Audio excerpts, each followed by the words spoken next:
Good evening and welcome to the August 11th council meeting. Members of the public were provided with the following methods to watch and or participate in this open meeting. You can attend in person at the North Dumfries Community Complex. You can attend electronically via Zoom to observe the meeting or to speak to an item on the agenda. You can watch the live stream by accessing the meeting on the Township YouTube page. And finally, submitted written comments were given to the Clerk's Division and they were provided to council members and will form part of the public record. Before we begin, I'd like to take a moment to acknowledge and thank everyone for joining us at this meeting. We appreciate your participation. As we come together to serve the community, I ask that we create a welcoming and positive environment for everyone, and that includes respect. That we listen to each other with care, speak thoughtfully, and engage kindly with one another. Kindness, that we treat everyone, council, staff, and the public with respect and understanding. And inclusion, that we embrace diverse perspectives and respect each other's opinions. Together we can make this meeting space one where respect, kindness, and inclusion are at the heart of everything we do. Behavior that is disrespectful, disruptive, aggressive, or intimidating will result in those individuals being asked to leave the meeting. I'd now like to call the meeting to order, and can I have approval of the agenda, please, Councilor Rowland?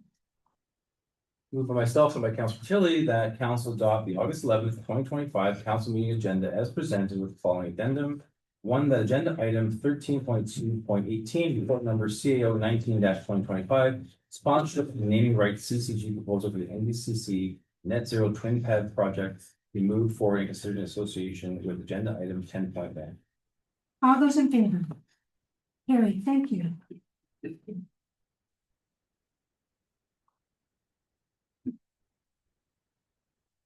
I would now like to read the Indigenous acknowledgement. We acknowledge that the land in which you gather today is the traditional territory of the Haudenosaunee, the Anishinaabe, and the Neutral people. We acknowledge the enduring presence with which we share this land with the Indigenous people, and we acknowledge their achievements and their contributions to our community. We offer this acknowledgement as an act of reconciliation between Indigenous and non-Indigenous peoples of Canada. But it's only words. Our actions speak louder than words. Respecting one another, including our Indigenous peoples, is utmost important in our society. Respect says it all. They respected us when they first welcomed us onto this land. And in turn, we did not respect them. And the tables are turning now. And with mutual respect, this country can grow stronger as we move forward together. So let's pause and contemplate that for a moment.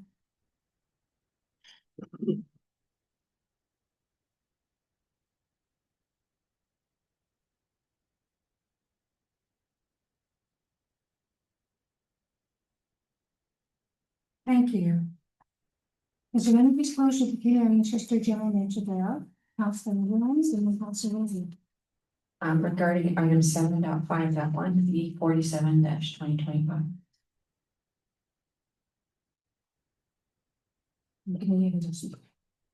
Correct. Councilor Rowland. 13.2.7, the vendor policies for the ACC. Thank you. So noted by the clerk. Okay, adoption of the minutes. Councilor Austin, please. By myself, excuse me, moved by myself, seconded by Councilor Realms, that council approve the following meeting minutes: 6.1, council meeting minutes dated July 7th, 2025, and 6.2, special council meeting minutes dated July 15th, 2025. All those in favor? Carried, thank you.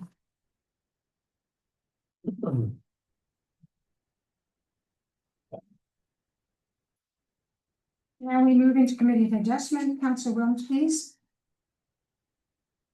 Moved by myself, seconded by Councilor Oster, the council meeting adjourned at 6:05 p.m. to sit as a committee of adjustment for the purposes of holding public meetings pursuant to the provisions of the Planning Act. All those in favor? Carried, thank you.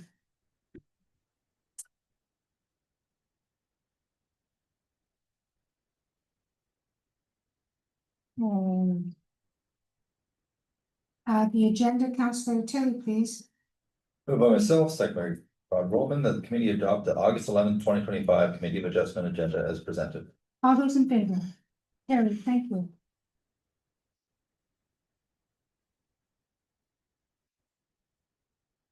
Seven point three, is anybody have a disclosure period? Councilor Williams has already so stated, would you state again, please? The committee adjustment.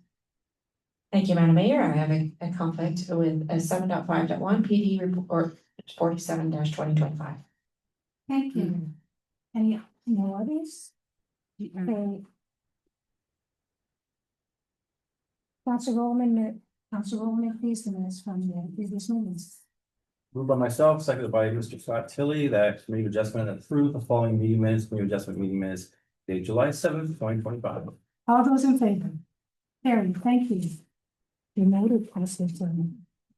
What? He likes to say. Don't push it. Hearings, public meetings, minor variance and consent applications, report number PD 47-2025, minor variance application for 80 Four Horse Lane. For House Lane. Is that a typo? I believe so. I'm sure it was 4 horses there.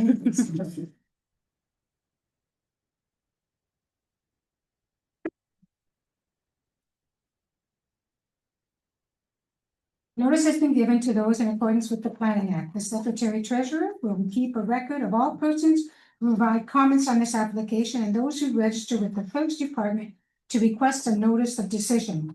Those individuals will be notified of the decision or the convening of future meetings on this application. There's a sign-in sheet at the back table, so if you want to be followed up on what's proceeding with this, then please sign the sheet at the back of the table. Michael Campos, Manager Planner, will present this application. Michael, please. Good evening, Madam Mayor, members of the council, senior staff, and members of the public. I'm pleased to present a public information report regarding the submitted minor variance application for the property at 84 House Lane, file number A16/25. And the purpose of this meeting is to provide an overview of the proposal that's been received, to solicit comments, and to identify issues or matters to be assessed by staff as we move forward with the review of the application. Subject property is located on the west side of 4 House Lane within the Brown Settlement area, south of Roseville Road. It has an approximate area of 0.31 hectares, with a corresponding lot frontage of 48.77 meters onto 4 House Lane, which provides access to the subject property along with 3 other properties. The property does not provide frontage onto a public street as defined by the township zoning bylaw. The property is developed with a single detached dwelling and an accessory detached garage and is serviced by private septic and municipal water. Under the township zoning bylaw, the property is zoned Z3 rural residential, and in the township official plan, it is designated as settlement residential and ancillary rural area and protected countryside. This application seeks relief from provisions of the township's general zoning bylaw to permit the construction of a new detached single-car garage with a second-floor workshop. The proposed structure would be located in the same general area as the existing detached garage, which is planned for removal. Due to the unique configuration of the lot and its access from 4 House Lane, site-specific zoning considerations are required to accommodate the proposed accessory building. The garage is proposed to measure approximately 4.57 meters by 8.53 meters, with a total area of about 42 square meters and a height of 6.1 meters. The building will be rectangular in shape with a single-car garage door on the north elevation. Interior stairs will lead to the upper level workshop, and 2 access doors are proposed on the west elevation. The design will also incorporate decorative architectural detailing. The application also seeks to formally recognize the township's interpretation of the lot lines for this property, which does not front a public street, but is accessed via 4 House Lane. And for visual context, the slide shows renderings of the proposed garage, including the front, the rear, and the northeast corner perspectives. This slide in front of you shows the submitted site plan drawing for the subject property. It illustrates the location of the existing residential dwelling, as well as both the existing and proposed accessory garage buildings. In this drawing, 4 House Lane is shown at the bottom. The plan also identifies staff's interpretation of the lot lines, with the front lot line abutting 4 House Lane, the rear yard lot line located on the opposite side of the existing residential dwelling, and the 2 side yard lot lines. The proposed garage will be located generally in the same area as the existing garage, and on the plan, the gray rectangular footprint represents the proposed accessory building, while the red dashed outline with hatching represents the location of the existing detached building that is planned for removal. So to accommodate the proposed construction on the property, the applicant is requesting relief from the following sections of the township's general zoning bylaw. Section 6.4.1. This section states that no accessory building may be located within a required side yard or between any building lines established by the bylaw. The applicant is requesting relief from this provision to allow the accessory garage and workshop to be located in front of the established building line. Section 6.4.7. This section establishes a maximum building height of 5.2 meters or 17 feet for accessory buildings. The applicant is requesting relief to permit a building height of 6.1 meters or 20 feet for the proposed structure. Section 6.4.8, this section states that in zones 2, 3, 4, or 5, an accessory building cannot be located closer to the street line than the front wall of the main building on the lot. The applicant is seeking relief from this provision to permit the accessory building to be located closer to the street line than the main dwelling. The applicant is also requesting relief from section 6.8 of the township zoning bylaw. This section states that no lot shall be used and no building or structure shall be erected unless the front line of that lot abuts a public street as defined by the bylaw. The applicant is seeking relief from this provision to allow the construction of an accessory building on a lot that does not abut a public street as defined by the bylaw. And in addition, the application seeks to recognize a deficiency in the rear yard setback based on staff's interpretation of the property's lot lines. Section 8.3.4 of the zoning bylaw requires a minimum rear yard setback of 7.5 meters. The existing single detached dwelling is located 4.6 meters from the recognized rear lot line. The next two slides show photos from a recent site visit conducted by planning staff. The photo on the left shows Forehouse Lane, which provides access to the subject property from Roseville Road. The photo on the right shows the existing detached garage along with the single detached dwelling. The owners are proposing to construct the new garage in that same location as the existing detached garage, and access to the property will remain from Forehouse Lane with no changes proposed. This next set of photos provides another perspective of the existing detached garage and of Forehouse Lane. They also offer visual context for the separation between the subject property and the property located across the lane, which is addressed as 78 Forehouse Lane. Planning staff have circulated notice of the application to all property owners within 120 meters of the subject property, and a notice sign has been posted along the Roseville Road frontage. We have received one piece of written correspondence from the neighboring property owner at 78 Forehouse Lane, expressing opposition to the proposed minor variance application. Their concerns include the following: loss of privacy. The proposed building is seen as overlooking their backyard, including their hot tub and seating areas. Obstruction of views. They feel the structure will block valued views of the surrounding landscape, including sunsets and mature trees. Non-compliance with established standards. They note that their own garage was built in compliance with the zoning requirements and question why a variance should now be permitted. Uncertainty over the second floor's use. They reported that the applicant referred to it as a bunkie for children, raising concerns about residential use rather than the proposed workshop. Past experience with variances. They referenced a negative past experience with a nearby variance approval that resulted in a use being misrepresented, leading to property damage and safety concerns. And finally, visual impact. They described the proposed structure as too large, too close to the lot line, and an eyesore that would significantly affect their enjoyment of the property. The written comments submitted by the neighboring property owner also included photos taken from their backyard showing the existing detached garage as viewed over their fence. Additional photos have been provided and are included as attachment 4 to the staff report. Any further correspondence received this evening or before the recommendation report is brought forward to the committee will be included in that final report and considered by planning staff. With respect to comments from township departments and outside agencies, the following feedback has been received to date, as shown on your screen. Both the fire department and Canada Post have indicated that they have no objections or comments on the proposed application. Planning staff are still waiting additional comments as part of the department and agency review. A summary of any further feedback will be included in a future report to the committee. And at this time, staff is recommending that no decision on the merits of the planning applications be made, and that all comments and correspondence received through the consultation process be returned to staff for further consideration as part of a future report to the committee. A future staff report will consider matters, including but not limited to all comments and correspondence received during the consultation process. As prescribed by section 45(1) of the Planning Act, whether the proposed variances meet the criteria of the 4 tests for minor variance.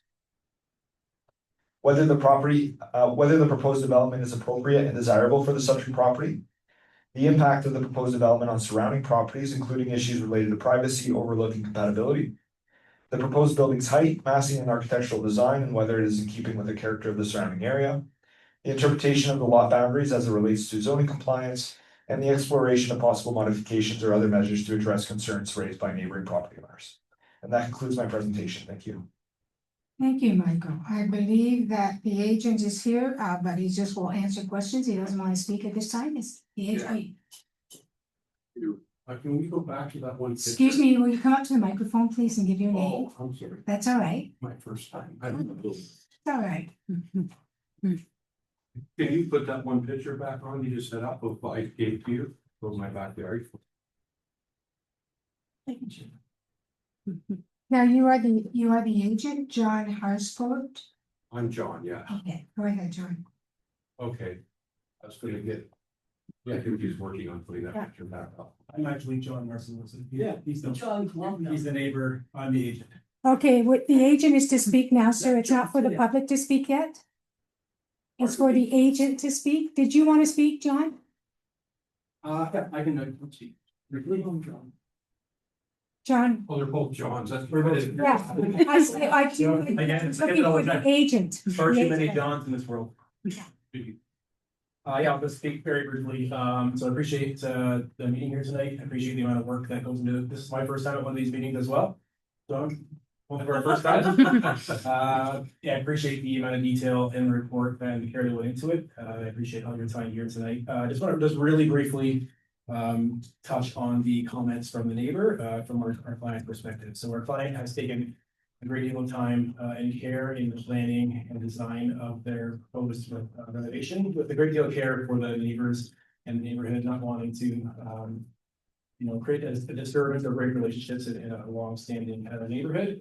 They were a little bit taken aback by the opposition letter, having spoken with the neighbors at length about a few different items on this, and they have proposed in the design to glaze the windows or make the windows operable only in a certain direction, so that there's no to assuage the privacy views or the privacy concern. So there are options if privacy is a main concern, if we're speaking on that point. We could even go as far as removing the windows from the one side. Our client is very much respectful and commiserates with the neighbors' concerns in that way. They do not wish to be an impedance in that. As far as the structure blocking views, if you saw the pictures from the neighbor's perspective in the back, right? The garage, yes, it will be a little bit higher than the current garage. However, it only blocks a very small portion of one view of the very large neighbor's backyard.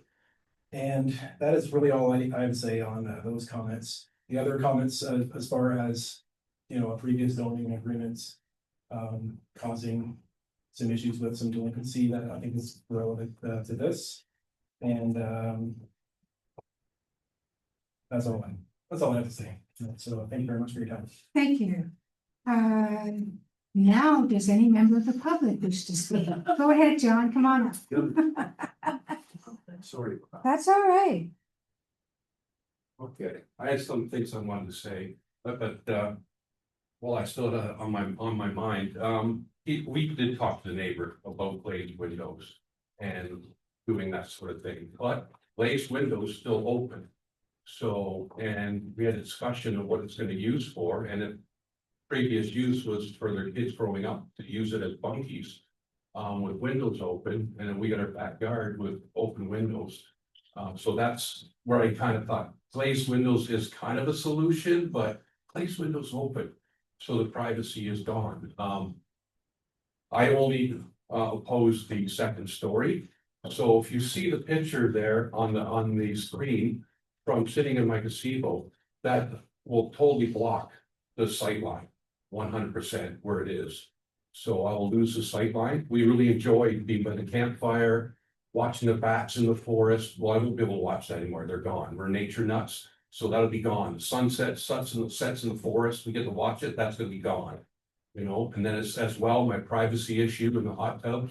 So my wife being a little bit shyer, she's not gonna want to wear a bathing suit like all the kids are up looking in the windows. So, and not only that, it's gonna be just the site of it, because everything else is one level in my property, so in that whole area. So now I can have this towering building that's right on the property line. It wouldn't be bad, if it's like 40 feet in, but it's right there. It'd be right in my face, so I do not oppose that they rebuild the garage on the property line. I don't have any problem against that, the property line. If they could put it back where it was, it's like a foot or two off the property, I don't care. But going like 30 feet or 28 feet, whatever it is in the air, that, no. That's why I oppose, just the height. So what have I got here? Pictures and the overview, you see what's gonna wreck in my view, in my privacy. Property line, I don't care about. And the problem is, I have really good neighbors, I love my neighbors, but I wouldn't be able to live with myself if I said no. So, they know how I feel. They've had to put privacy hedges on one side because the windows were looking into each other. They've gone through all the same steps to get their privacy. So I just expect them to accept my privacy because they know how I feel. So basically what I have to say, I just oppose the height of it. Okay? Thank you, John. Anyone else wish to speak or comment? Seeing none, do any members of council have any comments? Seeing none, Councilor Austin, you have the motion, please.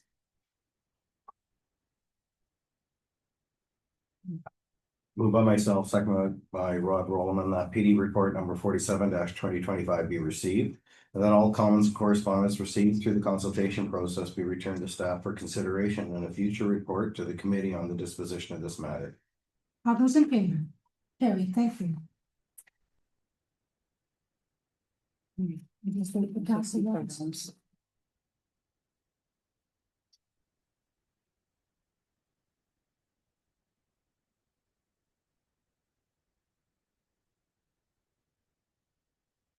Wasn't long enough to send you the copy.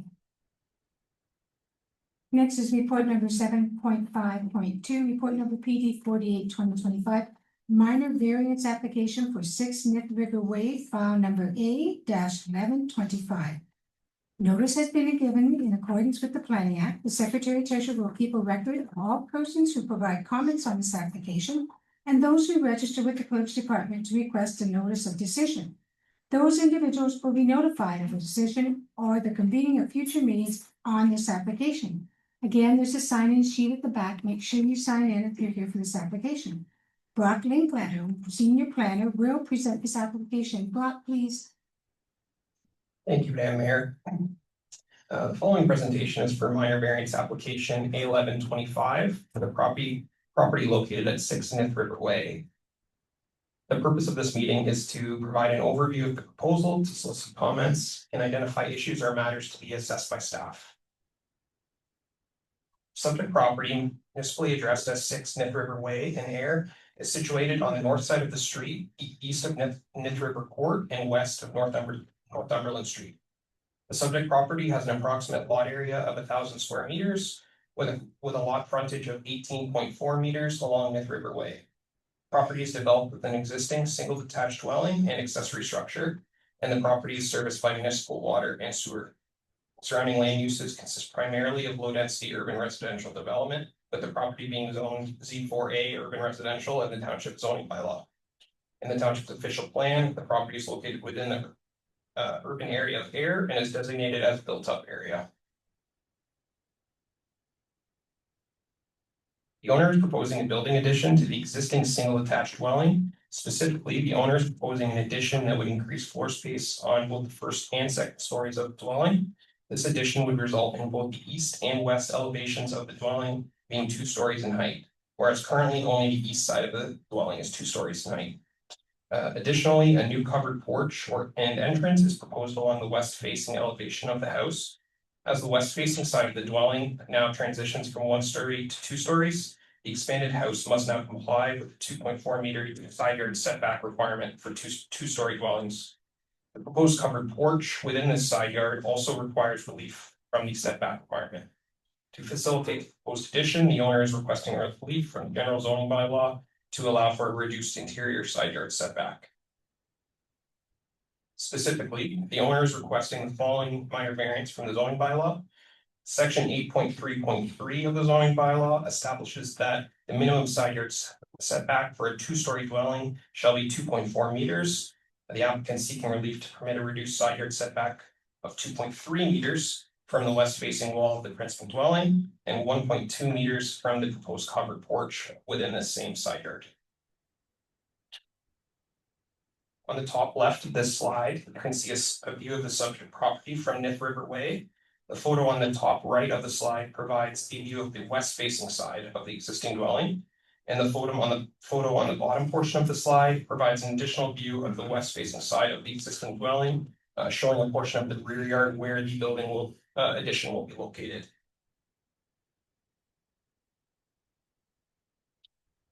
The following slide shows the proposed elevations for the property with views of the design from the front, west side, and rear perspectives. The patterned or shaded areas you see on these drawings represent the new proposed additions to the dwelling. Conversely, the white unpatterned portions of the elevations delineate the areas of the existing structure, which will be retained, providing a representation of how the new construction will integrate with the existing dwelling. There's been no public correspondence received for this application. Any correspondence received following this meeting will be reviewed by staff and will be identified and assessed into a future recommendation report to the Committee of Adjustment. For agency correspondence, the Township's Fire Department, Region Waterloo, and Grand River Conservation Authority, as well as Grand Bridge Energy, have all stated that they have no objections to the proposed application. The Township's Engineering and Public Works Department has no objections to the proposal. However, they have noted that an updated grading plan will be required to reflect the proposed expanded dwelling, which will be required during the building permit stage. And the Waterloo Region Catholic School Board has also provided a comment just noting that education development charges will be collected prior to the issuance of the building permit. At this time, staff recommends that all comments and correspondence received from members of the public and government agencies through the consultation process be returned to planning staff for a future report to the committee on this matter. Staff will be considering matters that include comments and correspondence received during the consultation process, whether the development meets the criteria of the 4 tests of minor variance, and as any potential impacts on surrounding properties. This concludes my presentation. Thank you. Thank you, Bob. I believe that the applicant agent is online. Chloe, is she online? She is, yes. Good. I don't have any questions for her right now. Thank you. Does any member of the public wish to speak on this application? Seeing none, council members, any questions or comments? Seeing none, can I have the motion, please, Councillor Tilly?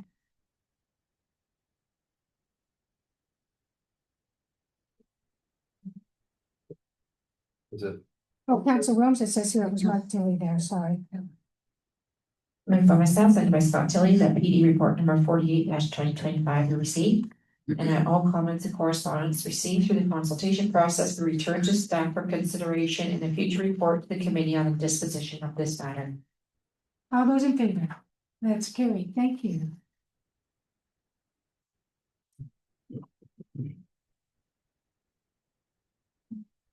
So next is. We're on 7.5.4, report number PD 51/2025, consent and minor variance application for 1279 Branchton Road, file number B-04/25. We missed one. You skipped one. How about this one? Oh, play that. Yep. Browns, first Browns.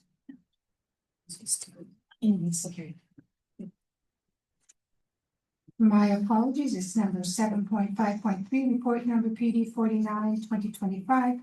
Minor variance application for Browns Ave, file number A-1225. Notice has been given to those in accordance with the Planning Act. The Secretary Treasurer will keep a record of all persons who provide comments on this application and those who register with the Clerk's Department to request a notice of decision. Those individuals will be notified of the decision or the convening of future meetings on this application. Brock, oh, and there's again a sign-in sheet at the back, correct? Yes. Sign-in sheet at the back if you want to further information on this. Brock Linklater, Senior Planner, will present. Brock, please. Thank you, Madam Mayor. The following presentation is for minor variance A-1224 for the property located at 5 Brown Avenue. Purpose of this meeting being to provide an overview proposal and solicit comments to be assessed by staff moving forward.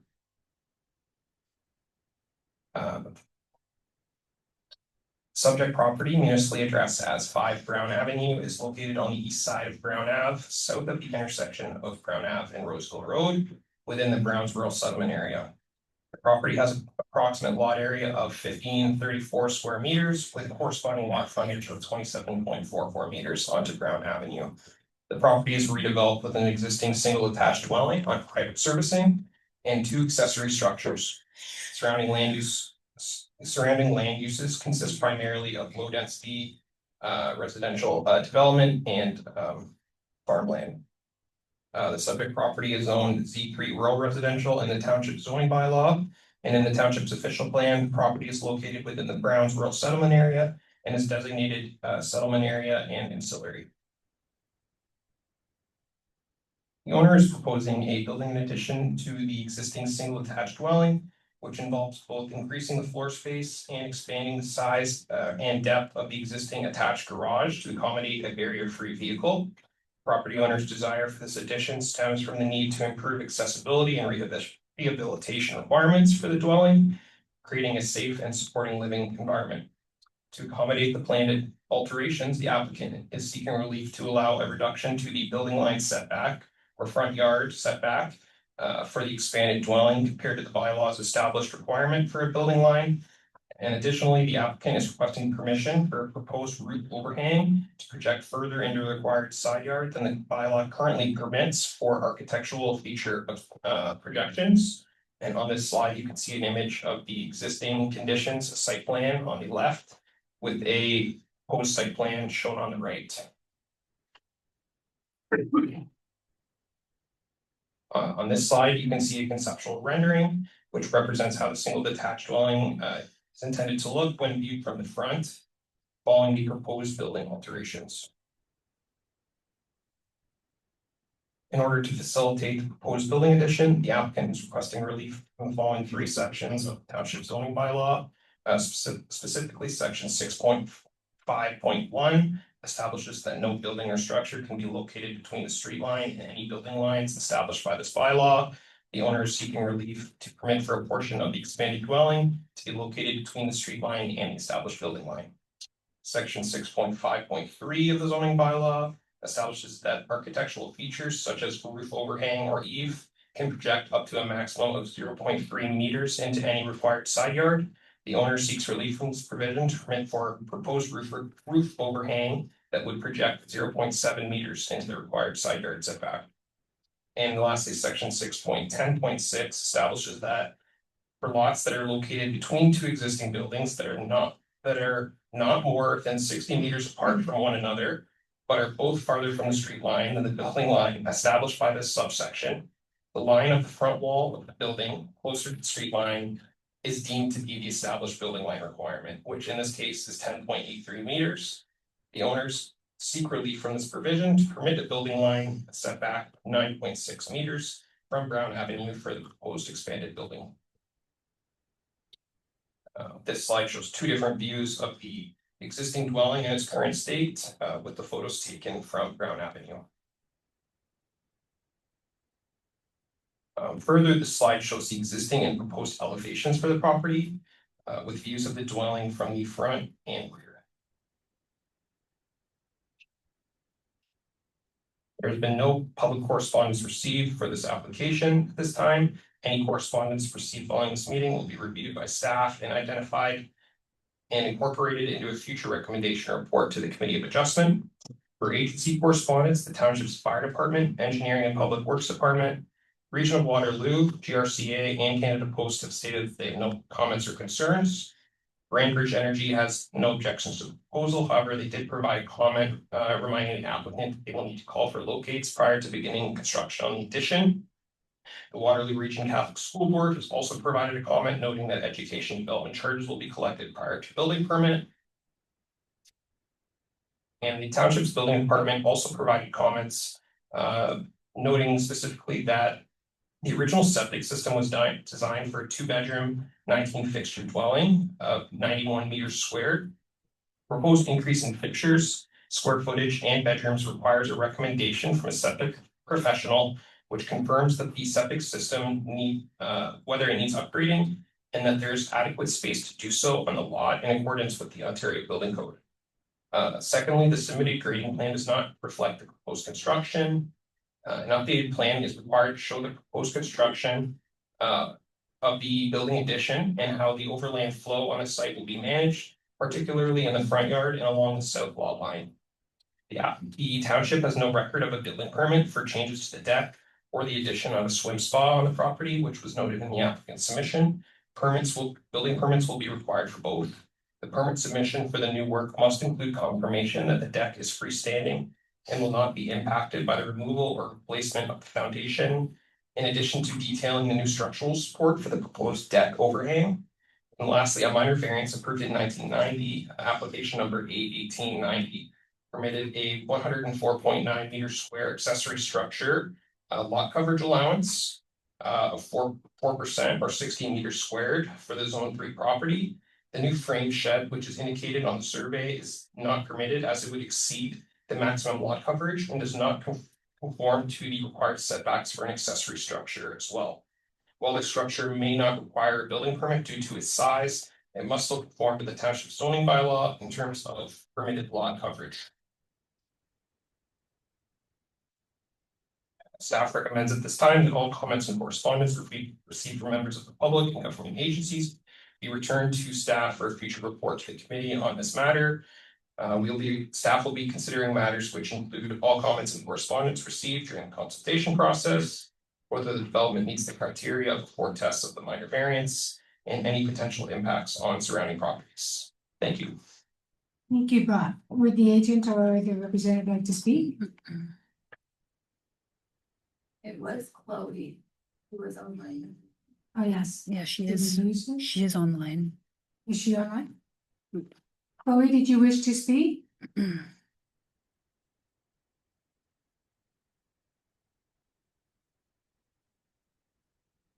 Chloe, you're muted. There we go. Sorry. That's all Hi, right. everyone. Yes, I'm the applicant for 5 Brown Ave. I'm here to answer any questions, but I think that the presentation sums up everything that the homeowners are looking to proceed with.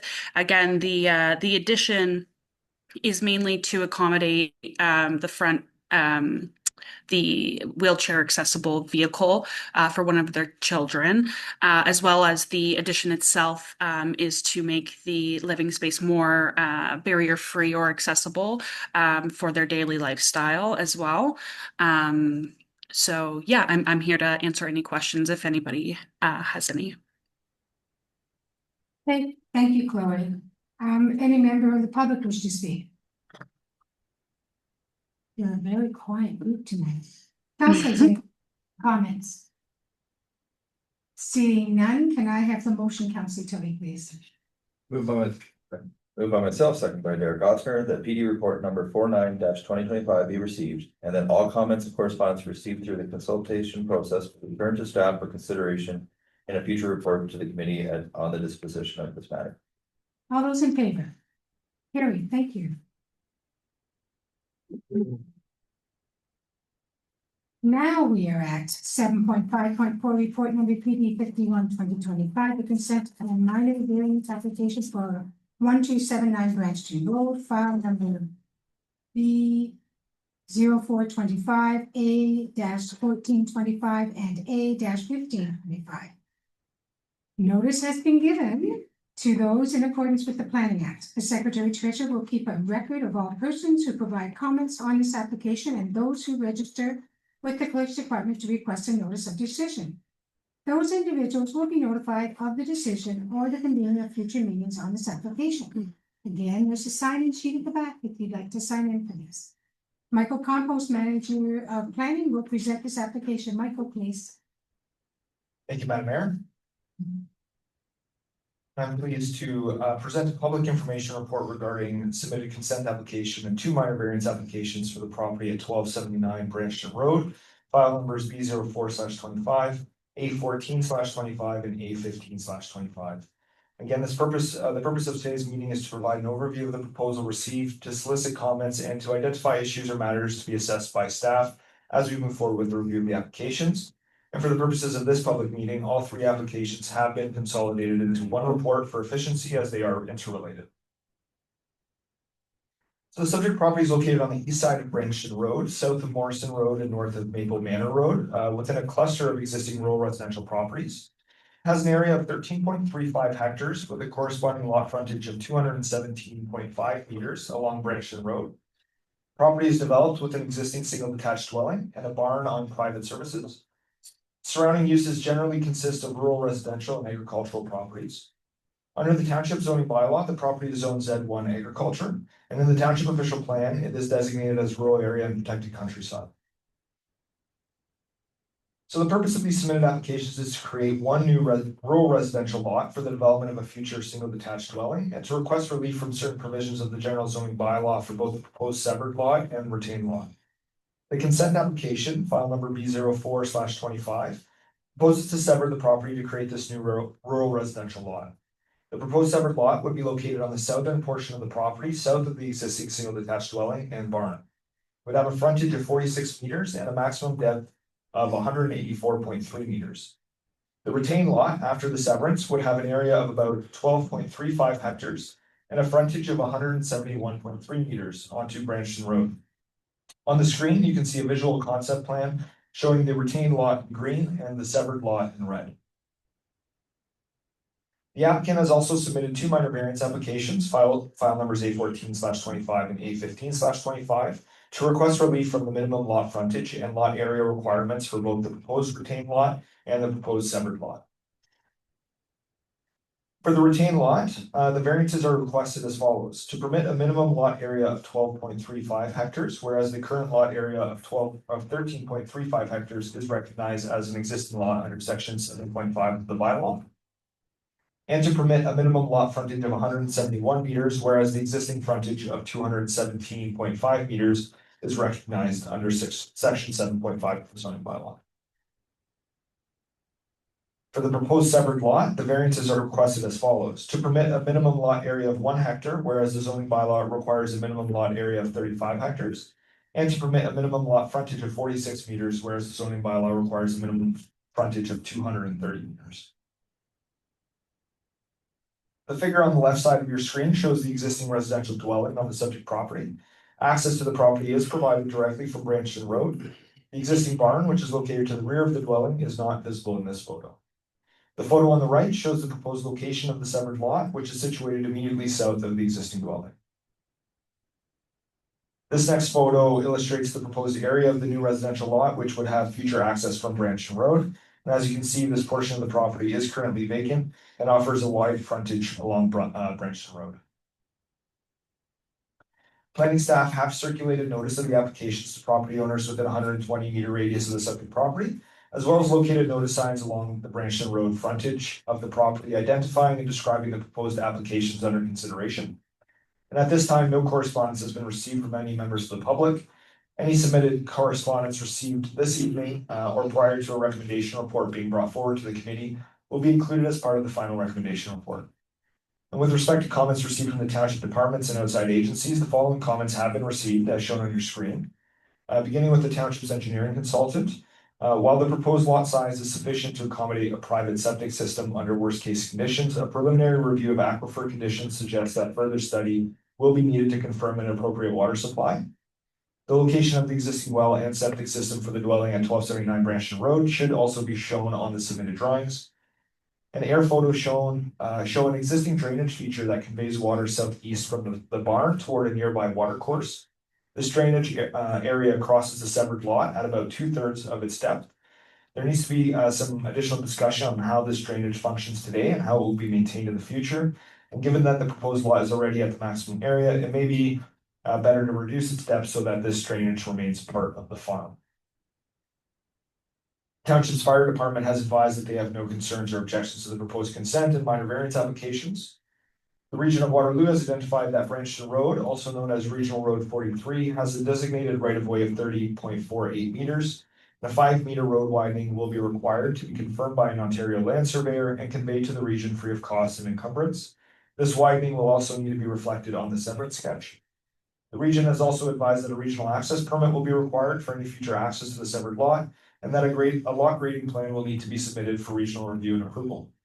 Overall, the region has no objections to these applications, subject to the completion of the road widening to the region's satisfaction, completion of a regional access permit, and the submission of an acceptable lot grading plan. Finally, comments have also been received from the Ministry of Environment, Conservation and Parks, the Waterloo Catholic District School Board, the Grand River Conservation Authority, and Grand Bridge Energy. All of these agencies confirm that they have no concerns or objections to the proposed applications.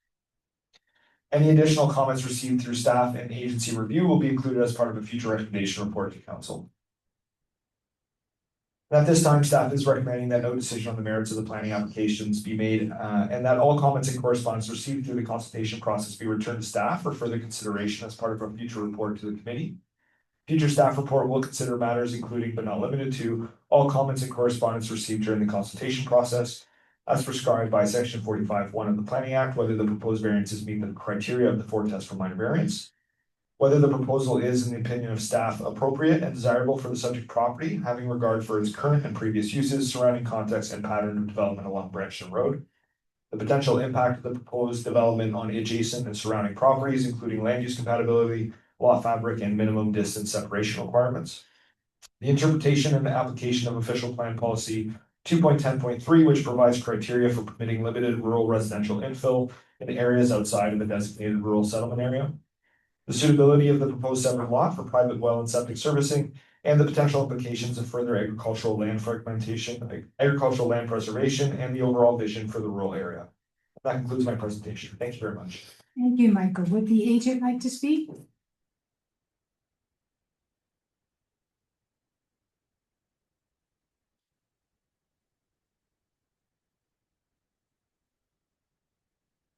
Through you, Madam Mayor, good evening and good evening, council. I'm Dylan Schnurr on behalf of the property owner with GST Group. I'm here to answer any questions that you may have regarding the consent and minor variance applications. Do we have any questions yet, councilors? Actually, Councilor Tilly? just one question, I guess, is this for, potentially for a new place to be sold, or is it be an extension for possibly new family members to move in? It's just a question I've heard from the community. If you don't Yeah, mind. for sure. We are actually not too sure at the time. Take that back and we can talk with the client and then we can confirm with Michael our detail. If more curiosity than anything, I'm sure we'll find out, but so far, we'll continue listening. Thank you so much. Okay, thank you. Any members of the public wish to speak? Any other questions from council?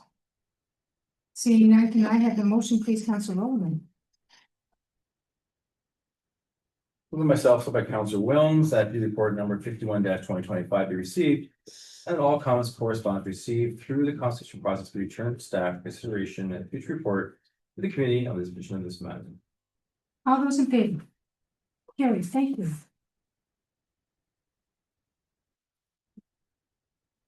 Next is 7.6.1, report number PD 52-2025, minor variance application for 580 Piper Street, file number A-113/25. Notice has been given to those in accordance with the Planning Act. The Secretary Treasurer will keep a record of all persons who provide comments on this application and those who register with the Clerk's Division to request a notice of decision. Those individuals will be notified of the decision of the committee of future meetings on this application.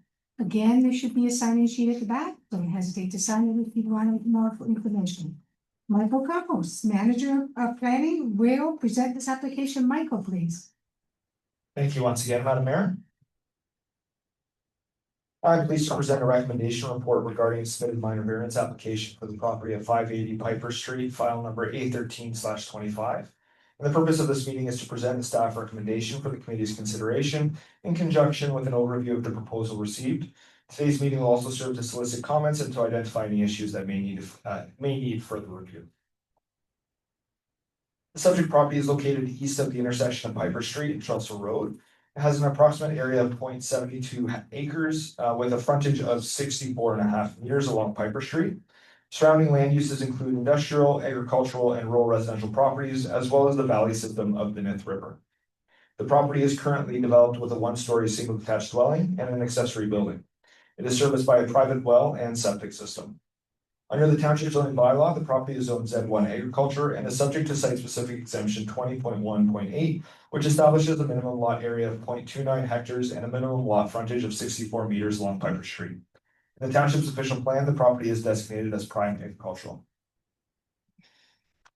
Purpose of this minor variance application is to address the small reduction in the front yard setback for a covered porch attached to the principal dwelling on the subject property. In August of 2023, the Committee of Adjustment approved a previous minor variance, file number 807/23, permitting a reduced front yard building line of 14.4 meters, whereas the zoning bylaw requires a minimum setback of 16 meters. Following the completion of construction, it was confirmed that the covered porch was built at a setback of 13.93 meters, which is slightly closer to the front lot line than what was previously approved. This new application has been submitted to recognize that reduced setback and reflect the as-built condition. Relief is requested from section 6.10.2 of the Township's General Zoning Bylaw, which requires a front yard building line of 16 meters. While a previous variance allowed a reduced setback of 14.4 meters, the owner is now seeking approval for a setback of 13.93 meters to match the as-built location of the covered porch. This slide shows the existing residential dwelling and the covered porch. As you can see, there remains a substantial separation between the dwelling and the front property line, even with the reduced setback. Planning staff have circulated a notice of the application to all property owners within 120 meters of the subject property, and a notice sign has been posted along the Piper Street frontage. No correspondence has been received from any members of the public. The application was also circulated to internal departments and outside agencies, and all responding departments and agencies confirmed that they have no objections or concerns with the request to recognize the as-built condition of the dwelling. Planning staff is of the opinion that the requested variance meets the 4 tests for a minor variance under the Planning Act. First, it is our opinion that the variance is minor in nature. This is a small reduction in the setback with no adverse impacts on neighboring properties, no conflicts with zoning provisions, and no effect on sight lines or grading. Second, it is our opinion that the variance is desirable for the appropriate development of the land. It allows the covered porch to enhance the home's entryway, complements the streetscape, and remains compatible with the rural context of the area. Third, it's our opinion that the variance maintains the general intent and purpose of the zoning bylaw. It recognizes the as-built building line setback with a minor adjustment, ensuring compliance while respecting the intent of the original approval. And finally, it is our opinion that the variance maintains the general intent and purpose of the official plan. The property remains in residential use within the prime agricultural designation, consistent with policy direction for existing lots of record. It is staff's recommendation to the Committee of Adjustment that a decision on minor variance application 813/25 be approved. That concludes my presentation. Thank you very much. Thank you, Michael. As the applicant or the agent wish to speak? Not here. Any members of the public wish to speak on this issue? Should always be this easy. Councilors, any questions or comments? Seeing none, can I have the motion, please? And that's Councilor Ostner, please. Moved by myself, second by Scott Tilley, that PD report number 52-2025 be received. And that minor variance application 8-1325 being requested to permit a building line setback of 13 meters, whereas section 610(1) of the general zoning bylaw number 689-83 requires a minimum setback 16 meters. A minor variance application 8-0723 previously approved a reduced setback of 14.4 meters be approved. All those in favor? Carrie, thank you.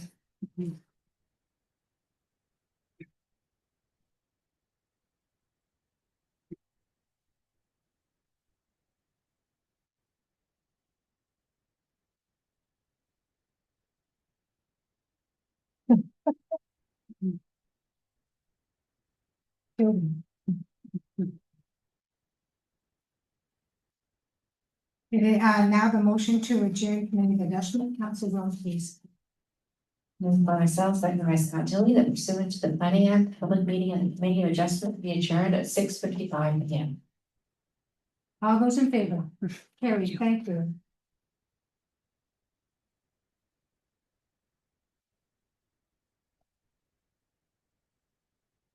Well, now the public meetings and hearings, So 8.2.1, report number proposed, PD 50/2025, proposed telecommunication tower for 280 William Drive, file number TC -0125. Anybody wants to say this thing over with me, they can. Notice has been given to those in accordance with the township policy. Staff will keep a record of all persons who have provided comments on this application and those who registered with the clerk's department to request a notice of decision. These individuals will be notified of the decision or the convening of future meetings on this application. There is a sign-in sheet at the back, so if anyone wants a future update on this, they can sign the sign-in sheet and we will notify them. Brock Linklater, senior planner, will provide this application. Brock, please. Thank you again, Madam Mayor. The following presentation is for a telecommunication tower application, TC 0125, for the property located at 280 William Drive in North Dumfries. Purpose of this meeting is to provide an overview, proposal, solicit comments, and identify any issues or matters to be assessed by staff prior to forming a recommendation. Subject property, municipally addressed as 280 Wadham Drive, is located on the north side of Wadham Drive, immediately west of the intersection of Wadham Drive and Arnold Drive, within the Highway 401 Regional Road 97 employment area.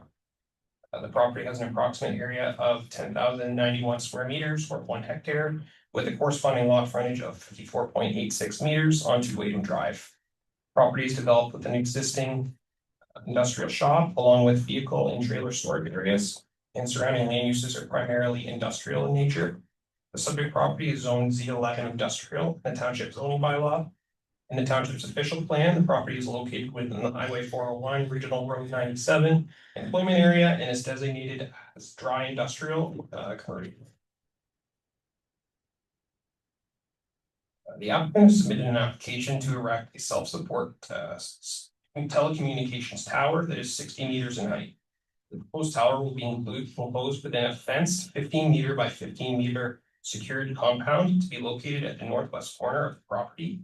As per the submitted planning justification report, the proposed tower is a replacement tower for the existing Rogers Tower site, which is going to be decommissioned at 7 Cochrane Drive in Ayr. The report states that the tower would ensure that there is not a large gap in service for the Highway 401 corridor and industrial area, as there are no other active telecommunication towers within a 2-kilometer radius of this site. The tower will be built to accommodate antennas and equipment for future technology services and provide for co-location with other carriers. The proposed location of the 15 meter by 15 meter fence compound is highlighted in green on the proposed site plan shown on the right of this slide. The tower is proposed to be located in the northwest corner as noted, which is the furthest possible location on the site from the fronting streets of Wadham and Arnold Drive. Access will be provided from the existing entry point on Wadham Drive. And it should also be noted that Arnold Drive is an unopened gravel road allowance and is not a maintained road at this time. Following the completion of the public consultation process, the township will inform the applicant and Industry Canada through a signed letter that the local land use consultation requirement process has been completed in accordance with the township's telecommunication tower protocol, including comments raised during the public consultation process and recommendations regarding the proposed development. On this slide, you can see 2 different viewpoints illustrating a before and after view for the proposed telecommunication tower, with the before being on the top image and the after being on the bottom. The view on the left is from the subject property's frontage at Wadham Drive, and the other on the right is from the intersection of Wadham Drive and Industrial Road, with the proposed tower being highlighted on the bottom images. There has been no correspondence received from any members of the public. Any correspondence received following this meeting will be reviewed by staff and incorporated into a future recommendation report to council. For agency correspondence, the Grand River Conservation Authority, Waterloo Region Catholic School Board, and Canada Post have all stated that they have no comments or concerns about this application. The Township's Engineering and Public Works Department is requesting that additional information be added to the grading plan. Specifically, they required that an outlet location for the flows being directed towards the rear of the property be clearly identified on the plan and shown. Additionally, they requested that a brief stormwater management memorandum letter be submitted with the revised grading plan, explaining the location of this outlet and noting any associated changes to the grading plan from the originally submitted plan. The Ministry of Transportation has no objections to this proposal. The MTO did add, however, that the noted removal of the existing tower to be replaced at 7 Cochrane Drive will require an MTO building and land use permit application, which will be required for the removal and replacement of that tower. The Region of Waterloo has stated they have no objections to the proposal. They did note that the tower itself is below the 487-meter airport zoning regulations limit. However, with the use of construction cranes on the tower, there is the possibility that these cranes may go above this limit. Therefore, if construction cranes are used, the applicant should obtain Transport Canada's aeronautical assessment form for obstruction evaluation and receive approval from NAV Canada. As part of the review of this application, the Township's telecommunication tower protocol outlines that the proponent is responsible for organizing and chairing a community information session, in addition to the public meeting today being held before council. The community information session was held on August 7th, 2025, last week at the North Dumfries Community Complex from 6 p.m. to 7 p.m. Notification of this information session was posted in the Air News for members of the public on July 2nd, 2025 by the applicant. Mail-out notices were also sent out to property owners within a radius of 120 meters of the subject property. A notification sign was also posted on the property, which identified the date and time of the community information session, with no public comments being received prior to this session. Additionally, no members of the public attended the information session on August 7th.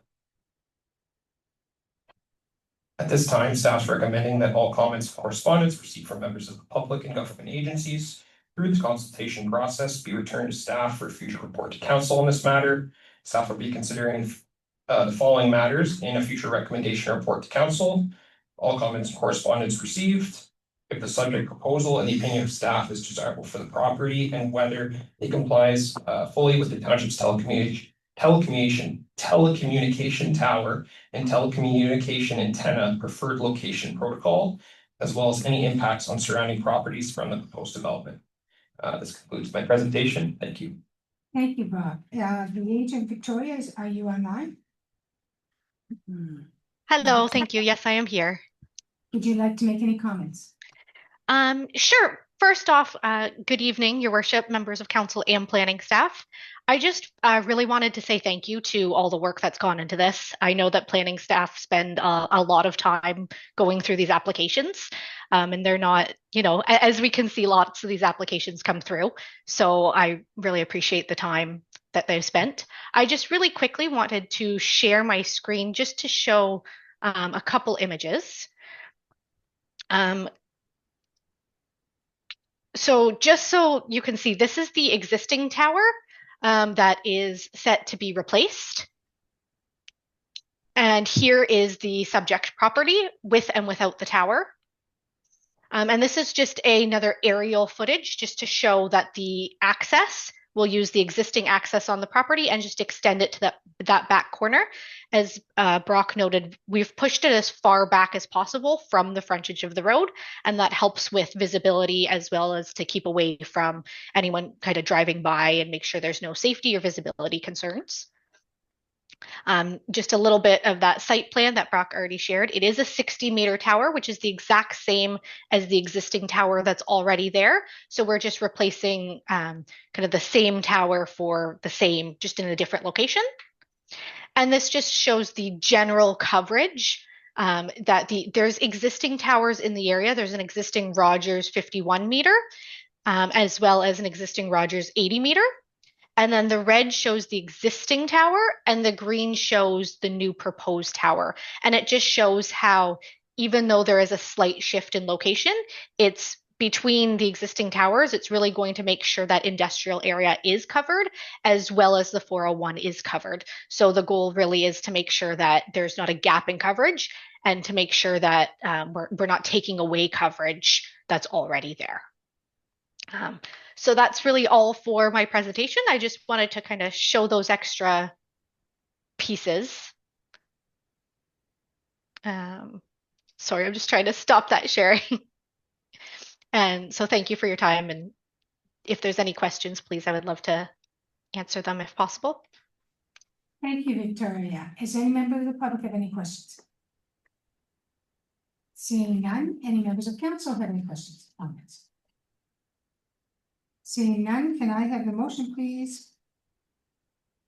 Is this Councillor Tilly? Okay, Councillor Tilly. Moved by myself, second by Councillor Ossner, that PD report number 50-2025 be received, and that all comments and correspondence received through the consultation process be returned to staff for further consideration in a future report on council in the disposition of this matter. All those in favor? It's carried. Thank you. Thank you. Now it is my pleasure to make a presentation to Shannon Black, Director of Development Services, Chief Building Official, regarding completion of the Masters of Public Administration from Western University.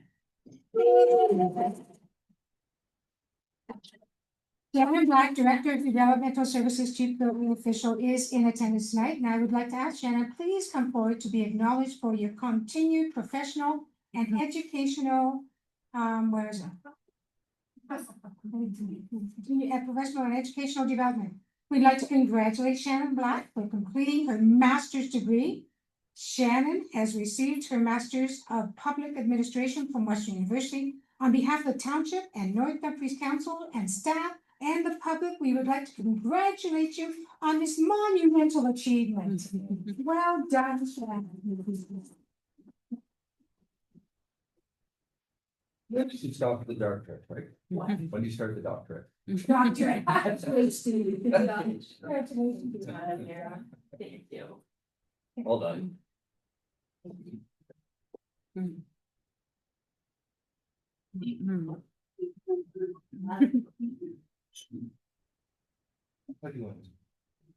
And Councilwoman, you have a motion. Moved by myself by Councillor Ossner that the presentation to Shannon Black, Director of Development Services, Chief Building Official, regarding her completion of a Master's of Public Administration from Western University be received with congratulations. All those in favor? Carried. Thank you. Now, due presentation from Laura Phillips, Manager of Business and Industrial Development, Region of Waterloo Region Economic Development Strategy. Andrew McNeely, Chief Administrative Officer, would like to make an introduction statement. Now, Andrew. Thank you, Madam Mayor. So Laura will be speaking momentarily. The work has been underway for the past 2 years. This is a region-wide strategy affecting obviously the region, but also it's been done in consultation with 7 area municipalities and our business relation partners, including Waterloo EDC, the Labor Task Force, and other community groups to ensure a robust, forward-thinking document to assist us in developing new opportunities, create employment, and to strengthen employment opportunities across Waterloo region. So without further ado, I'll turn it over to Laura, who will provide an overview of the key conclusions and outcomes from that study and analysis. Welcome, Laura. Thank you. Is it on? I believe it's on. You just proper roll Okay. Doesn't. Well, thank you, Council. I appreciate you having me here today, and I look forward to telling you about this body of work. So the creation of the Waterloo Region Economic Development Strategy has been a great collaborative effort, as Andrew mentioned, across the community. The working group has been together since 2023, and we've been working on building a strategy that really responds to the need of Waterloo Region. The area municipal economic development staff, regional staff, Waterloo EDC, the Immigration Partnership Waterloo Region, the local chambers of commerce, the Workforce Planning Board, businesses, and community members have all worked together to establish this strategy to ensure our economic vibrancy. How do I share that slides here? Oh, you have. It is open.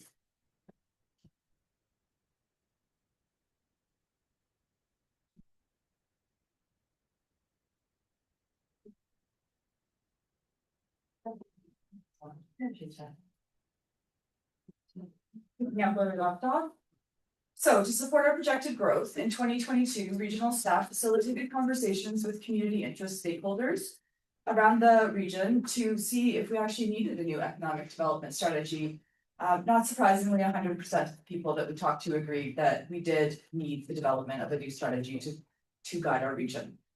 So with the support of regional council, an area municipal working group was formalized, and public engagement for the new strategy began in 2023. A steering committee comprised of all of the municipal CAOs was also put together to provide leadership and direction on the strategy. The approach to building this strategy was different than its predecessor, which was built in 2015. During the pandemic, it became very clear that how quickly our community priorities can change, and this next iteration of the Waterloo Region Economic Development Strategy was built to ensure the evolving state of economic development is regularly considered by the area municipal working group and reflected in the strategy. And it's interesting that as all of these different pressures have kind of come to play with Trump coming into power and down south, and all of the impacts on our community from the tariffs, I've been asked a number of times if this strategy is still relevant given all of those changes, and my answer is a resounding yes. We really built this strategy to be flexible and to be able to change along with the needs of the community. And so as opposed to putting together kind of a static document, the idea in this is that it's reflective of the community. The working group gets together every 6 months to a year, takes a look at what has been prioritized for our community, and then we adapt based on how things kind of change. And we'll get into a little bit more about what the community has told us about what we need to be doing next. First, in terms of how this was developed, we did want to point out that through Waterloo EDC, their partnership agreement, the region of Waterloo, the area municipalities, and Waterloo EDC operate within a framework to ensure that we have clearly defined roles and responsibilities. And this economic development strategy was developed with those roles and responsibilities in mind. To break it down a little bit further and to provide some additional clarity on the roles and responsibilities breakdown between the region and the area municipalities, we've compiled the bullets that you can see here before you. As you can see, the region and the area municipalities each remain focused on areas and initiatives that they're able to have the most impact on. So in terms of what we did, for community engagement over the course of 2023 and 2024, we did extensive research and inclusive community engagement was conducted, with more than 1,800 members of the community heard. As you can see, this included hundreds of members of the business community, newcomers to the community, children, youth, students, and Indigenous community engagement. Each working group member contributed to the engagement, research, drafting, and execution of the strategy and will continue to play a critical role in regional economic development beyond 2025. Desktop research included background review of significant plans and strategies that shape economic development in Waterloo Region, including recent municipal strategic plans, official plans, area municipal economic development strategies, the region's corporate climate action plan, the Transform WR strategy, the Job Sites Challenge report, among many others. So I'll give you a quick overview of some of our, a summary of our research and engagement. So in terms of what we learned from a community perspective, we learned that wraparound services to support our workforce are critical, including affordable housing, childcare and health care services, cultural events, arts and culture activities. All of these things influence talent attraction and retention. Waterloo Region's ethno-cultural diversity is strong, but there are inequities and challenges faced by racialized and equity-deserving groups in the workforce, including Indigenous peoples, newcomers and immigrants, people with mental and physical disabilities, women, and LGBTQIA+ identifying individuals. There's also a misalignment between job seekers and employers in the community, made evident by the high unemployment rate and the labor force participation rate, coupled with a steady growth across many sectors. So basically, we have lots of people looking for jobs and we have lots of job postings out there. And we're seeing lots of job growth, but we still have a very high unemployment rate, which is telling us that there's some sort of misalignment between the folks who are looking and the folks who are posting. And so we're doing some work with some of our job seeking partners to see how we can look at doing simple things like rewriting job descriptions to really accurately reflect what the job is going to look like to help close that gap. In terms of the economic context, we learned that there is strong growth in residential building permit approvals and a need to accelerate and incentivize residential building construction for approved permits to address continuous affordability and availability challenges in the real estate and rental markets. Waterloo Region sectors and clusters are diverse and present opportunities for improving economic resilience and sustainability, growing local supply chains, and bolstering investment attraction, all of which are really important to our economy right now. There's also a strong investment appetite in Waterloo Region from local, Canadian, and international firms, but firms face barriers to entry, including a significant shortage of serviced employment lands and associated infrastructure to support investment. And finally, the business priorities must be reflected in economic development planning to support growth, including mitigating and adapting to the effects of climate change, improving access to public transit for employment lands, and supporting the scaling of Waterloo Region's innovation ecosystem. And a quick data snapshot. So additionally, there's a couple of key statistics that are important to highlight in terms of our economy. First, we continue to be one of the fastest growing CMAs in Canada. That has slowed a little bit with some of the immigration policy changes, but we have traditionally been one of the fastest growing communities in the last few years. In 2022, about $7 billion in manufacturing spending, or approximately 60% of the manufacturing annual spend. So that's the Waterloo Region number, $7 billion in manufacturing annually. 60% of that was leaving our community, representing an opportunity to bolster local supply chains. Attainable housing and access to family positions continue to be a challenge here. We need more serviced employment lands to attract jobs and investments to Waterloo Region and support local business expansion. While our unemployment rate remains high, so does our population growth and our opportunity to better align job seekers and posters, as I just mentioned, and inflationary pressures like rent continue to be a challenge. All right, so all of this data was put together to kind of inform the strategic pillars that I'd like to present to you today. And these are the 5 pillars that the working group has come up with. So they represent the shared priorities and common goals for all Waterloo Region economic development partners. They are talent, land readiness, scaling local innovation, strategic sector support, and quality of life. And I'll just quickly share a slide on each one to give you a little bit more information on those. So first is talent. During the initial stages of community engagement, it became clear that talent is a top concern for our community, both for businesses struggling to secure talent and by the talent in the community who are trying to secure employment. To support this need, a dedicated plan of action was required. To this end, Deloitte was retained to develop the Waterloo Region Talent Attraction, Retention, and Reskilling Plan. The plan consists of a recommended plan of action from the consultant that aims to bridge the gaps and tackle challenges within our community's talent pool. These recommendations recognize that talent attraction, retention, reskilling, and integration are key focus areas. So in terms of attraction, that's referring to defining the region's value proposition to attract, grow, and diversify the job pool, improving labor force participation for equity deserving groups, and improving talent-focused wraparound supports. Retention is really focused around retaining post-secondary and secondary graduates. We're actually a talent generator here in the region with our 3 post-secondary institutions. So for us, the challenge is helping them see the value of staying in the region and helping them understand how their skills can be used here locally. So we also need to be thinking about how we're supporting local businesses and retaining their workforce and improving wraparound supports to keep the talent in the community. In terms of reskilling, increasing alignment of education and training with employer needs, strengthening partnerships to promote continuous experiential learning, and thinking about how we support employees in declining occupations with transitioning to high growth industries are all kind of top strategies that we need to be thinking about. And for integration, this has to do with supporting integration of equity deserving groups into the workforce through partnerships with representative parties, advocacy groups, and promoting reconciliation, equity, diversity, and inclusion initiatives in the workplace.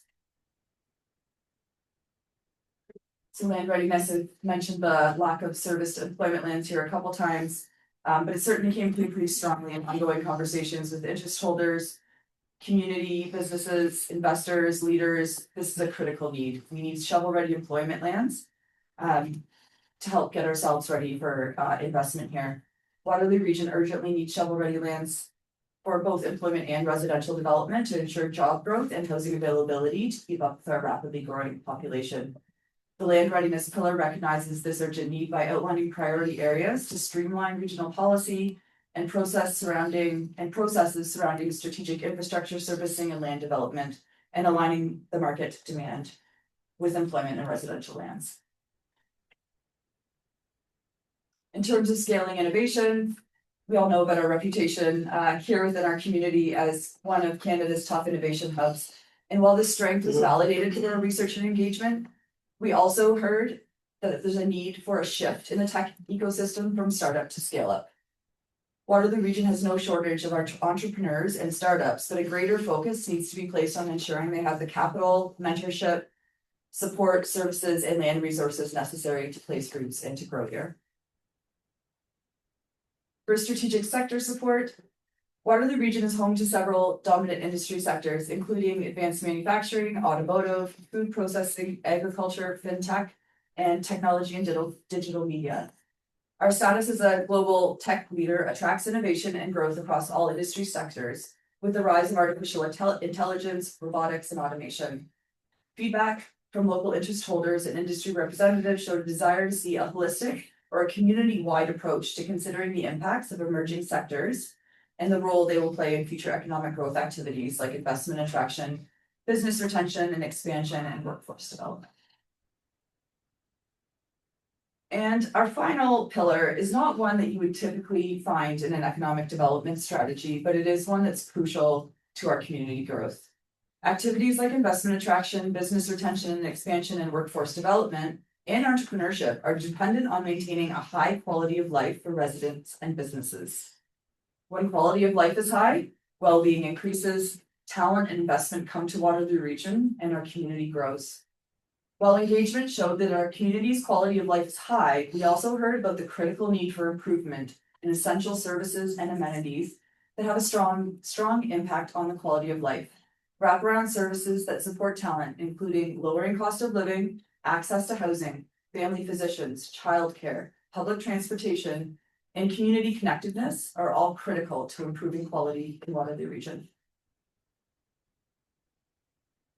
So in terms of how we're going to do this, I mentioned when I was opening that this plan is structured differently than most traditional kind of economic development strategies.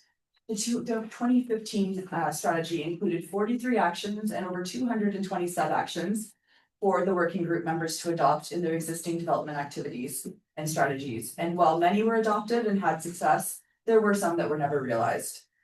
So the plan that we've put together here recognizes that the work is already being undertaken by the area municipalities and by the working group in each of these 5 strategic pillars. So what we've done is reach out to all of the area municipalities. We've taken inventory of the programs, services, and strategies currently underway or in the pipeline. And then we've cataloged all of the work according to the pillars that I've shared with you today. This helps us to better identify gaps and opportunities for collaboration that align within the community's economic development priorities. So to support all of this work, we have developed a terms of reference that will outline the roles and responsibilities of the working group members moving forward. And it sets expectations about how information will be updated and made publicly available.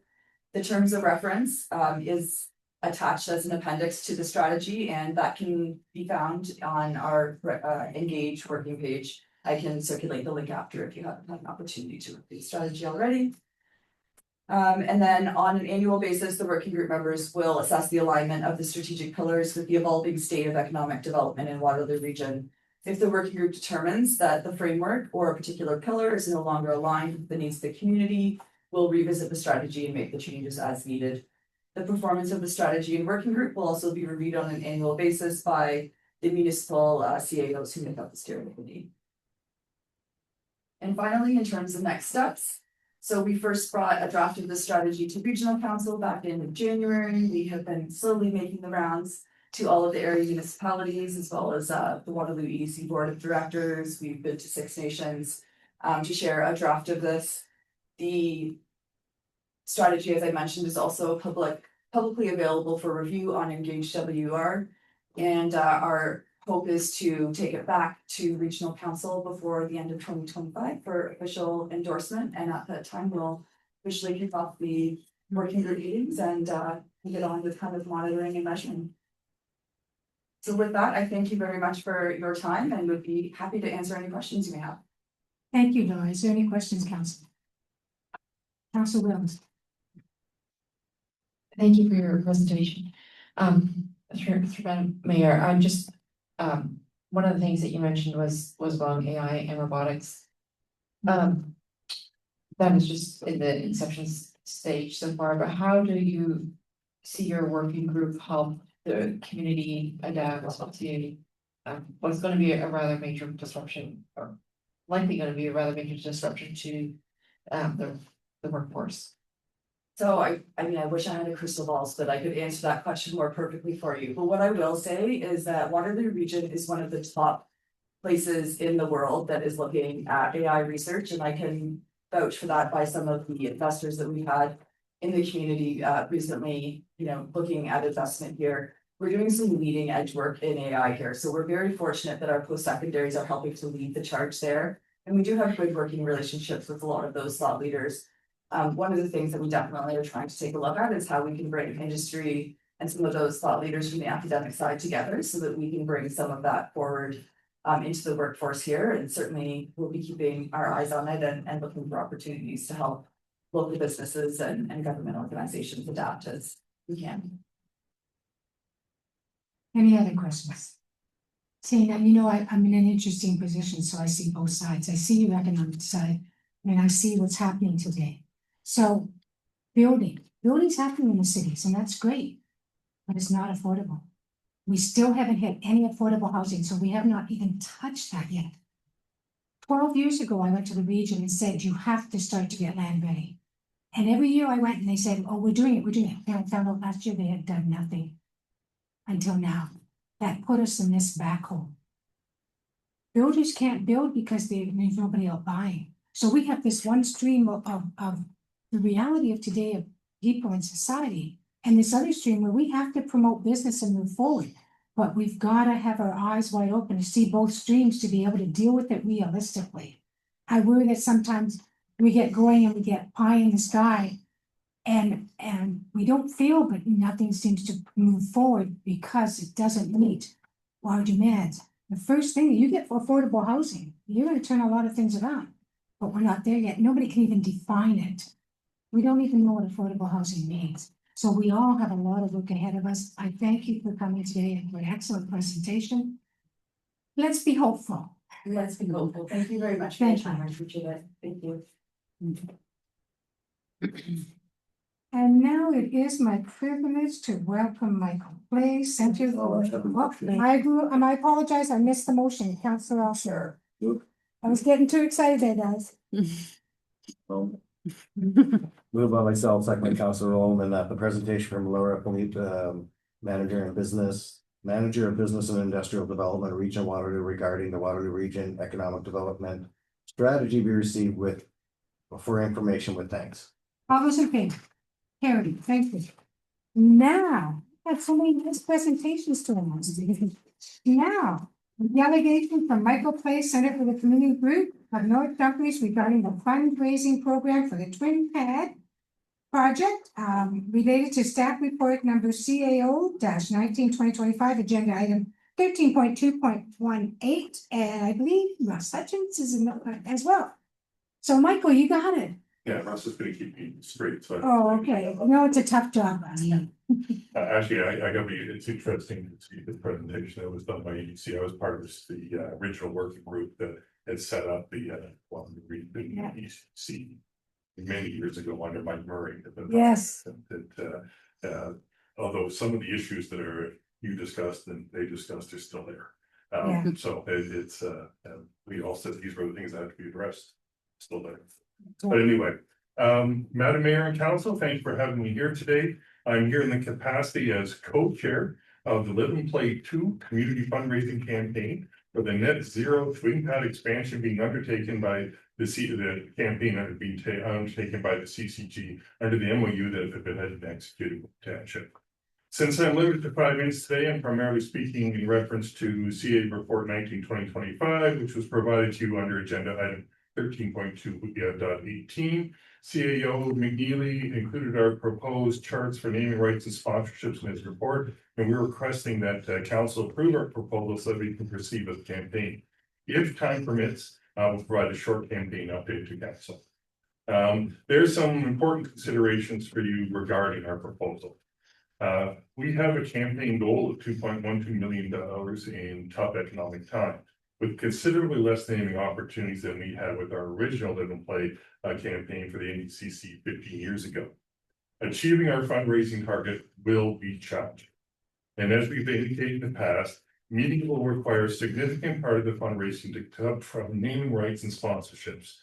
We believe that this range of opportunities that we proposed and the terms associated with them will maximize our chances for success. We are and will be working very closely with CAO McNeely and township staff, and particularly so on sponsorships, which we've highlighted in yellow on our charts that I've provided to you to look at it. We hadn't seen the note yet. We had proposed that we try to secure the overall community building sponsorship for a limited term, which is something that we've not tried before.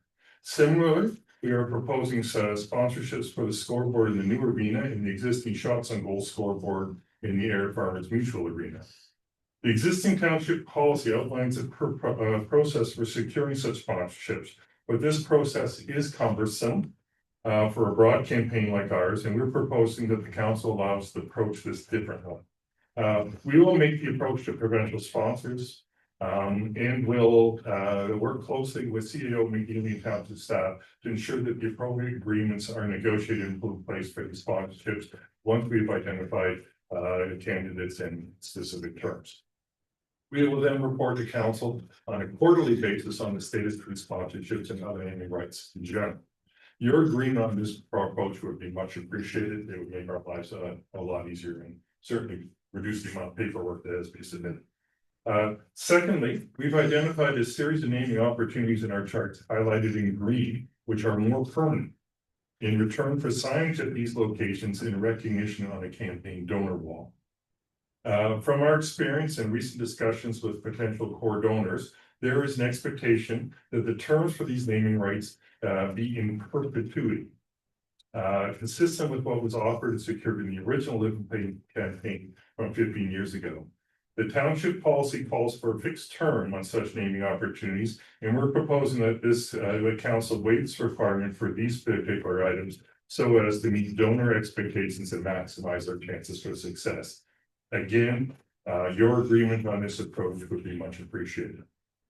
The township policy allows for adjustments on terms and process in specific cases, and we believe this makes sense for the Live and Play 2 campaign. Accordingly, we respectfully request the council approve a motion today. Following this meeting and approval by council of our proposed amendments to the township policy for this campaign, we believe that we can secure a number of larger pledges tied to naming rights from donors in short order. Our plan is to secure these prior to a formal campaign announcement in September so as to build up some momentum and community awareness at the campaign start.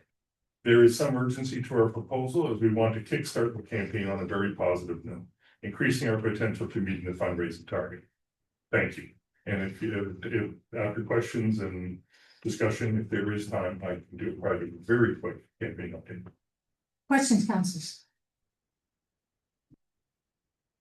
We have a discussion, questions? Do we want to bring the motion forward, Councillor Williams? Councillor Rowland. Is the CEO going to do his report now, or are we voting on how we're doing this? CEO McNeely? So, Madam Mayor, Mr. Play in his presentation has framed many of the contents that were in my staff report. Staff, as Mr. Play has indicated, council will have to turn their mind to will you allow for variance to the current 2017 policy on naming rights to remove some of the prescriptive steps that have been identified in that original policy. As Mr. Play has identified, the policy does allow council the discretion to deviate from the written policy. And what we're asking for is based on the magnitude of the scope and scale.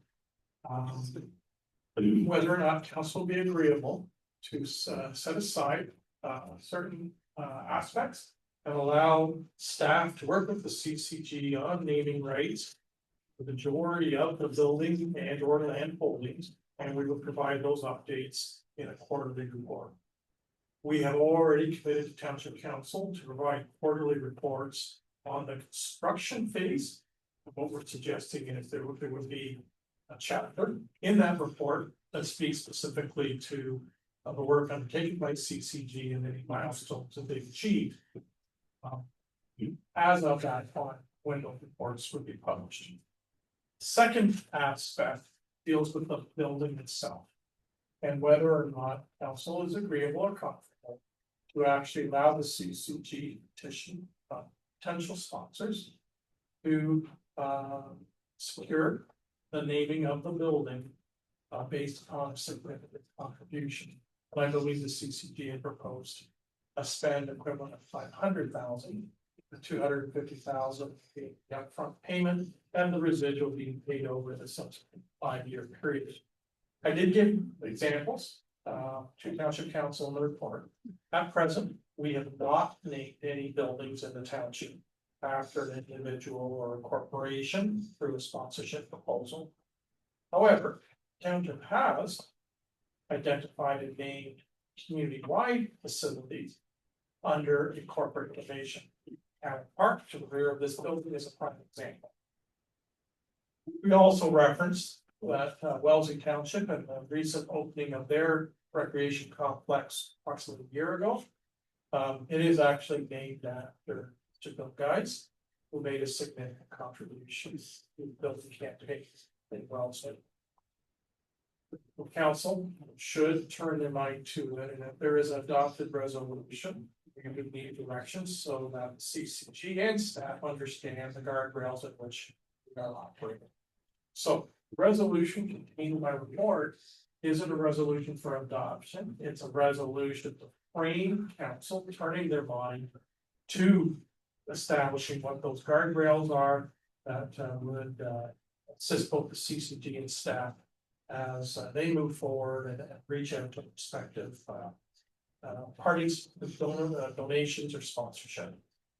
Council Williams and Council Roman. Thank you, Madam Mayor.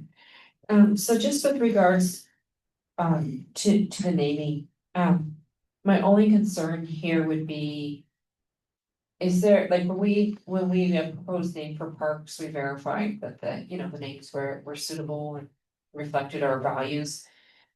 Is there anything like that going, like any looking review of that? Just to, that is my only question or concern. For the rest, I believe, and I'll bow to Michael in a minute, but I believe when the names were coming up, they come to us from council as well. But Michael, if you'd like to respond. Yeah, our intent is, we have a short list to it, obviously there aren't gonna be that many candidates for sponsorship of the building as an example of the other ones.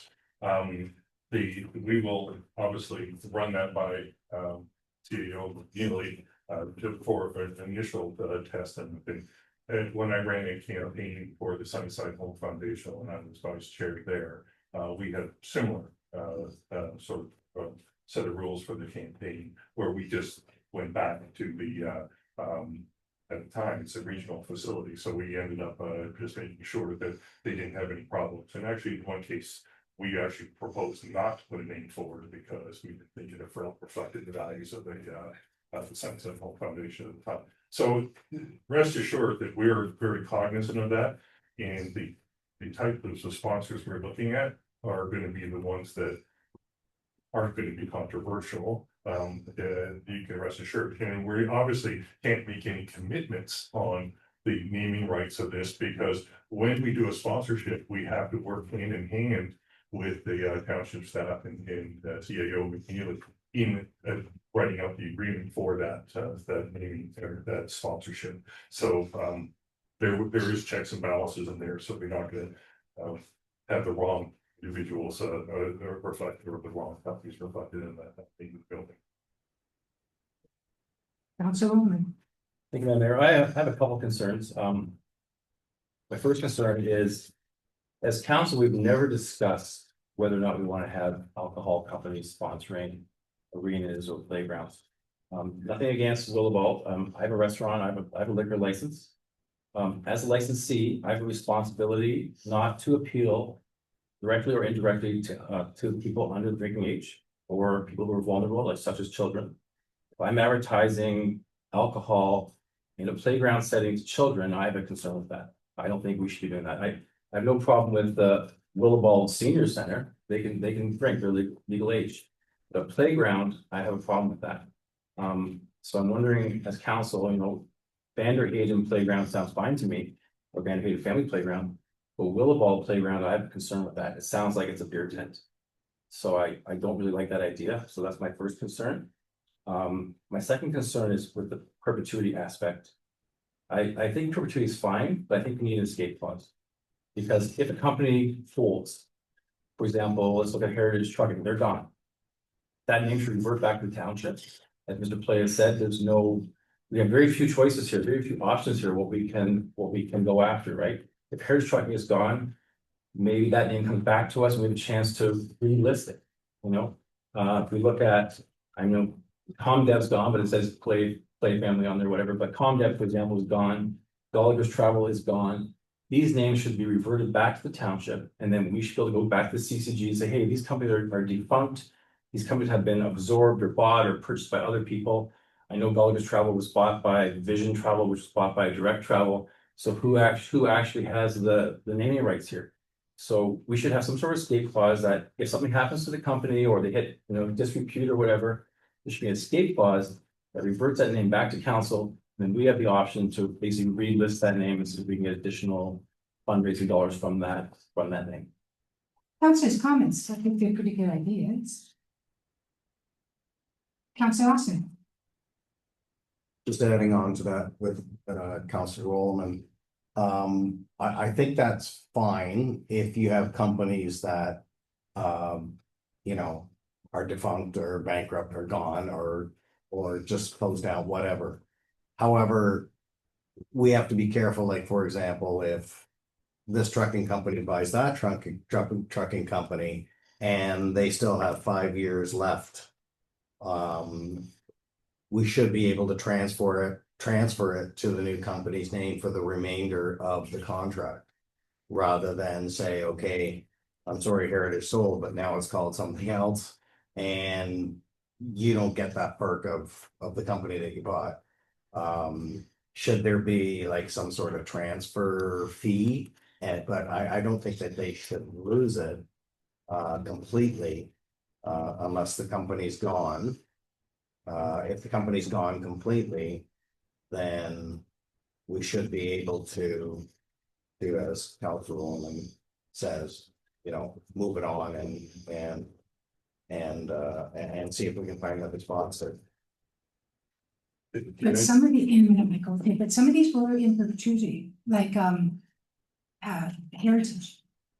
Okay, but they are gone. So do we approach Steve Lowe and say, would you like it to change to Steve Lowe and whatever? We have to really, but Michael, you go ahead. You got some suggestion? No, it's just a comment I will make. It's that ComDev, as an example, ComDev still exists. It's just owned by another company at this point in time. When we did not only ComDev Field here, but we did the ComDev Soccer Dome, Cambridge, right there. We did those in perpetuity, and largely because there are a huge number of ComDev employees, ex-ComDev employees that are still living in those areas in Cambridge and actually even in North Dumfries. And for people like me, who was one of those ex-employees, albeit the ex-CEO, I would object if somebody said take away the ComDev name on that field, because I'd say, oh, that we did that for a reason, because we want to have a legacy in the community as a result. So that's just my personal comment. Okay. If you put some sort of terms on it, just remember, every time you put a term on something, it makes it a little more challenging to sell this thing, so make it, the company's gone bankrupt. Or defunct or something like that, or you get agreement with some principal that was involved with it. Please, to make sure that it's not, sort of carte blanche, just, it's gone, you know what I mean? CEO McNeely, can we make an adjustment in our naming policy just for the Twin Head? Madam Mayor, as a staff report identifies, there is a provision where council has set up things like a memorandum of understanding with a third party, in this case, the CCG. That council can deviate from its policy. And so what part of Michael's presentation, staff report, is to say to council, this is probably a situation where it's appropriate to deviate from the policy, given its multifaceted in its approach and also the significance of dollars that are being sought. And we would just like to know what the new guardrails are. So I tried to give some examples of what council might want to turn their mind to. So as Michael indicated in his presentation, there would be continual liaison between myself and the CCG. And generally speaking, we would follow the intent of the overarching policy, which is to ensure that the values of the corporation and our public are okay. So that deals with potentially offside sponsors or inappropriate statements or taglines that could be part of a strategy. But the question really becomes down to, is council agreeable for the majority of the portions of the building, and they're shaded in green, provided by the CCG? Those entities or corporations would have an aspect of the building, say block 7, named after them forever and a day, amen. That's the practice was taken as it related to the original building for Dumfries Community Complex, and the CCG is advised based on its history. It is easily able to secure donations or sponsorship where there's an element of certainty, legacy going forward. So those deals with the green shaded colors. On the yellow shaded, the CCG has suggested that there actually be a defined period of time, and they have suggested 10 years. Once again, our policy does say about a definitive time period. It doesn't identify what that time period would be.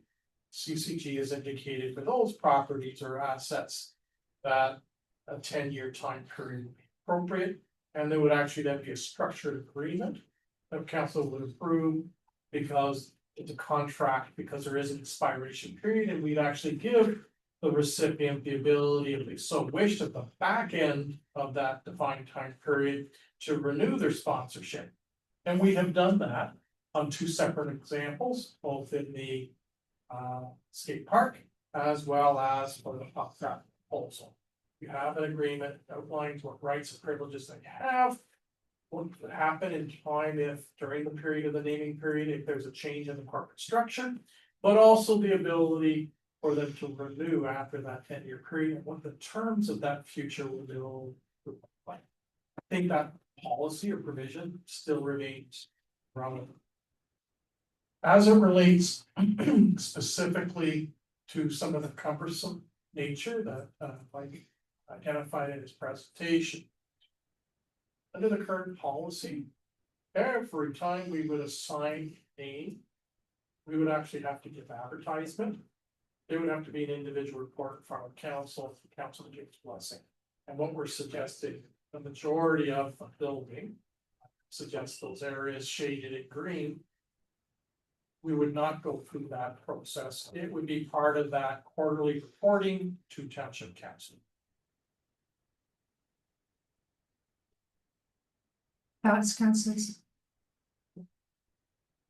I kind of like what Mike was presented here, and I would like to do it just for the Twin Head. But I think the motion reads, if I'm correct, the second one is to just receive the report.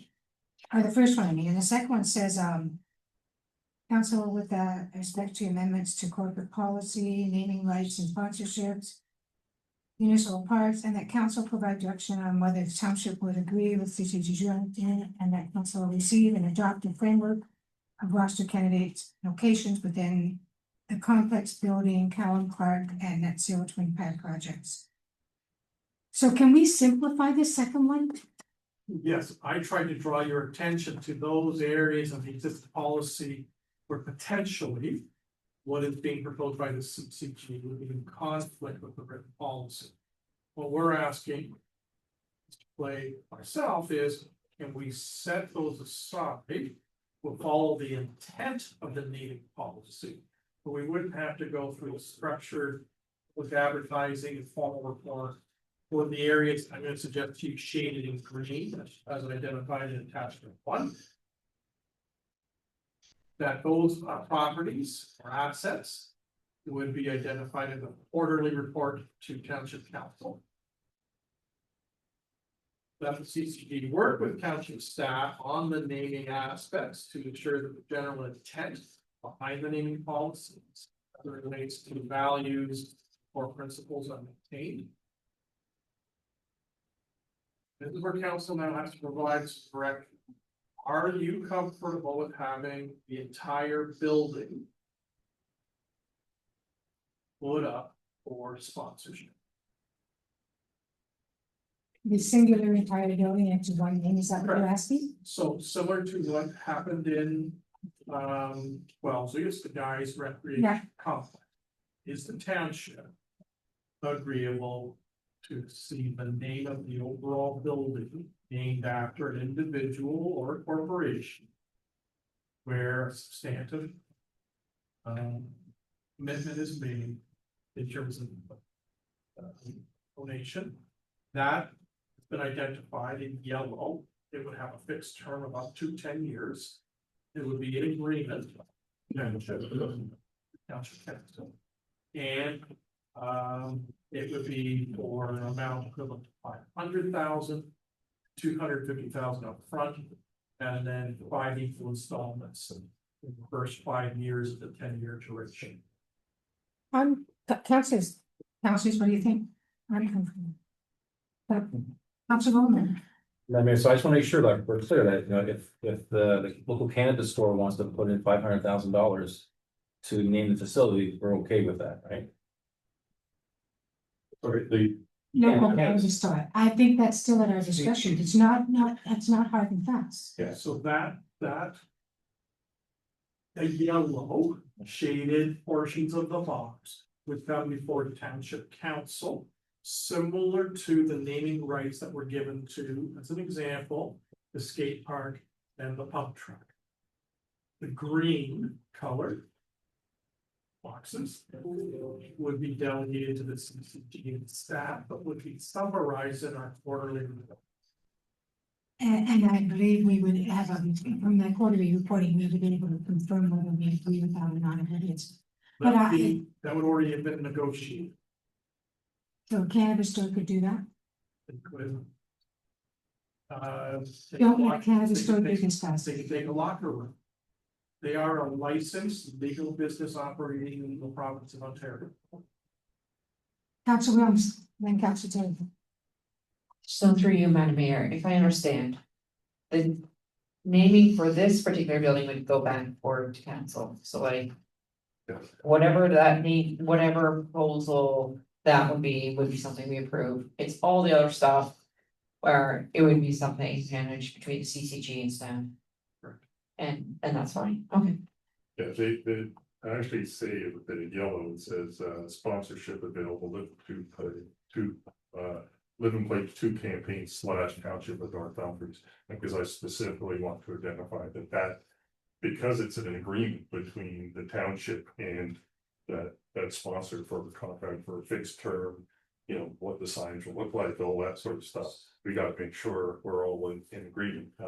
We would be going obviously straight to CAO McNeely and making sure that we're not wasting our time with the short list of people that we're addressing on that. And then in turn, once we've got to that point, we bring it to council. Counselor Tilly.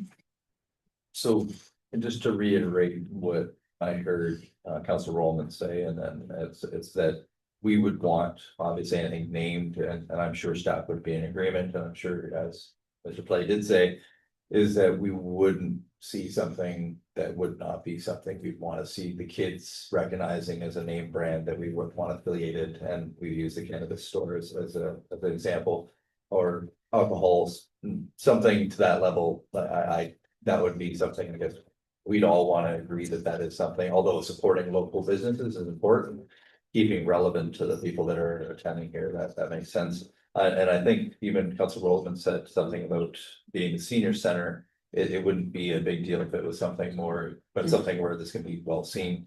I like that idea, but what I do appreciate is the fact that the CCG recognize that they'll be working with staff, and that staff will help along with our good community members that are CCG as well. They will make the decisions that we necessarily don't even need to worry about when it comes to council. And I think personally, I'm willing to trust that, because they do care about the community as much as we do. And simple to the fact that they are willing to take on the responsibility of fundraising and dealing with this, then it just is gonna help to speed up the process instead of making it drag on. But again, I'm willing to discuss it further, but it seems to make sense to me. Counselor Wells. Thank you, Madam Mayor. So with regards to the green and yellow, I think I understand.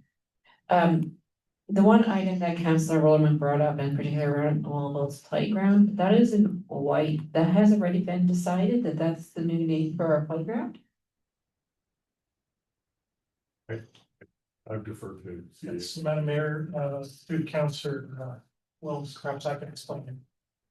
Back in 2009, 2011, during the original CCG fundraising campaign, but the ladies here and merging the Allen Park to the rear of this building, it was an actual donation received through Gallagher's Travel.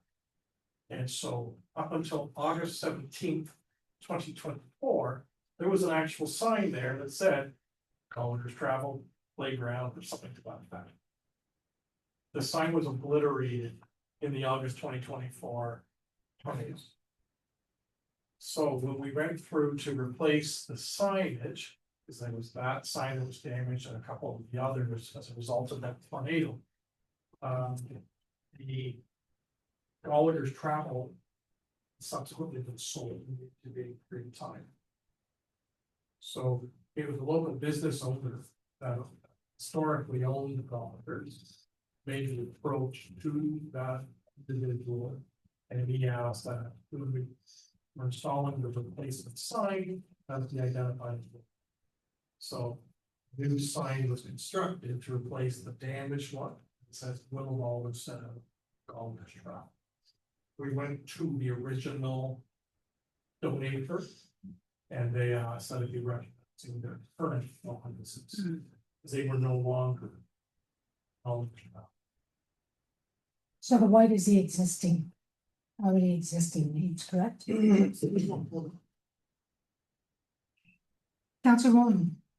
Mayor, I just want to go on record and say that I don't want to hamstring the CCG in any way, but I don't think it's appropriate that products that are only sold to people who have to have, Asian majority have to have, 19 plus.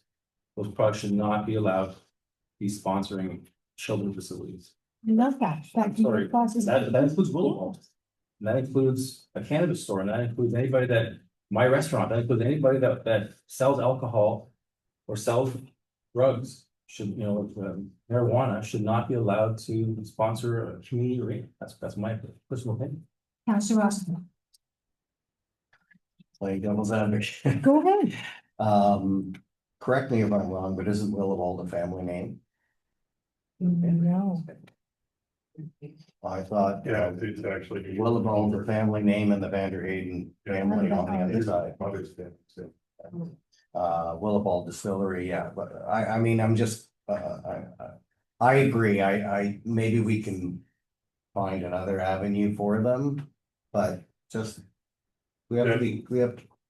I mean, honestly, it's not even part of our campaign, because we're not we're not offering that one, so it's really now that the decision council's got to sort of take up with staff and say, could we change that, do we go back and do that, but, we would certainly welcome, a donation from Better Haven Family. Yeah, and that would be fine. That would be fine, So but the I business, agree with what Mr. Roland said too, because I used to be a Ontario sales manager for Yeah. Molson's. So, and you're right, they should not be sponsoring playgrounds or anything for use. Yeah. And by the way, my wife would never allow it. Councillor Austin. Sorry, and just to finish up on that.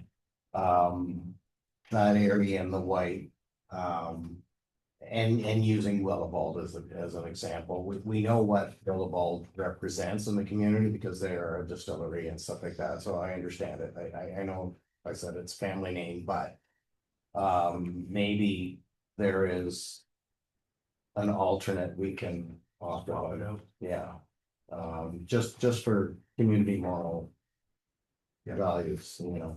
So do we need to put that in the agreement? I liked how you worded it, Councillor Nolan, so, see, any thoughts? So just so I have some better direction. If the activity area is specifically targeted to youth under the age of 19, it is council's preference that anything that aligns with either alcohol and or legal drugs, cannabis, would be inappropriate. We have 2 community programming groups on the second floor of the expansion area. They will host recreation, leisure programming across the spectrum, all ages. Is there a concern if the specific area is not targeted to a specific age cohort? The playground structure, it's obvious. I mean, generally speaking, it's under youth of 13 by the size and scale we have. There's no doubt it's targeting under 19 as an age. The community halls, as examples, could be programmed for any age cohort, Including you. including youth, including children. So I think the policy would remain the same. Then you will not be programming, you will not be naming that any asset on this property. That deals with. So that we approaching any, you know, any company dealing with the age of majority situation. So you agree with the policy? And Councillor Roman and Councillor Austin. Thank you, Madam Mayor. And to the comment that Mr. Hutchins made, I agree. I don't want this building to be called the Molson's North Dumfries Community Center. For the same reason, or the Bats or the, you know, whatever brewery happens to show up. So I think policy should stand. I don't think we should be encouraging. This place that, you know, his wife wouldn't want it, my wife wouldn't want it, most people don't want it. So I think we should be aware of what the community wants. If that means we forego some sponsorships, then that's, sorry to hamstring you guys, but that's the way I think it should be. Councillor Austin and Councillor Lewis. And I think that the CCG hears that loud and clear, and I trust that they're going to comprise their list and design. Because I know you guys know what you're doing, so. We already had several pages of for this, none of them are included, the situation we're talking about, so. We good? So now we need a properly worded motion. So Madam Mayor, if I could assist council with framing a suggested resolution. So recommendation 1 would state receiving the report. Recommendation 2 would be deleted in its entirety. And basically would read something to the effect of, and that council provide direction, staff, and the Center for the Community Group of North Dumfries, that those areas identified in green on attachment 1, CA North Vaughan 2025. The intent of the 2017 naming policy will apply, but it's delegated to staff at the CCG to assign names and terms and such names and terms will be identified as quarterly reports to Township Council. Second item under recommendation 2, and that for those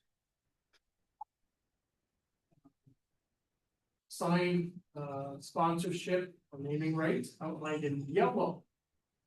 Attachment number 1, CAO report 19/2025 would be submitted to Township Council for approval, along with the negotiated terms of the naming rights for council approval. Then the third recommendation would be, and that Township Council is agreeable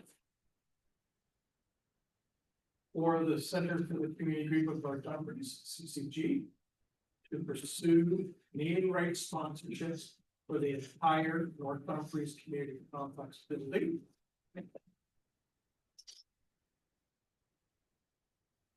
And then the fourth recommendation would be as presented in the report.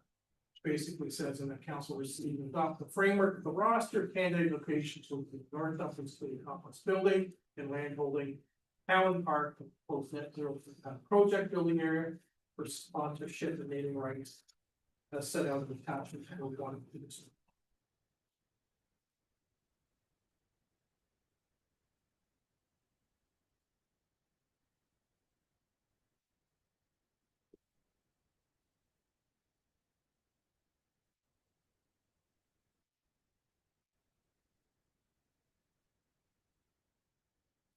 Good discussion.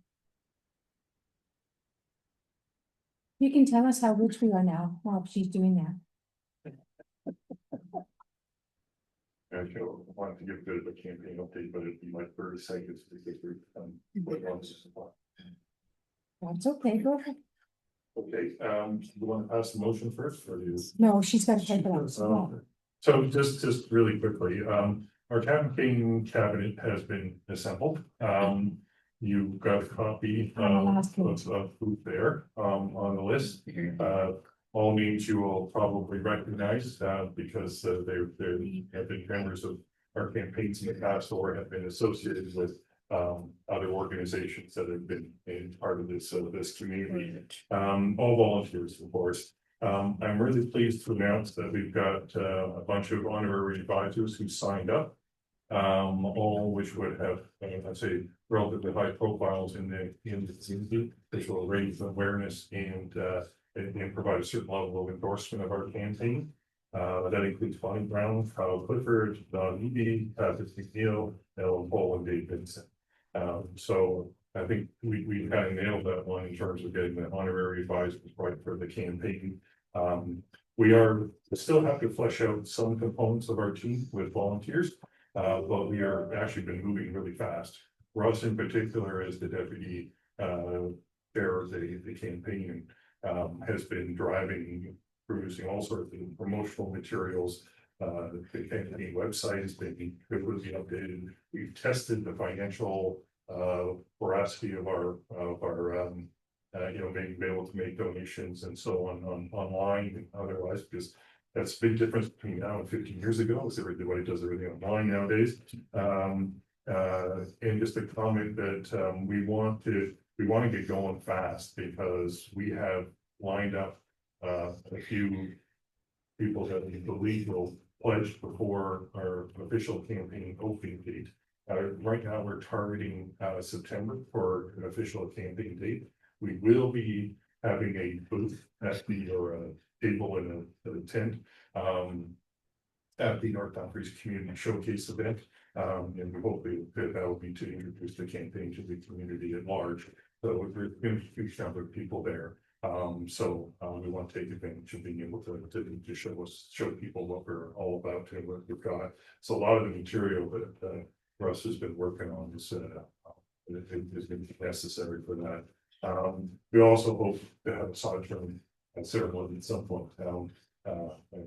Maybe we'll have a couple of our other advisors to be part of that as well for photo purposes. Okay. Excellent. Okay. So you're not going to tell us any dollar figures yet? Sorry. No dollar figures yet? Not, certainly not publicly until we got this approval Yes. here, and I've got platform filled on it.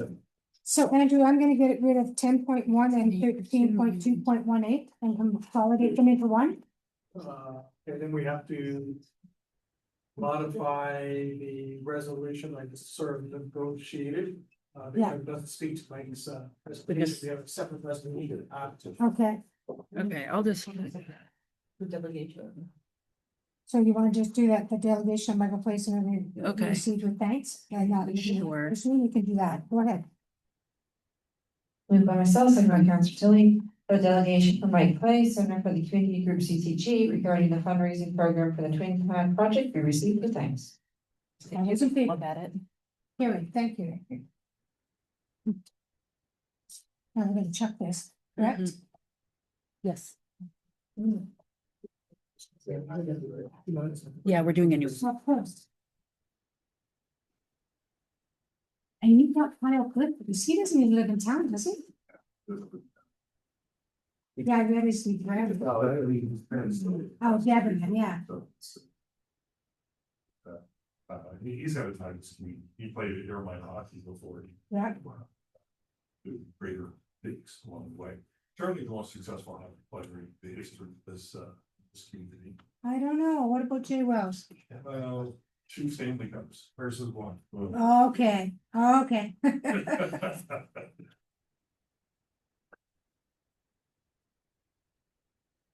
Andrew's just doing the edit.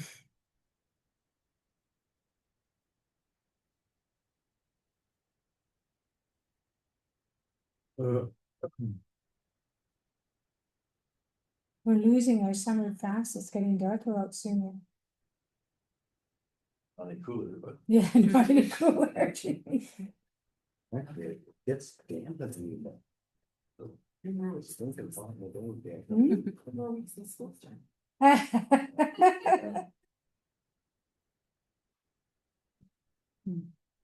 We have 49 candidates for the Oh, look council at that. seat. We're gonna be all day at the council on Thursday. So you guys get to decide. 49 speeches and then they don't keep stuff.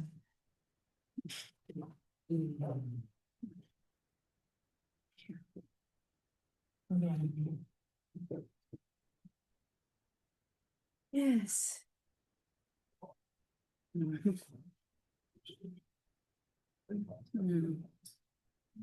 Yeah.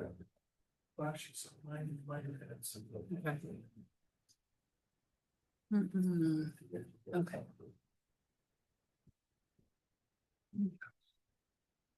The community.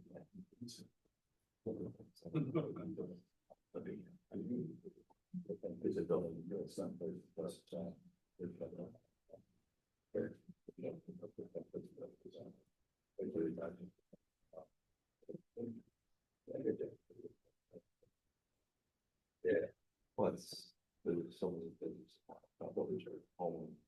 New building. Like winter. They do the cutoff point.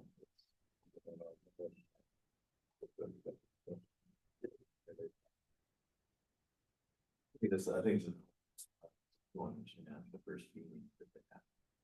It's just a big thing. And then go to building. Yeah, so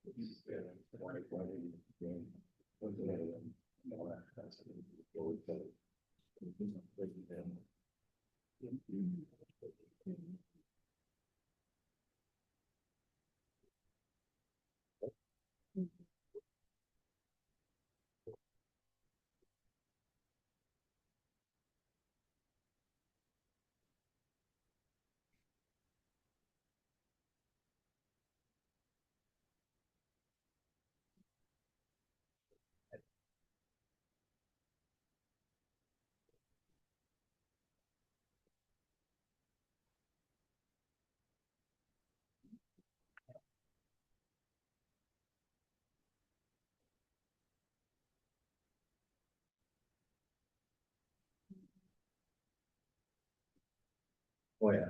Yeah. Like, we can start reading and.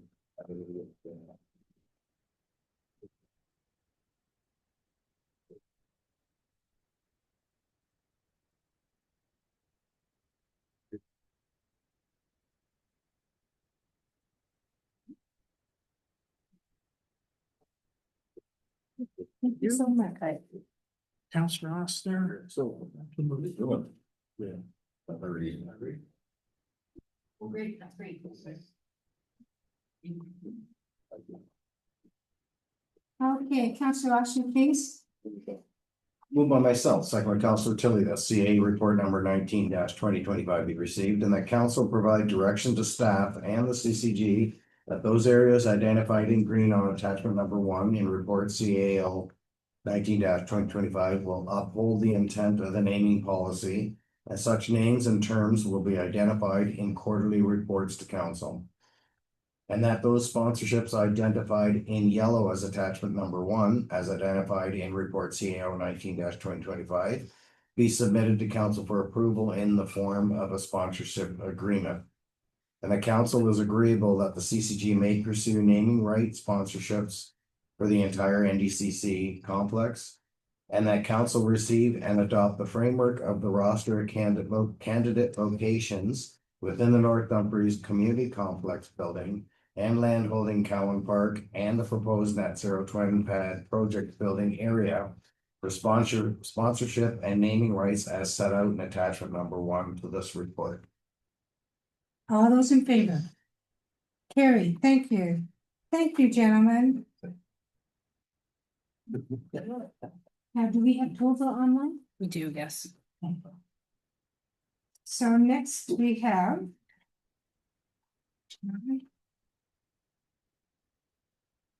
Delegation from Tova Davidson, Executive Director, Sustainable Waterloo Region, regarding SWR update to the community. Tova? Hi, Tova. Hello, can you see me and hear me? We can. We can. It is getting awfully dark and I feel like I'm backlit. Thank you so much for having me. Do I run my own slides or are you going to run them? Either way is fine. Yeah, if you'd like to run them, that would be great. Okay. Yeah, Yes. Okay, just a second. Okay. Great. There you go. Let me know when you can see them. We can see them. Thank Wonderful. you. Thank you so much for having me. My name is Tova Davidson and I'm the Executive Director at Sustainable Waterloo Region. It's my honor to bring you this update that I come every year and speak to council to give you some information on the things that have happened in our community and the things we're working on for the year to come. Was really happy to hear some of those things you're talking about in the last little while in council, the economic development strategy, looking at our community climate strategy, a net zero building being planned. All of those things are wonderful and they're very in line with the work that we do. This slide that's up right now is the one that I think is most poignant for most people. And what it does is it gives you sort of a quick snapshot of the impacts of the work that we've done over the past year. So this is for 2024. SWR has been working really closely with a number of partners. I'm going to highlight some of the programs and some of the specifics. However, 2024 marked 15 years of SWR. And so we decided that we wanted to take a look back at what had happened in those 15 years. We worked with more than 180 member organizations. We've planted more than 3,000 trees, and we've had more than 1,100 volunteers putting in 750,000 hours over the past 15 years. And sometimes I have people ask how, you're a big team, aren't you? And I like to say, actually, we're not that big of a team, but we are an incredible community movement that's behind us. We also decided we wanted to give back to this incredible community for all of the work that they do to support us. So our team went out and we volunteered with other organizations. We gave out treats at Christmas. We painted other nonprofits, new spaces. We planted gardens. We gave out food for House of Friendship. We did a clothing drive and more, all to give back to this community because we know that the way to a sustainable future is to do it together. So some of the updates from our programs, the Evolve One building, which many of you know, and if you've not been in or not heard of, you should call me. I would love to show you around it. Once again, is at net positive standing. In 2023, it did not meet the net positive standing because of the wildfires that happened that year. And so it'll be very interesting to see what happens this year, knowing that the particulate matter in the sky does impact the ability for solar panels to generate energy. But we generated 108% of the energy used on site was generated on site. We also found in the Impact Network program, we continue to support organizations like the Township of North Dumfries. You are a proud member of this program. We hosted events. We had more than 500 people come out this year to our events, and that's really great. They are meant to inspire, engage, and inform. In that program, we have a commitment of about 60,000 tons to be reduced, but the group that has actually set those targets has reduced 82,789 tons, so more than they thought they could, which is amazing. People always think that, you know, it's an ambitious target, but then they start to do the work and they realize that it's actually very possible. We also now have a partnership with Explore Waterloo Region, knowing that the business events, sporting events, and tourism sector is driving really hard towards sustainability. And that by working together, our two organizations can make Waterloo Region a destination of choice. So what we do is we work with individual businesses within the sector to encourage them to have their footprint done. And then actually this year, for the first time, we are doing whole event carbon footprint calculations. So there was a conference a few weeks ago, and we are doing every bit of transportation, all of the food, all of the accommodations, all of the facilities they were in, transportation between facilities, all the printing that they did, all of that, to then encourage that movement down. And what we're finding is we're actually winning business to this community because we're able to say this is a unique differentiator and we can help you do this. The Climate Action Program, of course, is a partnership between all 8 municipalities in Waterloo Region with a shared target that we are working to strive towards. And we've launched a new With You We Can campaign. So hopefully you will see that out and around the community. We did bring out a new greenhouse gas inventory, and I came and presented that to you earlier in 2024. It takes some time to get a whole community's carbon footprint calculated. We have reduced by 12%, which is great, but it's just not enough. We are not moving fast enough, and I don't know if the rest of you are seeing some of the things in the news with the natural disasters, the climate disasters that are now happening in all kinds of places, including Thornbury, massive flooding on Canada Day in Thornbury, and New York City, all over the world. We're now seeing the impacts of climate. And so we keep saying we've got some time, and it's feeling we have less time than we think, but we are working really diligently together to try to address these changes on a systemic model. And so one of the big things we did in 2024 was we launched a new governance model for this program to make it truly full community engagement. So of course the municipalities are engaged, steering committee table. We've got people from all municipalities there. We also have a community leadership table, and one of the CAOs was chosen among all the CAOs to represent municipalities as a whole. But on that community leadership table, we have Indigenous representation, we have public health, we have the Chamber of Commerce, we've got a school board representation, post-secondary representation, et cetera, et cetera, et cetera, so that we are actually hearing from the whole community where are the opportunities, where are the risks, and what are the priorities that we should be focusing on. And we're now launching action teams to actually get projects started, get things moving, and new programs and new initiatives underway, because it's not just about governance and talking about it, it's about implementation, planning, and making action start to happen. Our microforest program, of course, is one that people love, and it's one that is well understood. There's some great other programs that work in individual homes or along roadsides or in rural spaces. Our work is primarily in urban towns, cities, that kind of stuff, in the urban spaces. In 2024, we actually planted 16 forests. They sequester about 3,600 kilograms of carbon, and a lot of them are in schoolyards, so 10 in schools. And so we had 1,800 students come out, and many of them planting their first tree or their first anything. Actually, it's quite fun to watch them play with the dirt and the bugs and that sort of thing.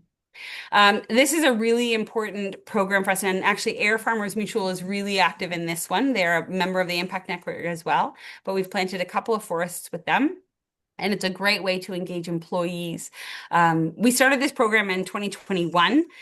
And we have actually planted, I think, oh, no, I didn't put it in. In 2021, since 2021, we have planted 3,479 forests with no funding, all by sponsorships. So we're really proud of that, and we'll continue.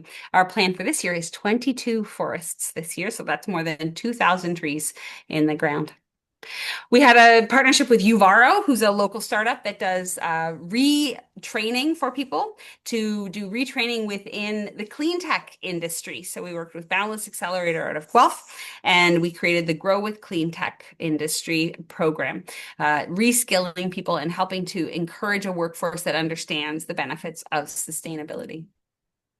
We've also launched a new program. We actually have a couple. We've launched a new program, one that was piloted last year in 2024 with the Circular Innovation Council, and it provides organic waste services to businesses that are not served by the region and that may not be large enough to have their own organics contract with a hauler.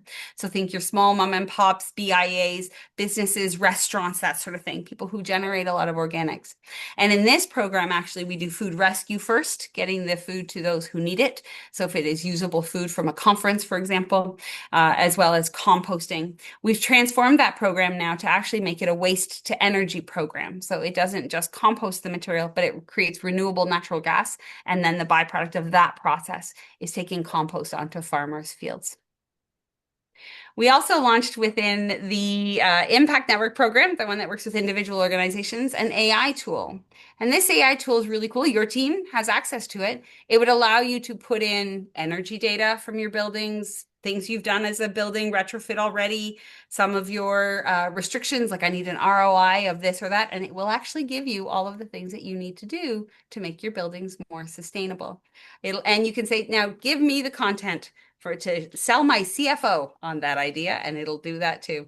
So it's a great tool to actually help businesses, organizations understand what would be the next best tool to undertake.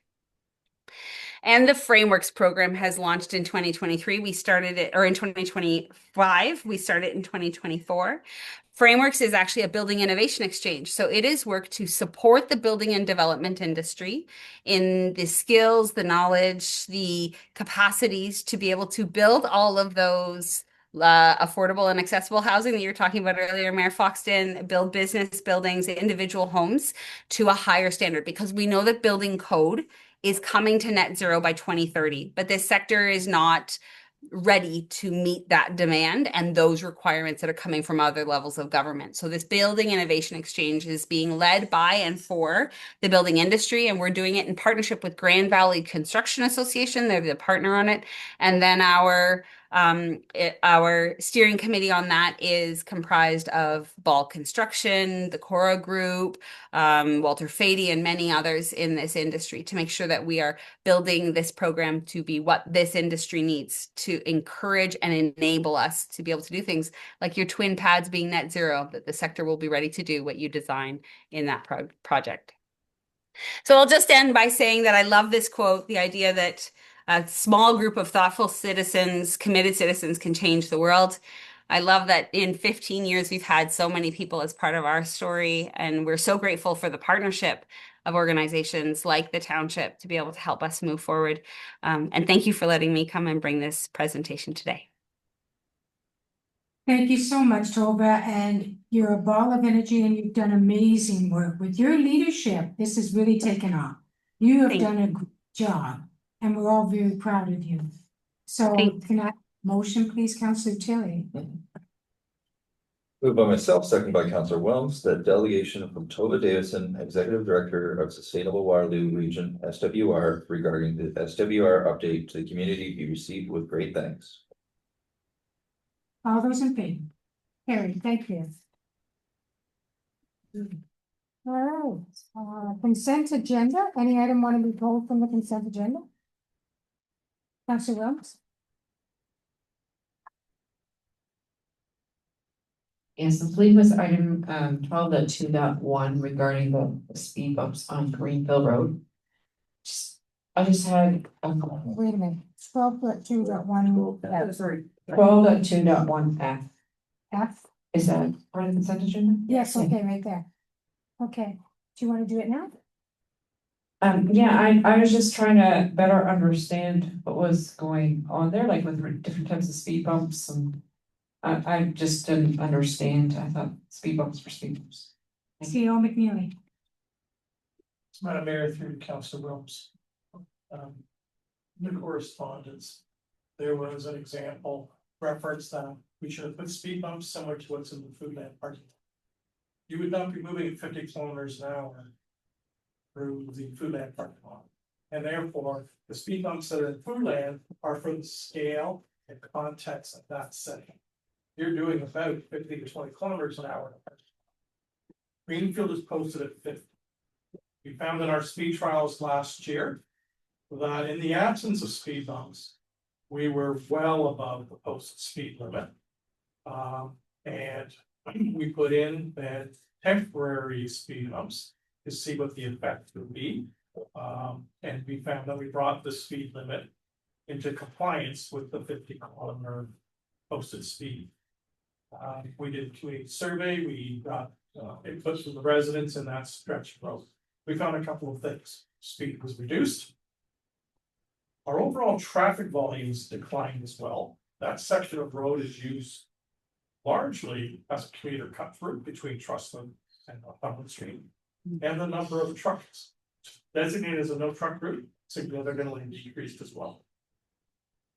We've installed, consistent with council's direction, speed humps that would lower the speed when you would approach the speed hump to 30 kilometers an hour. It is signed at the approach to those speed humps, a recommended speed of 30 kilometers an hour. You travel over those speed humps, there are 5 of them in this section of the settlement area, Greenfield. You will have no issue clearing the speed humps and not damaging your vehicle. If you hit them at 50 or 60 or greater, you will feel the influence of hitting those speed bumps. So they're proportionate based on their spacing. They have been deemed through earlier pilots to be effective in terms of modulating speed and reducing unwarranted traffic to that corridor. And the signage as well as the design is consistent with that type of road. Okay, so Councillor Rossman. Just an add-on to the comments of speed bumps there. It's similar to Piper Street, like when people are coming up Trustler Road and there's trains, they were flying through Piper Street to get to Northumberland because that's like they're not waiting for the trains, and rightfully so. People are upset because there's a lot of traffic on that road. However, they were taking it out on Piper Street. They couldn't slow down, so we had to come up with a way to slow them down. Greenfield's the same way. I travel Greenfield quite a bit, and there's numerous times where I see cars coming. I can see that they're coming at quite a speed, and I'll flash my lights to pretend that there's a radar or something like just to, and then they slow right down. But they're traveling through that area at excessive speed. We constantly had problems there. The pilot program worked and the humps worked. And the thing is that it's that section of town again. If you can't slow down, we'll come up with a way to slow you down. Like it's dangerous. It's really dangerous. So Councillor Roman, the motion, Councillor Roman, do you want to read it? Or did you say 12.2.1, 12.2.2? Sure. Okay. Moved by myself and by Councillor Oster that the following reports as listed on the August 11th, 2025 consent agenda be received and recommendations contained therein be approved and acted upon. 12.1.1 report number FD 08-2025, the Fire Department Instant Response Summary for July 2025. 12.1.2 report number FIN 14-2025, 2025 Water Region Community Foundation Grant Award and Allocation. And the following information items as listed on the August 11th, 2025 consent agenda be received. 12.2.1 communications A, B, C, D, E, and F, and 12.2.2 advisory committees A, B, C, D, and E. All those in favor? Carrie, thank you.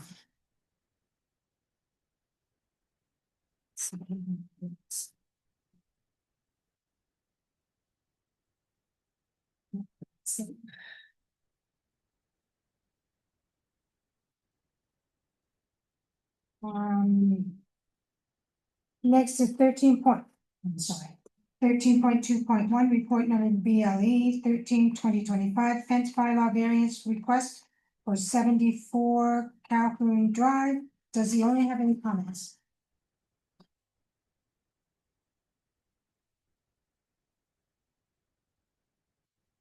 Thank you for your patience. It's been a long night. Thank you for your time and the opportunity to speak tonight. I'm going to say a few words and then I'll share it over your effect.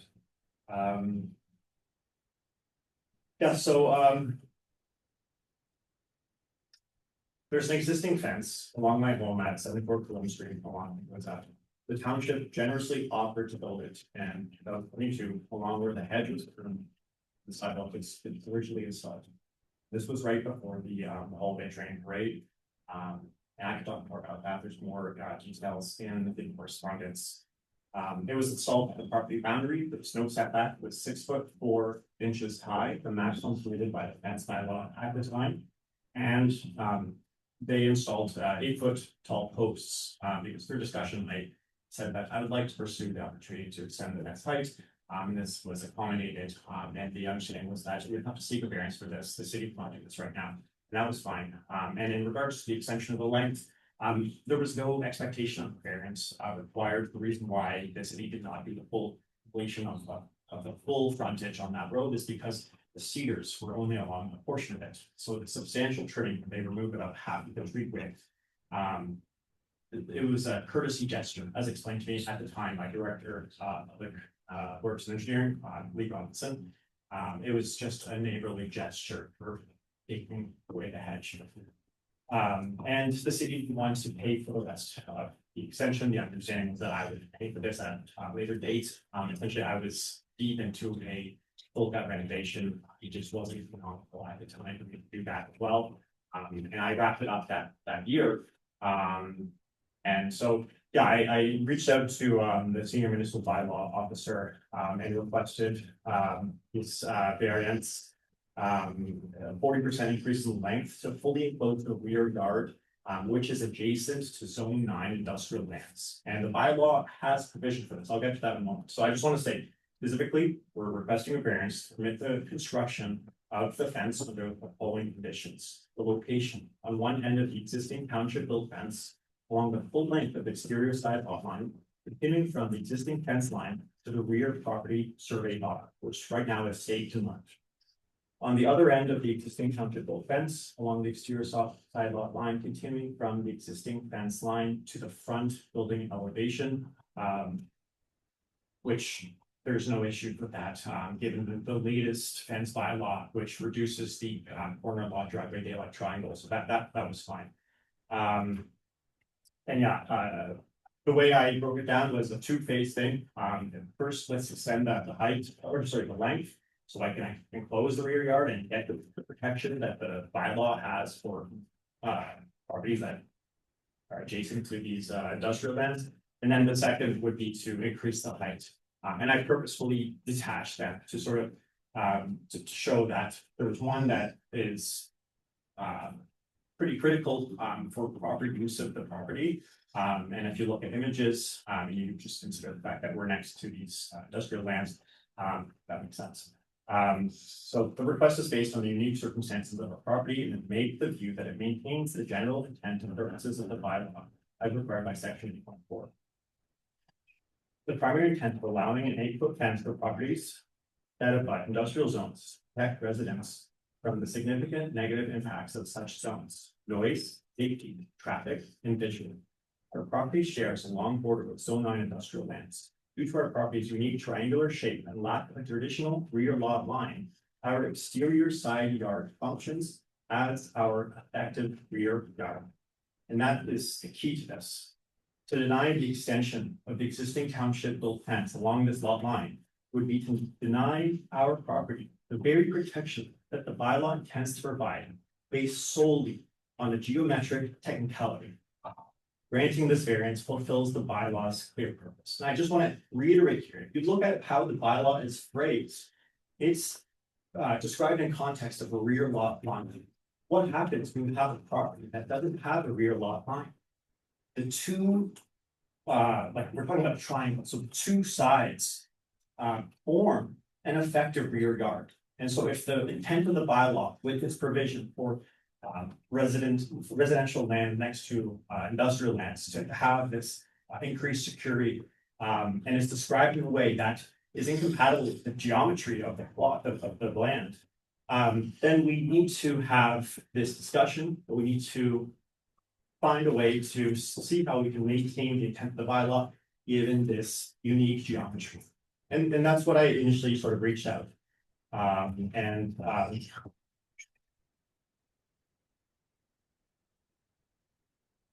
Yeah, okay, I'll just keep going. So in 2022, the township itself installed the initial 100-foot section at the requested 0-meter setback, which was an exception to the bylaw then in effect. There was one clause that said the council could install a fence outside of the provisions of the fence bylaw if it was for public safety. And this was mentioned by the senior municipal bylaw enforcement officer, so I'll just mention that as well. But that would be the only position. At the time, that bylaw did not allow building on the lot line, yet we did so anyways. There was a logic and a rationale that made sense, and so we did it. We cooperated with the township's urgent construction schedule in good faith, with clear shared understanding that we would be able to complete the fence later. This variance would simply allow the consistent completion of a project the township started. Finally, safety and security. There's a demonstrated and ongoing need for the fence. 8-foot height is necessary to mitigate persistent issues of trespassing, theft from our property, and littering. Furthermore, it will provide a critical safety and sound barrier from traffic on adjacent Inglis Avenue and the noise from the neighboring manufacturing plant, which operates with regular semi-trailer traffic. And I will just mention that there's a lot of traffic on that road. There's been car accidents, toppled hydro pole right next door. So yeah, that's it for me. I believe the request is reasonable, justified, and consistent with the principles of the fence bylaw. Thank you for the time today to allow me to speak. I'm going to pass it on. Okay. Good evening. My name is Rima Masri. I'm the architect of record who designed the renovations on Yazan's home a few years ago. So I just came here today just to bring maybe some stuff for your consideration. So as I was looking at the bylaws, I noticed that the fence bylaw has been changed several times. And then the last iteration, which was brought to you on November 12th, has significantly increased the exterior side fence, whereas it reduced the side and the regular side yard, but it increased the exterior side yard. So I take it that based on my research that a lot of neighbors, they seek this additional privacy and reduction from noise. And in particular, in Yazan's case, as he said, his context is very industrial on except the two sides, the side and the front, which are not an issue, but that one lot side, which could be argued as it's effectively exterior side yard, but it's also a rear side yard. It is adjacent to an industrial zone. There is train tracks that are very nearby, and because of the shape of the lot, it warrants a special consideration. Another thing that I want to bring to your attention that the house it was built almost 100 years ago, and it is very close to that exterior side yard. So that warrants an additional privacy need in terms of controlling noise and dust specifically. And Yazan has a very demanding job, even though he insulated the interior of his house. There is a lot of noise. So that's why he's feeling very strongly about this high fence. to create more privacy and more control, especially that he has some horticultural hobbies that he's doing in his backyard. So other than that, I just wanted to point out to the staff comments. I think there are some facts that are missed, or maybe the staff member who provided the comments wasn't up to date. Initially, when Yazan reached the staff to require to install a permission to install the fence, they did brought up two issues. One is the height of the fence, and one is that daylight triangle adjacent to the town property, kind of behind his lot.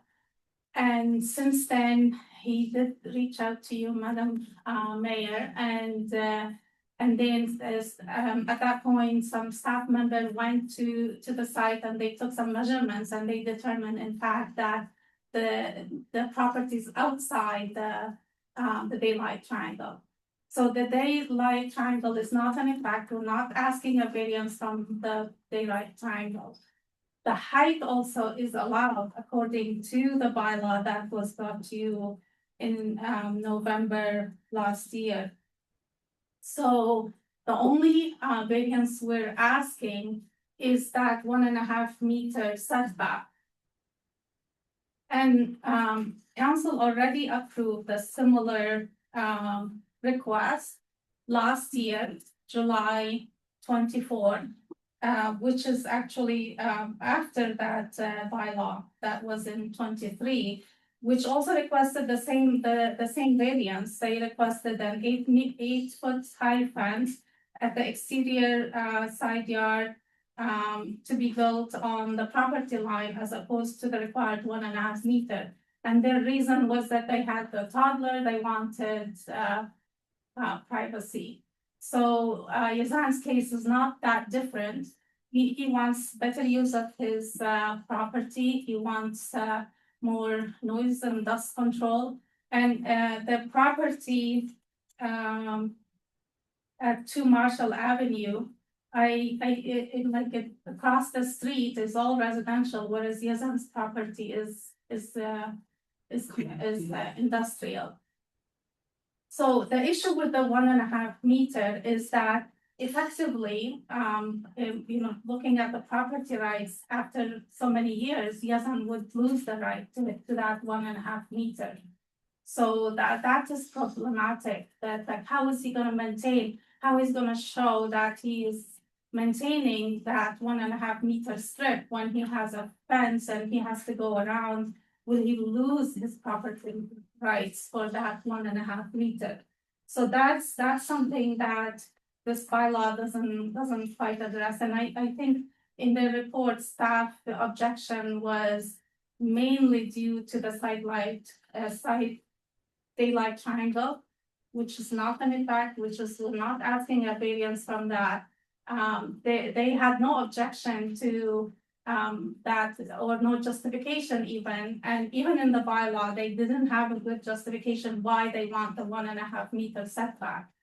So I submit to you that it is problematic for a property owner to give away 1.5 meter the full length of that property. So for those reasons, we ask you that you approve this variance. Thank you. Councilors, any questions or comments? Councilor Roman. Madam Mayor, my question is through you to staff. Does anyone know the measurement of the height of the fence at 64 Calvin Street next door? Do you know what the height is of the, if you look at the pictures, you see from the parking lot of the Spring Factory, you can see that there's already an existing fence at 64 Calvin. Wondering, what is the height already 8 feet back there? Approximately 6. So then, in essence, so that fence along that western portion of that property could be an 8 foot fence. Because it's zoned against an industrial area, is that what that I'm led to believe? It's allowed in the zone classification along the lot line. Interior, however, on the road side, bylaws requires a 1.5 meter offset. So yes, a higher fence is allowed in the side yard, but it has the requirement of 1.5 meter offset. The owner at 74 Kahoot, both in the presentation today and in the correspondence previously, has asked for it to be effectively at zero lot line, generally as an extension to both sides of existing fence. But that was installed by the township in 22 as part of the road, as part of the sidewalk installation.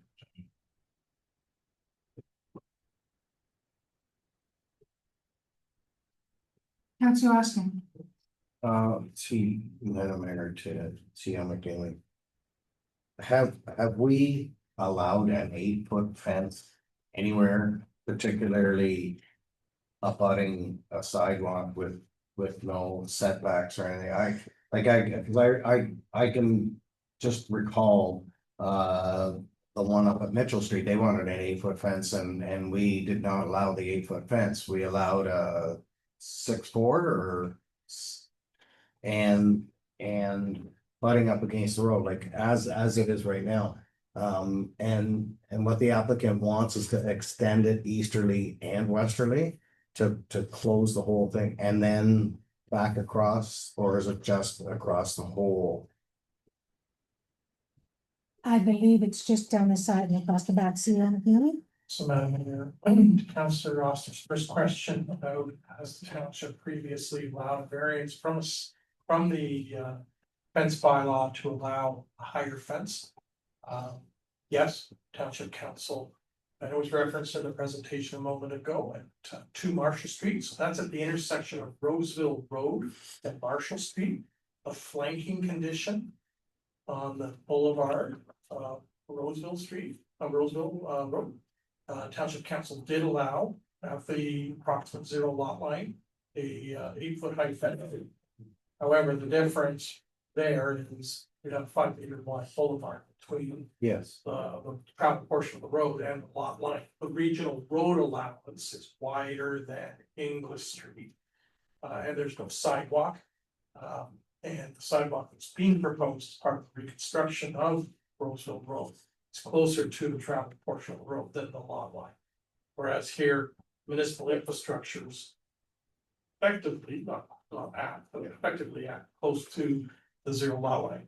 Regional road has higher traffic volumes, higher speed, and generally a wider variety of traffic movements.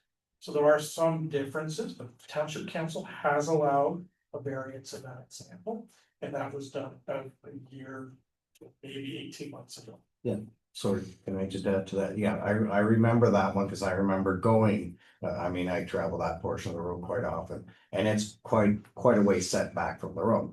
This one's set right to the sidewalk. This fence is set right to the sidewalk. So Madam Mayor, through the Councillor Officer, as in the presentation, but also shown in the pictures that were part of the staff report from the Cedar Bylaw Enforcement Officer. The intent of the owner is to extend the existing fence.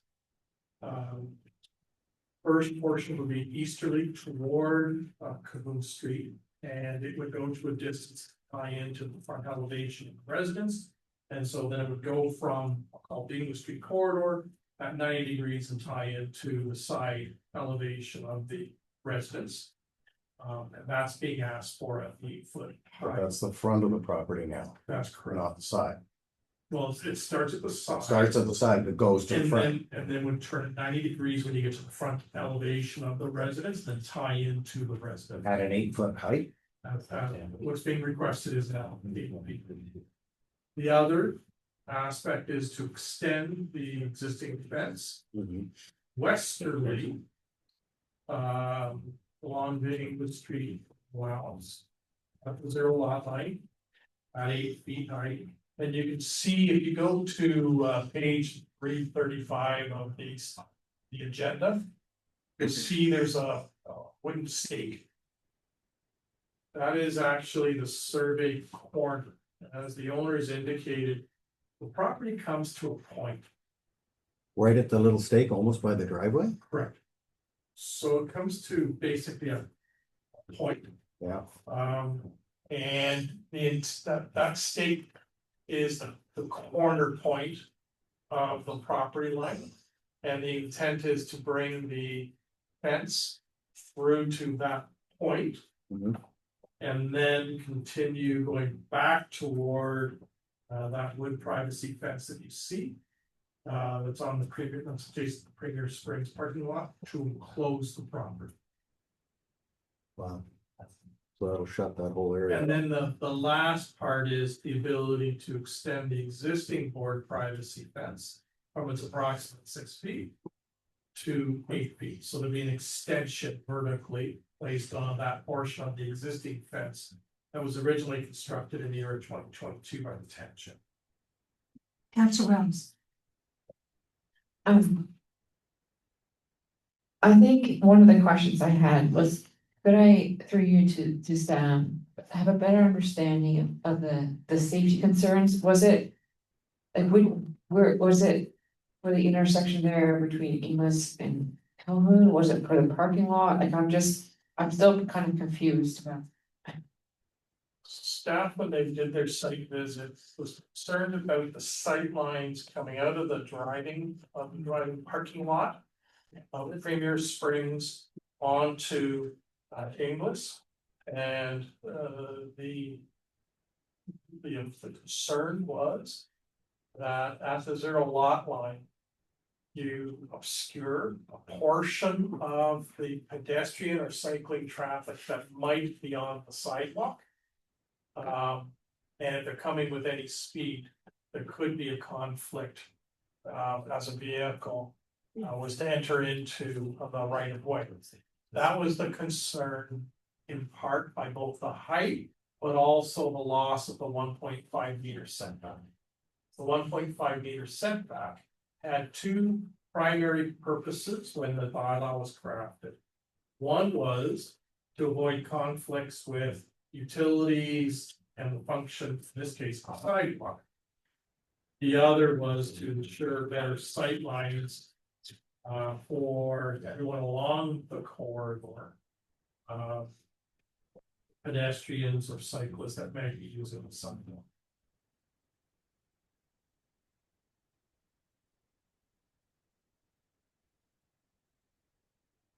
Council Williams. Thank you. So would the hydro pole that we see there, would that be part of the fence, inside the fence, on the other side of the fence? Like how is that? And that guy, like I'm. To the best of our knowledge, the post is just barely inside the municipal road allowance, but the guy wire is actually on private property. So do we need to move that? If we approve this fence allowance, like what is, like, I'm just confused. Madam Mayor, through the Council Williams, the township will not be touching the hydro pole or the guy wire. That's the property of Grandbridge Energy. And if there's a conflict with their facilities, then it's their responsibility, especially as it relates to that guy wire, which is on private property. There is no doubt in my mind.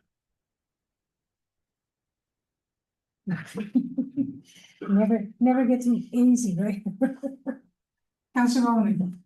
Thank you, Madam Mayor. So is the CEO then inferring or implying that they would have, the property owner would have to get permission from Grandbridge to build a fence around that guy wire? Or like, it seems to me we can't make any decision on this until the issue of the hydro pole and the guy wire is dealt with. CEO McNally. So to the best of my knowledge, there's been no consultation with Grandbridge. I do know in other examples where there's been a conflict between public utility and private landholding, and there has not been an easement, then it's been incumbent upon the utility in question to either secure an easement, negotiate something with the owner, or remove the conflict. Private property is private property. Council Williams. May I ask a question through to, have you talked at all to Grandbridge about the hydro pole and stuff? What has the conversations been there? Yes, I have. They are aware that they are infringing on my property. I've asked them to remove it. There is no easement on record, for that Iberville location.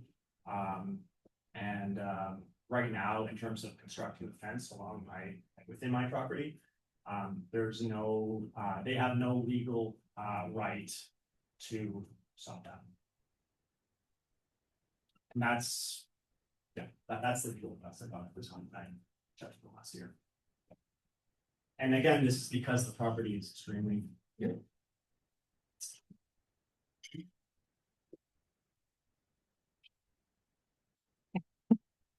I think we need something clarified from Grand Ridge Energy as to what they're going to do before we can move forward one way or another with this item.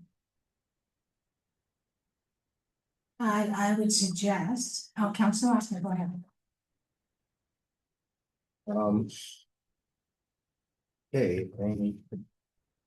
sorry, I've switched to my super duper up close glasses.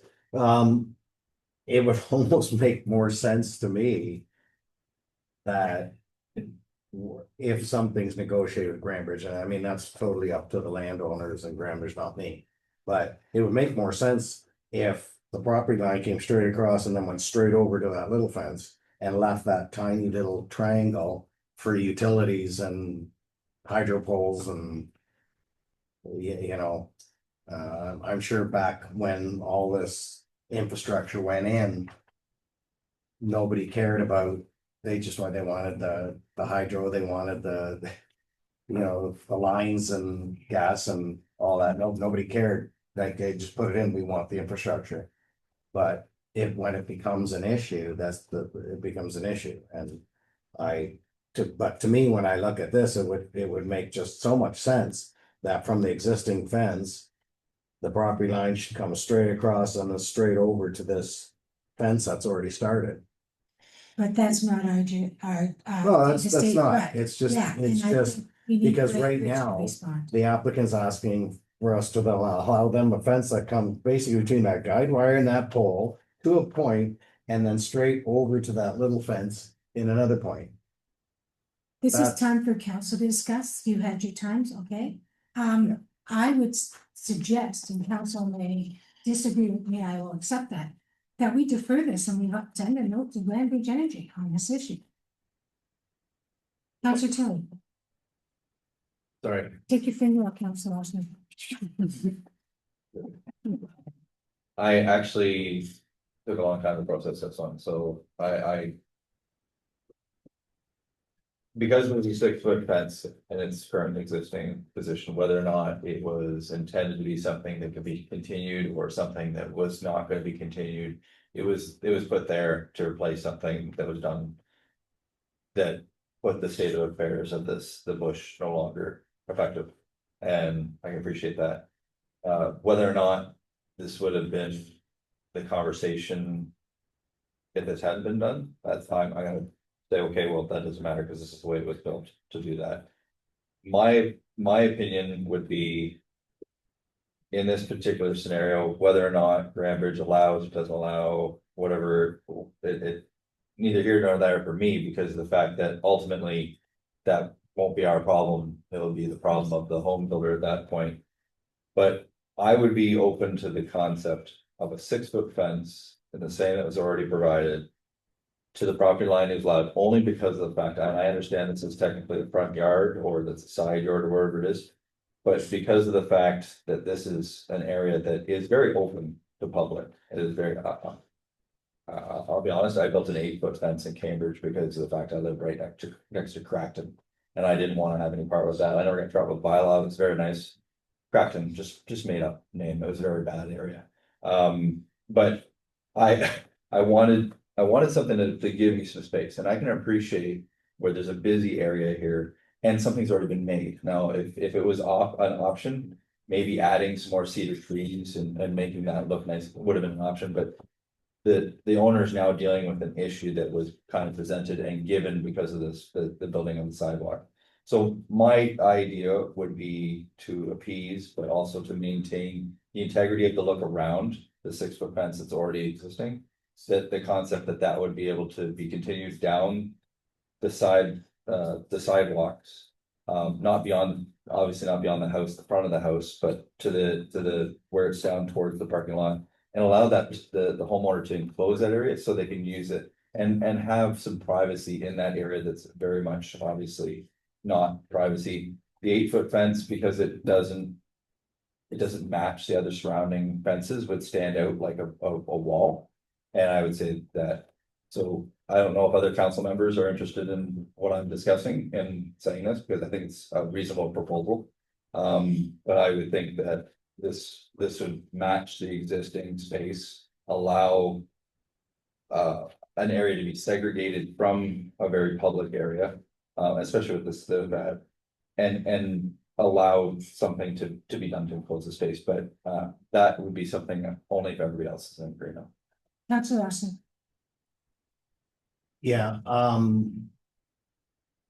I wouldn't be in disagreement of carrying that 6-foot fence over square to this, but not all the way to the corner and over, because anybody that's coming out of here, there's a wall. I don't want to start allowing fortresses in the middle of our town. There's a lot of properties along that don't have any fences at all. That whole area is wide open. If we start putting up 8-foot walls around every property, this town's gonna look horrible.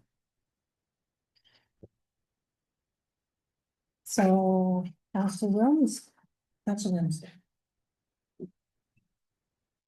I'm okay with something, but I think we need to make sure that we don't build fortresses, but we also need to make sure we don't interfere with sightlines. And I think that's the biggest thing for me, is just the safety issue is even more important than the aesthetics.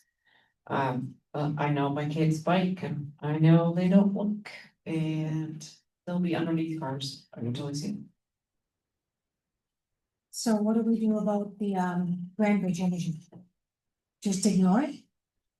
Councillor Tilly. Sorry, I had an idea. Sorry, I respect your question. I personally think that would be the homeowner's responsibility. If something was gonna happen, if they want to deal with it, that would unfortunately be on them. But I wanted to answer a question answered from Stan, was that statement that was made by the engineer verified that the sideline wasn't a problem? Because that's something I didn't hear from staff saying that they did agree with that. See how many I'm not too sure which sightline we're speaking of. There would be actually 2 sightlines. One's at the private driveway going into the Premier Springs parking lot. Staff are very concerned about that, and that's what's referenced in the report. As it relates to Cahoon English Street intersection, if it's tied into the corner elevation of the residence, there is sufficient offset from the intersection itself. Councillor Larson. So my concern with hinging this on Grand Bridge, I think, are we insinuating we're going to let them build a 6-foot fence if Grand Bridge takes care of that?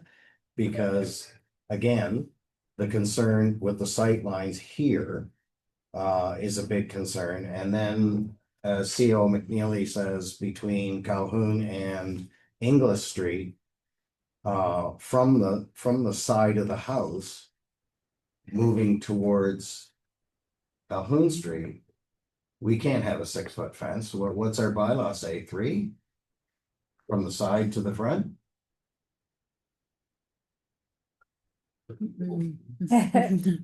Through Madam Mayor, for the side elevation.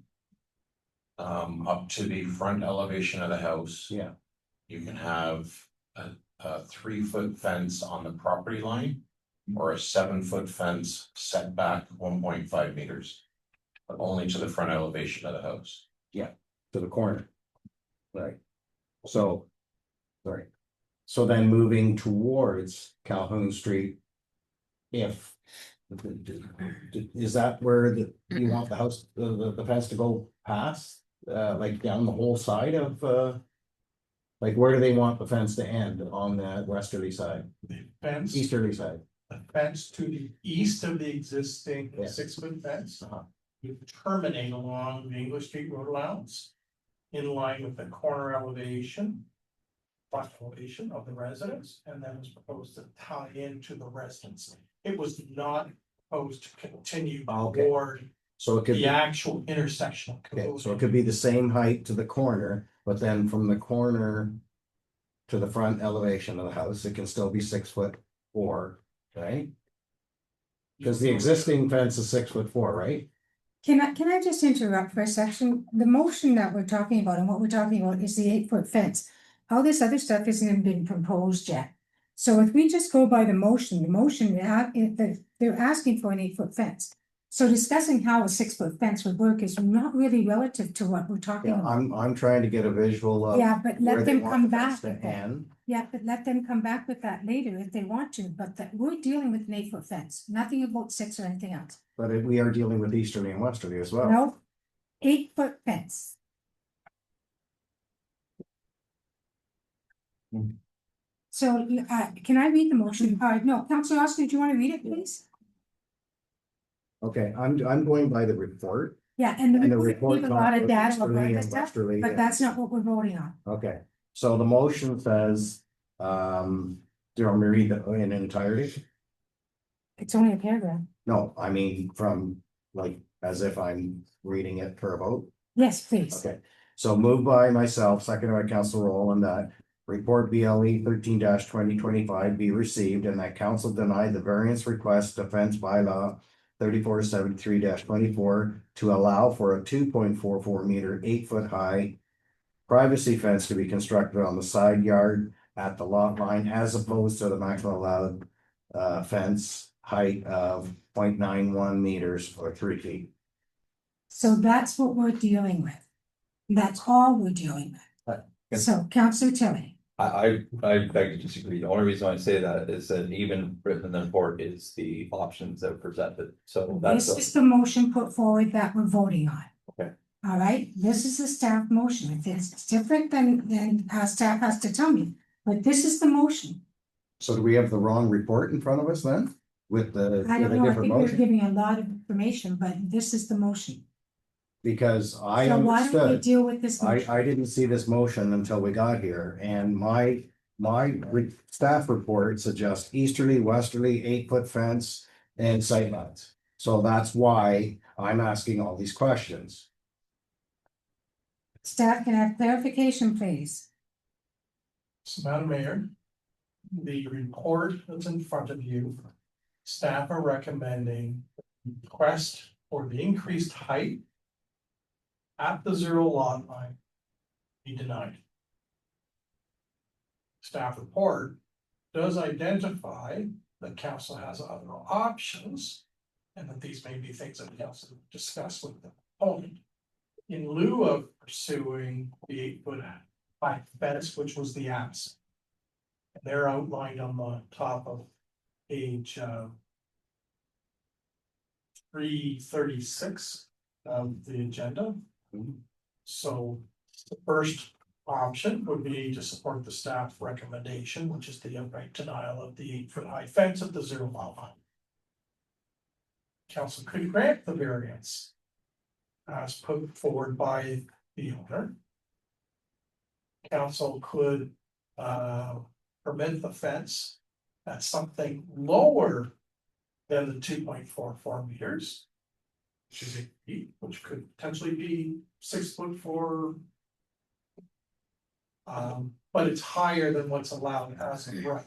The bylaw does allow as of right 0.91 meters or 3 feet at the 0 lot line. So something between what's allowed in the bylaw to this alternative negotiated height. Or the other would be, excuse me, to allow the fence to be installed. Let it be in accordance with the bylaw, which is offset from the property line by a distance of 1.5 meters. So with my maid, let's do this motion and then let's construct whatever motion we choose to deal with or discuss that. Is that okay? Councillor Austin. Okay. Not to beat a dead horse here, but those options are different than this motion. So we will decide whether to pass or fail this motion, and then we will, if we fail this motion, we can introduce the options. That's what Right. T.O. I McNeely just- said, and that's what I'm saying. I just hope you understand from my perspective, I get a staff report with all these options, and then the motion is not what the staff report is. Staff Okay, report's so completely different than the motion. So let's just deal with this motion first. Do we need it read again, councillors? Okay, all those in favor? Do you want me to read it again, or we're good? All those in favor of not allowing the 8-foot fence? It says deny the 8-foot high privacy fence. So all those in favor? Okay, that's passed. Okay, now would council like to discuss another type of motion? Councillor Osman, I would be okay with the fence. I wish I had more pictures, but the 6'4" fence being extended easterly to the corner of the house. Because it's already 6'4" anyway, for it to go another X amount of feet, whatever it is not gonna change. It's not gonna make it any worse, it's not gonna make it any better, it's just gonna continue it. Okay. As for the westerly side, in my opinion. Again, if that 6'4" fence came over and went straight southerly to meet with the fence, the existing fence is there, I don't think that would be horrible either. But I certainly don't want to see it come down to the point and go over, because that's going to affect, we're gonna have all kinds of problems with the other property owners. Councillor Tilly. Just listening to you, Councillor Osner. The only thing I would just put to staff would be if a 6-foot fence was allowed, and this requires additional time, or it requires more, I guess. Opinions from staff to do this, but how far could it be extended without getting into a dangerous position for sightlines? Because I'm sure right now where the fence is, it's not affecting any, it's not gonna, as Councillor Wellms mentioned, I always called her Alita, but so you're allowed to call that way. Okay, Councillor Wellms had mentioned, you know, that is a dangerous place to be putting a fence too far out if somebody's not gonna see somebody coming down, especially a kid on a bike that's fallen, but going down that sidewalk heading towards there, which I'm sure happens fairly regularly, or on electric components that are now riding very quickly on sidewalks that may or may not shouldn't be on there. But yeah, I think I would like to know where if staff would say that would be what would be a safe place to stop that fence without actually putting anybody in danger that way. So just for clarification, so the staff understand what's asked now. Is this how far westerly the fence is constructed at the 0 lot line? Toward the corner piece, but it's at the 0 lot line.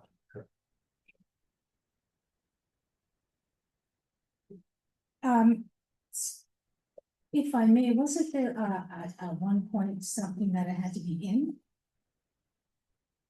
So Mayor, that's why I asked the question.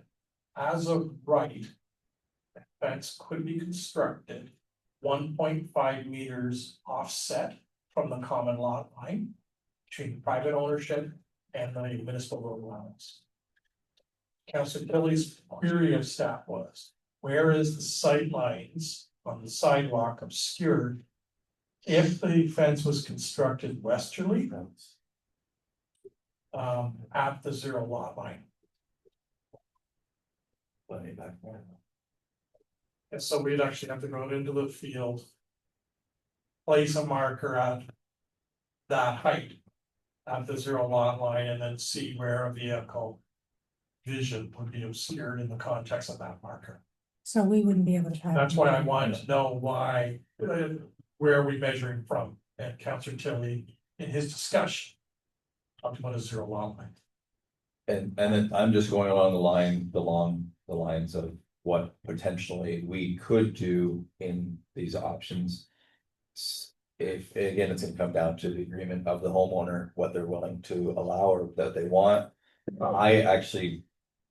I think personally, based on this information, that we can't go much further without the homeowner's discussion with staff and then the agreement. That's where I'm at. I have to agree. But what if that's council thing? Can we turn this back to staff and then look at it? Councillor Williams, please. Yeah, I agree with that because I don't think I know enough to be able to make any decision beyond the fact that I don't think I need to offend that line is appropriate. So I think there needs to be more discussion between the landowner and staff and some other proposals. Can I get consensus on that? Are we okay to turn it back to staff to deal with the owners to see what would be appropriate? And then back, Councillor Austin. Is staff gonna request a little more guidance from us as to what we are asking them to do? I think they know what they're supposed to do, and I think they've heard us tonight. So they're supposed to see what is workable and safe for everyone. Okay, so staff are so directed. So we'll move on to the next item if that's okay. Let's hope the rest are ready.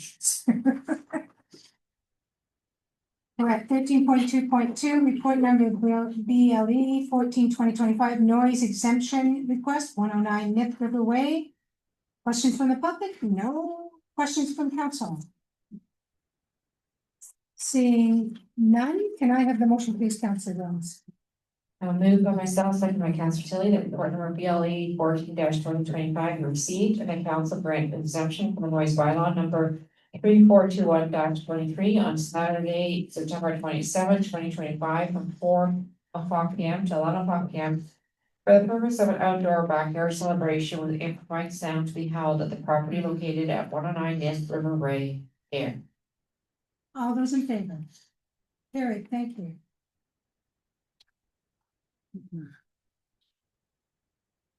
13.2.3, report number BLE 15/2025, amendment to the traffic and parking bylaw for Leslie Davis Street. Nobody in public, any questions, councillors?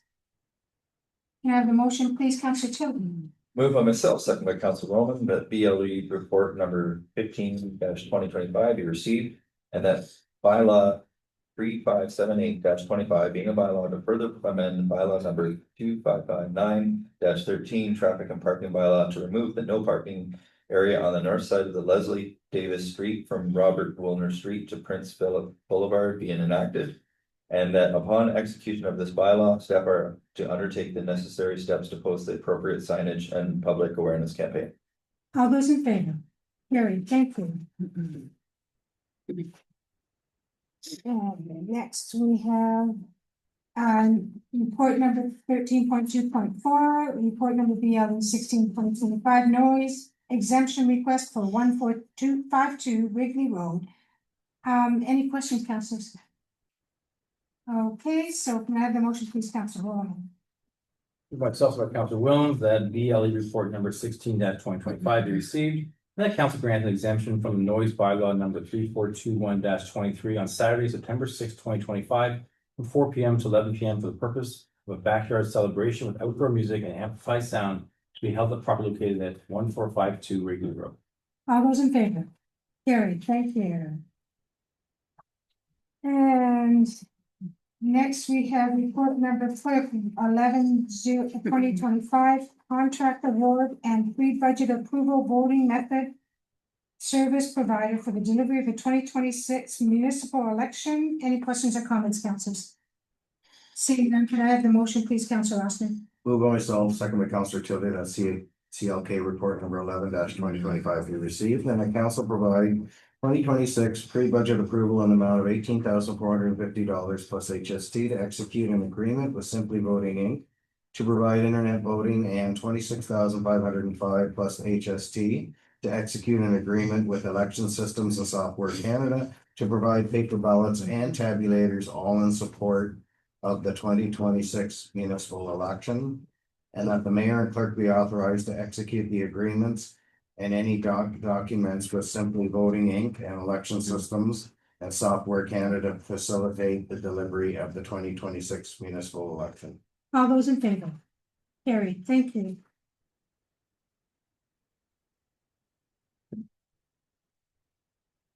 Next is 13.2.6, report number clerk 12/2025, Heritage Advisory Committee terms of reference. Any questions, Council? Council Rowland. Thank you, Madam Mayor. I believe there's a mistake here. The committee was asking for a 5 PM start, not a 5:30 start. I'm wondering if we could just get that changed. So Madam Mayor, can I speak to that? Yes. Staff in the report explained that we cannot support 5 o'clock start time. It would be in violation of the Employment Standards Act. That was. And that's why we've said 5:30 start time. Because our workday is to 4:30. And we're obligated after a certain number of hours to have so many breaks. And there isn't sufficient time to have a break, travel down here, set up for the meeting at a 5 o'clock start time. So Council Williams, motion please. Moved by myself, second by Council Williams, that report number CLK 12/2025 be received and that staff be directed to amend the Heritage Advisory Committee terms of reference to allow for meetings to begin no earlier than 5:30 PM. All those in favor? Carried, thank you. Council Rowland, you leaving the room? Yeah. See you in a little while.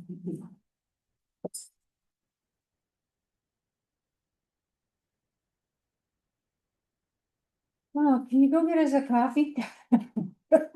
We won't be that long, never mind. Report number REC 25/2025, vendor procedure for tournaments in township facilities. Any questions? Councilor Rossner. Yeah, I was just wondering if Karen can kind of elaborate why.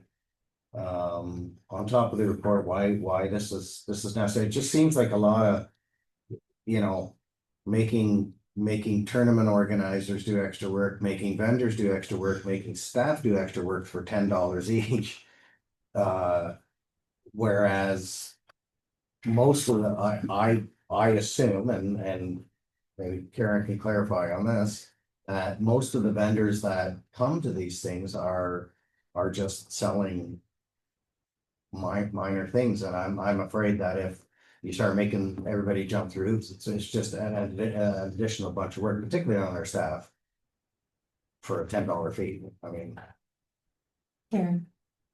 Through you, Mayor Fox and Councilor Oster, we are pretty much already doing this.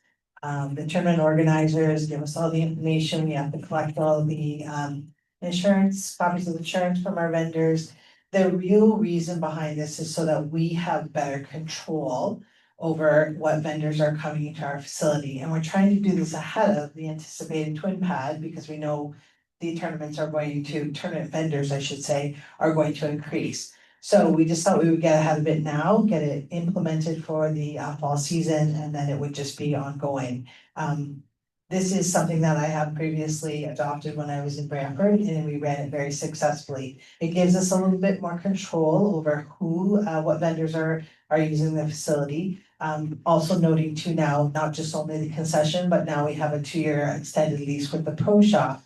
So just making sure that their needs are met and we're not crossing any of those boundaries as in terms of who is coming. So I do realize that it is $10, but I don't want it to be, it's, $50 so that these vendors will not come. I want to make it affordable. Staff are already doing that. It just gives us better control over knowing who's actually coming and where they're going to be located. Councilor Asman. So if staff's already doing the work, does that mean that the organizations running the tournaments are already notifying you what vendors are like, I'm trying to grasp the idea why we need control on what these vendors or who these what they're bringing in. Like I haven't heard of any circumstances where there's been unforeseen vendors that we don't want in, and if staff's already watching it, they wouldn't have been in there. I mean, is this kind of falling more on the heel of the pro shop and what they're doing versus what the Centennials want to do? Like is this where this is coming from? Like skate sharpening here versus skate sharpening there, because they had mentioned they had mentioned that when they were here. I will finish. Go ahead, Karen. Yes, through you, Madam Mayor, to Council Austin, no, it has nothing to do with the skate sharpening. It's the vendors for the tournament. So it's just helping staff know what vendors are coming, where they're going to be located in the facility, what their needs are, for fire safety reasons as well. It's just giving us a little bit more control over making sure that we know all the specifics. A lot of times the vendor will come in and they will say, they only need one table. And then they're asking staff at 6 o'clock or 7 o'clock in the morning for an additional 3. And then there's a scramble. So that eliminates that part too. And gives, again, for safety reasons, making sure that we have enough room for everybody to be accommodated. So it's not, we're not trying to make it harder for anybody. All the vendors that will come will still be, the ones that we've currently have will still be accommodated. But I do think that it just gives us a little bit better control over who's in the facility, what their needs are, and making sure that we support not only the concession and the pro shop too.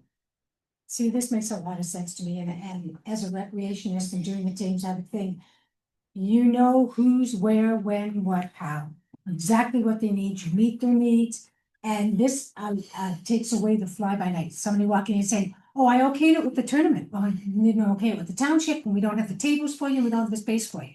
So this creates a good communication flow between the what's going on and the staff so that we can meet the needs. So can I have a motion, please, Councillor Tilly? Moved by myself, second by Councilor Oxner, that rec report number 25-2025 be received and that council endorse the tournament and special event vendor procedure and application for implementation in all township of North Dunwoody facilities as outlined in this report, and then council approve a fee amendment to the recreation user fees, Schedule A for tournament vendor B, and that bylaw number 3581-25 being a bylaw to further amend 2025 fees and charges bylaw be enacted. All those in favor? Opposed? It's carried. Councillor Williman, will someone get him, please? Yeah. Thank you.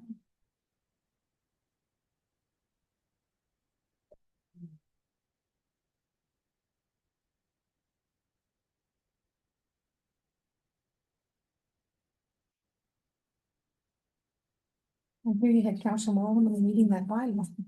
Pardon? You had Councillor Williman reading the bylaw. He wrote that he has to leave the room and then you put him down as reading for the motion. Oh, was he listed? Oh, I must have maybe had him initially and then I changed it or something. Huh. Holy cow, Councillor Williman, you've got to long. All right. Next, we have report number 13.2.9, report number rec 2025 Air 200 Legacy Project Sundial Donation Installation at Centennial Park. Any questions? What about the showcase? Oh, did I skip one? Oh, I apologize. I was hoping The to skip that showcase. one. Go ahead, we'll do the showcase one. And we join me. Go ahead. I have a question. Go ahead. Thank you, Madam Mayor. My question is to staff. I'm just concerned about the no parking section from Northumberland Street across the Piper Street Bridge, that section, which is actually Stanley Street. I'm concerned about the owner of Riverbend Interiors. She won't be allowed to have anybody park in front of her store during her business hours on Saturday. So I'm wondering if the no parking prohibition could start on the other side of the bridge, because right now it says no parking in front of her store during that Saturday afternoon. Ms. Winters? Through the mayor to Council Roman, it may have been something that I've overlooked. I know we've talked about no parking, sorry, I'm a little confused. Can you help me out here on the parking, Council Roman? Sure. Northumberland Street and Piper Street don't actually meet. Right. So let's do this. Stanley right. Street, that's Stanley Street. Stanley Street goes west from Northumberland Street to the Piper Street Bridge where it changes to Piper Street. So what I'm suggesting is that the Stanley Street portion from Northumberland Street to the Piper Street Bridge be allowed to have parking still, and then to the Piper Street Bridge through to Rose Street have no parking. So, Madam Mayor, the bylaw, it's actually your bylaw section caught that conflict. So if you go to page 584. That's the actual bylaw that council in 3 moments might be entertaining. And it says that the following streets have temporary no parking on September the 13th, 2025, from the hours of 2 p.m. to 7 p.m. Piper Street, both sides from Stanley Street to Rose Street. So it does not extend to the intersection of Stanley and Northumberland. And that's because we actually do allow demarcated car park spaces on the south side of Stanley Street to the intersection. I believe, going from memory, there's 9 designated parking stalls. The bylaw is correct. The resolution in the staff report incorrectly takes you to the intersection of Stanley and Northumberland.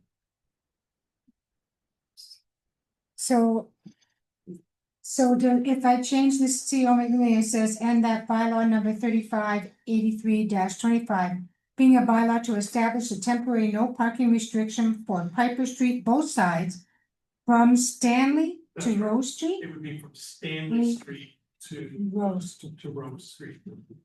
Okay. Because technically there is a short distance from Northumberland to approximately the bridge that is designated as Stanley Street. Okay. Yeah. Does it solve your problem though? Because that says you can park on Stanley Street on both sides in front. West side of the bridge, west side of Piper Street Bridge. It's where you're allowed to park right now, because the other side is already designated as no parking. Oh, so we don't have to wait because it's already designated. All we need Thank to do you. is just say Stanley back to. Okay, so Councilor Roman, please. You may want to read it now. Moved by myself, seconded by Councilor Austin, that report number rec 26-2025 be received and that council grant permission to host the North Dumfries Community Show on Saturday, September 13th, from 2 to 7 p.m. at Victoria Park, and that bylaw number 3582-25 being a bylaw to temporarily close a portion of Rose Street from Piper Street to Water Street on Saturday, September 13th, 2025, between the hours of 2 p.m. to 7 p.m. to accommodate the North Dumfries Community Showcase event be enacted. And that bylaw number 3583-25 being a bylaw to establish temporary no parking restrictions for Piper Street, both sides, from Stanley Street to Rose Street, William Street, west side from Church Street to Water Street, Church Street, north side from William Street to Walter Street, John Street, west side from Church Street to Water Street, Water Street, north side from Rose Street to William Street, Walter Street, east side from Church Street to Piper Street on Saturday, September 13th, 2025, between the hours of 2 p.m. to 7 p.m. be enacted. And that council authorized the closure of the north and south loops of the internal Victoria Park Ring Road from the intersections at Rose Street through Church Street on Saturday, September 13, 2025, between the hours of 2 p.m. to 7 p.m. And that council designate the North Dumfries Community Showcase as a special event to align with the applicable provisions of bylaw number 3305-22, the mobile food vendor bylaw, Schedule B, section 5, and allow 5 food vendors to be invited to the event, and that the fee for the daily license be waived. And that council grant exemption to the noise bylaw number 3421-23, outdoor amplified music and or sound to be permitted in Victoria Park on Saturday, September 12, 2025, from 2 p.m. to 7 p.m. All those in favor, well done, Councilor Roman. Okay, now we're at the sundial, and that's Councilor. Any questions about the sundial? How big is it, Karen? To Madam Mayor, are you talking about in height? Is that what you're asking? It's gonna be laying on the ground, so it's only this. No, it'll actually be 28 inches off the ground. So 2 feet. And then how round? That's a good question. I don't know. I mean, do you happen to know? There is a photo in Oh, there. so it's not huge. I saw the photos. Yeah, I saw that, yeah. Okay, all right, thank you. Put the side note on. Yeah. Councilor Roman. I have a question. Just curious, why does it say air welding in giant letters? I thought it was for the air 200. I think that's an example, isn't it? Do you know why it says air welding? Yeah, they don't need it. Oh, okay. All right, so the motion, please, Councilor Austin. Moved by myself, second by Councilor Williams, that rec report number 27-2025 be received. And the council approved the donation location of a legacy sundial from the Air 200 Committee and Centennial Park. and that the mayor be directed to prepare and send a letter to the Year 200 committee extending the thanks on behalf of the township and its residents for this donation. All those in favor? Carried, thank you. All right, so we've done sundial, that's. Beginning of folks. Okay, report REC 2025 application to the enhancing assets to spaces for everyone ease. Grants support for North Dumfries NDHPS accessible ramp and entrance project. Any questions, councilors? Can I have the motion, please, Councilor Williams? Moved by myself, seconded by Council Tilly, that report number rec-28-2025 be received. And that council authorize staff to prepare and submit a grant application to the ministry for seniors and accessibilities enhancing access to spaces for everyone. These grant program for up to $51,000 in funding for the portable structure at the North Dumfries Community Complex, comprised of a barrier-free ramp, automatic door opener, and widened entry door. All those in favor? Carried, thank you. And next we have 13-11, report number 2025 financial update. Are there any questions? Not 10-year capital forecast. We'll just do it. Pull it up. 'Cause I gotta keep You it. scared me a little bit. Okay, can I have the motion, please, Councilor Tilly? Moved by myself, second by, hold on a second. Better. Moved by myself, second by Councilor Osner, that FIN report number 15-2025 be received for the purposes of information. All those in favor? Carried, thank you.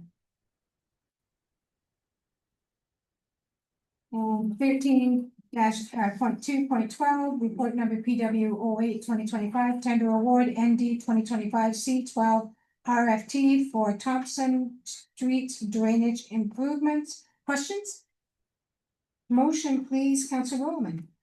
Moved by myself and by Councilor Oxford that PW report number 08-2025 be received and that council approve the award of contract ND 2025-C12 RFT for Thompson Street drainage improvements in the amount of $117,349 plus HST 410754 Ontario Limited, Sousa Concrete, and the project contingency of $85,000 net HST be established, and that a budget of $15,000 net HST be included for geotechnical material and testing works as required, and the mayor and clerk be authorized to execute any necessary documents to facilitate the completion of this project. All those in favor? Carried, thank you. It just goes on much longer and I have to go from here to the region. Report 13-13, Community Safety Zone Township Local Road Network. Any questions? Councilor Roman. Madam Mayor, question I have is, I noticed a lot of these municipalities are going to these community safety zones, but they're also lowering the speed limits. So I'm wondering, at what point we could consider lowering the speed limit in all urban areas in North Dumfries Township to 40 kilometers an hour instead of the current 50.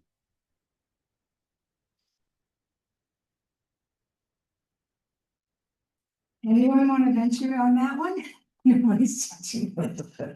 I'm speaking. Councilor Roman. Okay, follow up on that.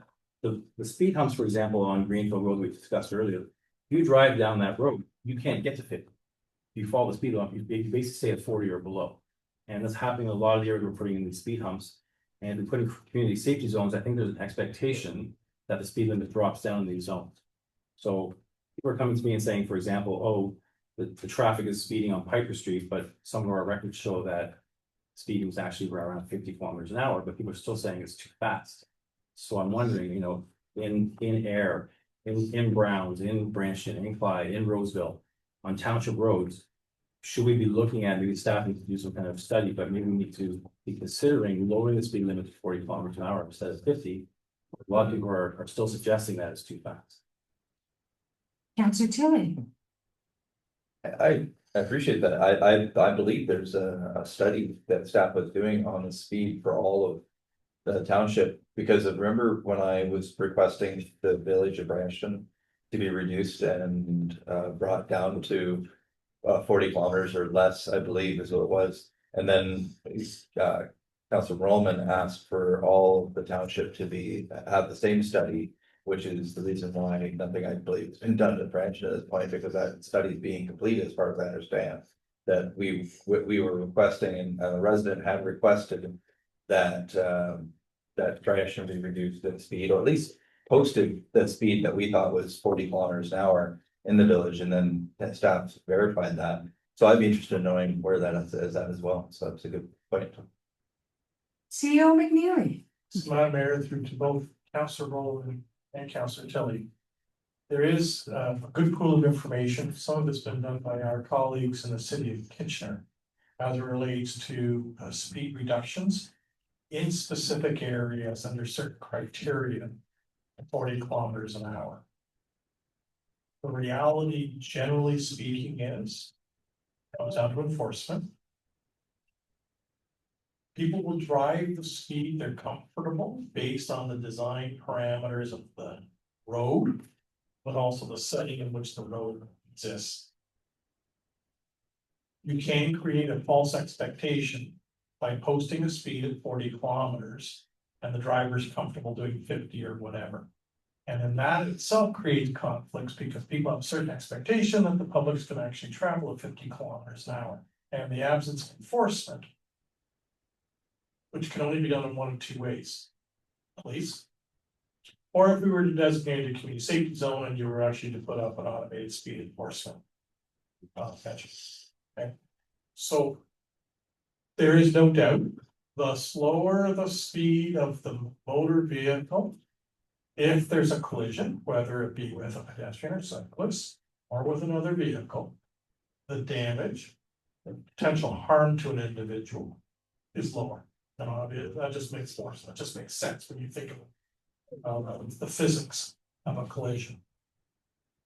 You are correct, Councillor Tilly. About a year ago, there was a request and about 40 kilometers an hour in portions of Brampton. And we found that while there might have historically been some signs that said 40 kilometers an hour, council never duly passed a bylaw, and so there was inconsistent community understanding of what speed was supposed to be on certain streets. Don't know the origin of how the signs got up, but they were not duly adopted by township council. So the ask was then in all settlement areas, so it didn't differentiate between Ayr versus Clyde or Roseville or Brampton, whatever the case may be. Of the merits of this. Our friends in Kitchener are just coming to the conclusion of year 3 on their speed trials and where they did deploy reduced speeds. So we should have that data set fairly soon, and it'll be shared with all of the area municipalities across Waterloo Region through the joint transportation group. And that intel would inform us tremendously because you now have a body of information because it goes with education. It also talks about signage and then the enforcement aspect. I think we all went with the benefit from. Generally speaking, majority of our complaints, however, aren't on the local road system. They're on the regional road system. That either is at the edge of some of our communities or actually bisecting our communities. We have no jurisdiction to deal with those lengths of road. But if I look at complaints that we receive, correspondence you get at council, the vast majority are on regional roads in or adjacent to our various settlement areas. The report in front of you tonight, however, is independent of speed. It is looking at creating community safety zones where we have documented speeding, where we think certain portions might be appropriate for the ASC program. And to qualify for the ASC program, we have to designate either a school zone and or a community safety zone. Other than where our schools are actually physically constructed, we do not have the ability to impose the school zones. So that's why we defaulted largely to the community safety zones. It doesn't preclude us in the future from revisiting the speed limit, because it's a separate decision-making process. The last thing I want to raise is, not all of the community safety zones that we've identified will ultimately be recommended as areas for the ASC. But it does allow WRPS, if they're doing enforcement, This one first. to effectively double the fine, double the merit points if you speed in the community safety zone. Council Williams and then Council Rowland, and then I have to pass a bylaw. We have to form a bylaw motion to extend the time past 10 o'clock. Thank you, Madam Mayor. My concern with lowering the speed to 40 kilometers an hour in built up areas is just what happens psychologically to people when they leave. Is then the gas pedal stops down and suddenly you have this beat happen outside. Because everybody's like, oh, thank goodness I'm gonna layer and now I can really start hurrying because I am already 5 minutes late. So that is what happens when people have to go really slowly and then they have a chance to actually speed up. They really do. So I think we need to think about the areas around the built up areas as well and the impact there. So that was my comment. Yeah, Council Rowland, last comment, and then I'm gonna have the next motion. Thank you. Yeah, so the point Council Williams has made, that's exactly what happens in Piper Street. People are leaving town and they start speeding up. The only reason why I brought it up though tonight is because people have said to me, oh, great, you're passing community safety zones. Does that mean there'll be a lowering of speed limits? That's the only reason why I brought it up, because there was an expectation that that's gonna happen. Okay, so I'm gonna hand you, Council Rowland, this motion, please. Moved by myself, by Councilor Ossner, that council extend the curfew for the August 11, 2025 council meeting beyond the 4-hour limit as set out in the procedural bylaw. All those in favor? Carried, thank you. And back to the motion, Councilor Ossner, do you want to read it, please, or did you already? Can't remember. No, I haven't read it yet. Go ahead.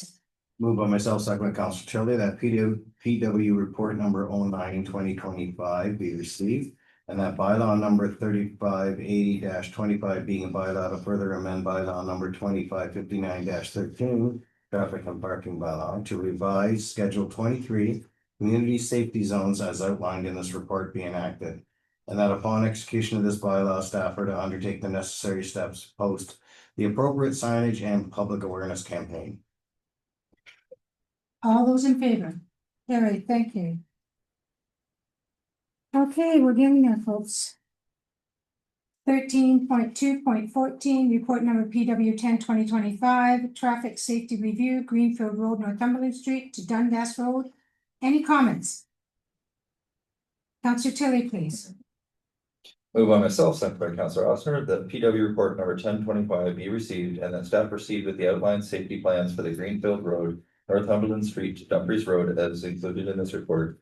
And that bylaw number 3579-25 be a bylaw to further amend bylaw number 2559-13, traffic and parking bylaw.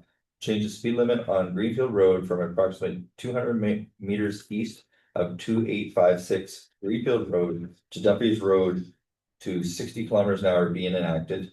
And that upon execution of this bylaw, staff are to undertake the necessary steps to post the appropriate signage and public awareness campaign.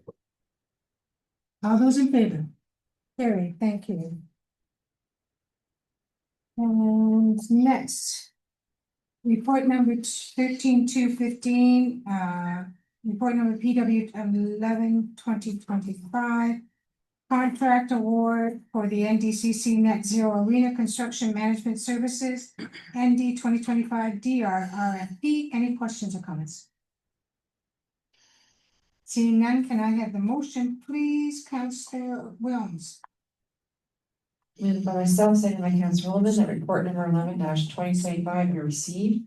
And that council award the request for proposal ND 2025-D6 RFP for the construction management services for the North Dumfries Net Zero Arena project to Pelicon Construction Inc. in the amount of $175,000, $162 plus HST, and that the mayor and clerk be authorized to sign all documents and agreements necessary to facilitate this work. All those in favor?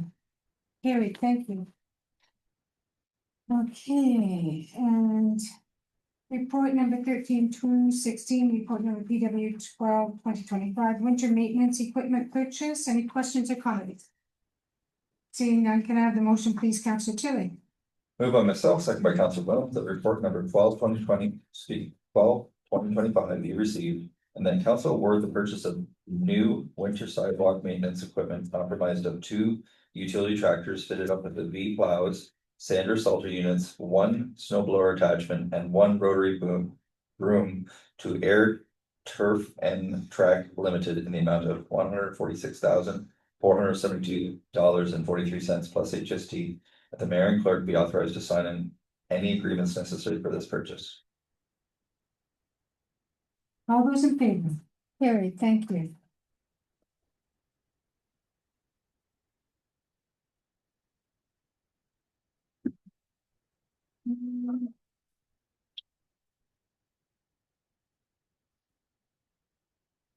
Next is 13.2.17, report number PD 54/2025, modification to the conditions to draft plan approval of a plan of subdivision 1940 Wrigley Road, air file number 30T-20301. Any questions or comments? Seeing none, the motion, please, Councillor Overman. Moved by myself, by Councillor Oster, that fee report number 54/2025 be received. And that council, in accordance with section 5144 of the Planning Act, approve modifications to conditions to draft plan of subdivision for file number 30T-20301, and specifically conditions 1.37 and 1.38, as included as attachment number 1 to the report. Facilitate the proposed pedestrian crosswalk at the intersection of Scott Street, Street A within the plan, and Hilltop Drive. And that in accordance with provisions of section 5147 of the Planning Act, council deems the modifications to conditions to draft plan approval to be minor in nature, and as such, no further notice is required. All those in favor? Carried, thank you.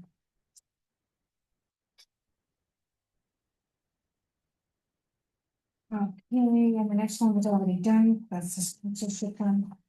Correspondence items, action, correspondence received from Jesse Benjamin regarding pickleball and lights at Victoria Park. Any questions or comments?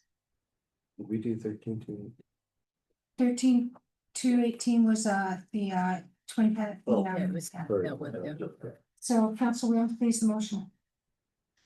Moved by myself, by Councillor Lowen, that the correspondence from Jesse Brenneman regarding pickleball and lighting at Victoria Park be received.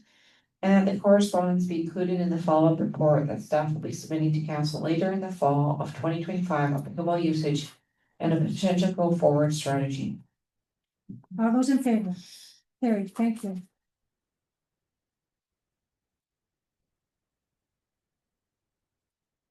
Mayor and councilors report, I believe Councilor Tilly, 14.1, discussion to amend the conference and training policy to allow for an additional night accommodations where the conference training session is more than 5-hour travel distance from the township. Councilor Tilly, do you wish to read this motion based on this discussion, what you discussed, or?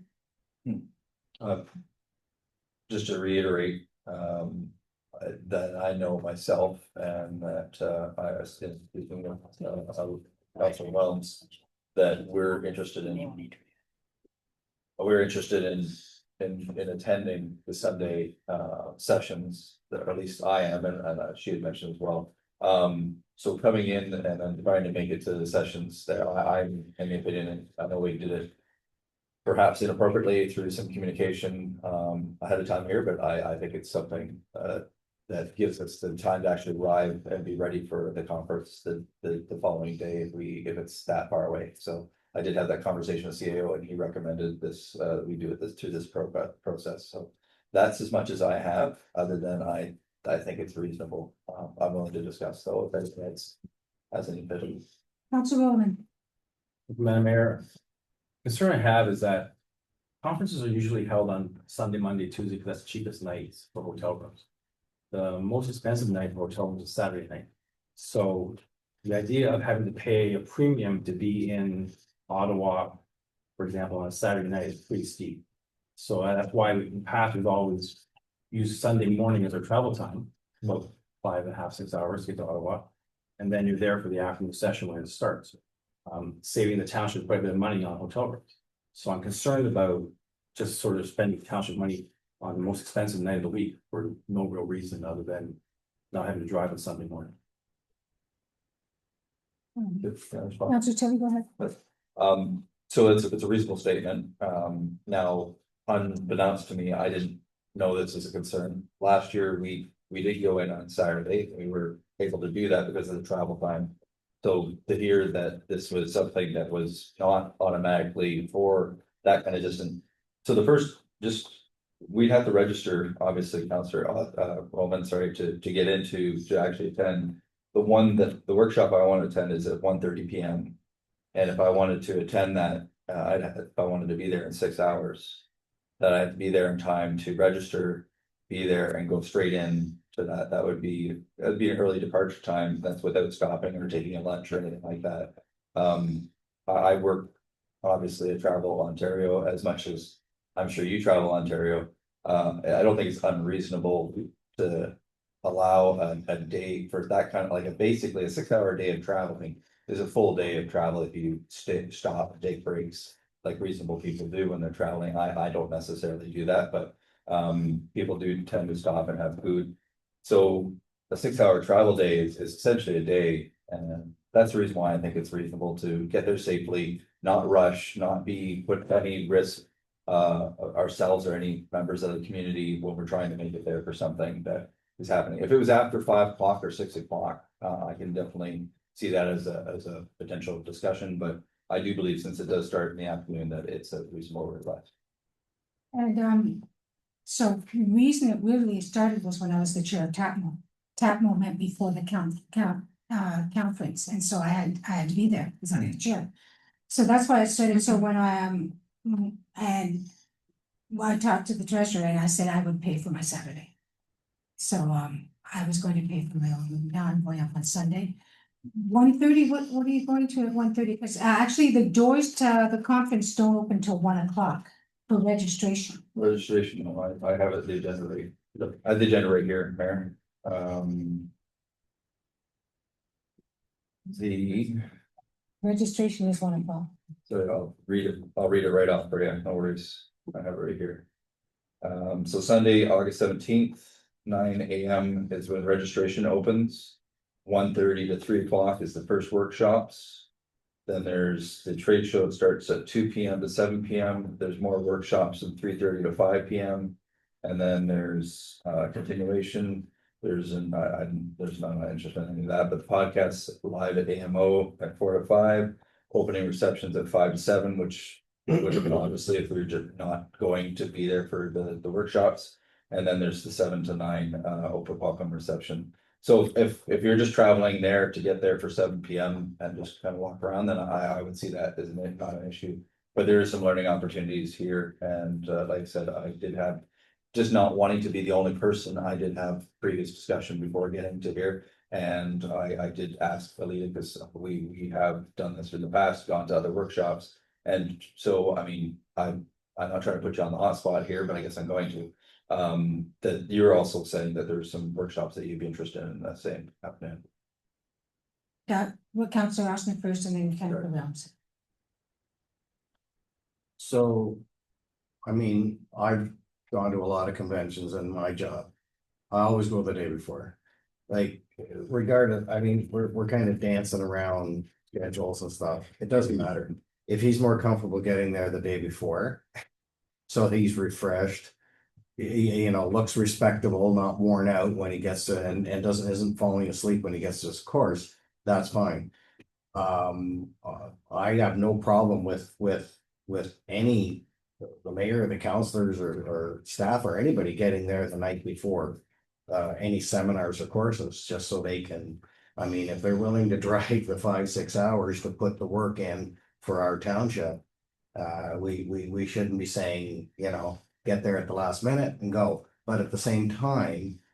Do we not have like a set amount that we allow for accommodations, for meals and stuff like, cause when I do assessments for the CDTO, they have allotments, so I can get there the night before. If my allotment's only $100, then it's only paying $100 of my $250 room, or I'm staying in Motel 6 until I can get up in the morning and drive 20 minutes to my seminar. But the bottom line is, I don't want any of you guys or anybody that goes on these seminars and stuff being, getting up at 5 o'clock in the morning, and they're so tired when they get there that they're not getting full value, full education and full involvement of a course because they're tired. Ms. Brooks? Madam Mayor, through you to Councillor Ossner, we had in our original policy, it was 4,000 for the mayor and 2,000 for each councillor, but then councillors expressed desires to attend 2 conferences.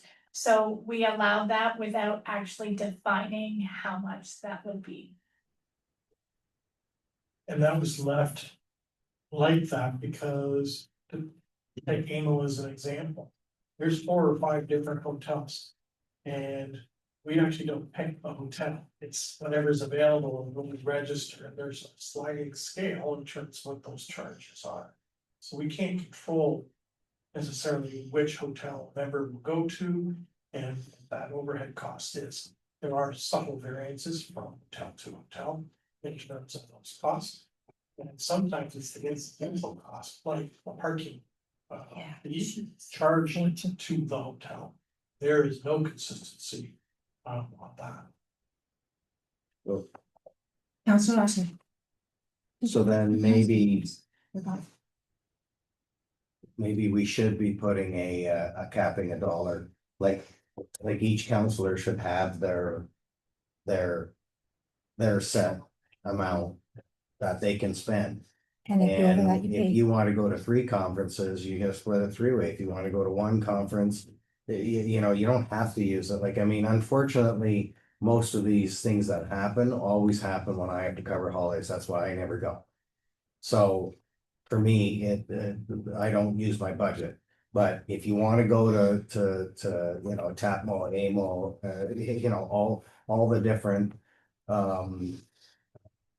options, then you have your set limit and go. And once you cap that out, you want to stay the extra night, but you're gonna go over your budget, then you gotta cover it. Councillor Williams? Thank you, Madam Mayor. I think I was just, my comment was more a response to Councillor Tilly's earlier question, that there was a couple sessions in the afternoon, so I was going to try to be there the night before. So do you want to read the motion and we'll go for the vote?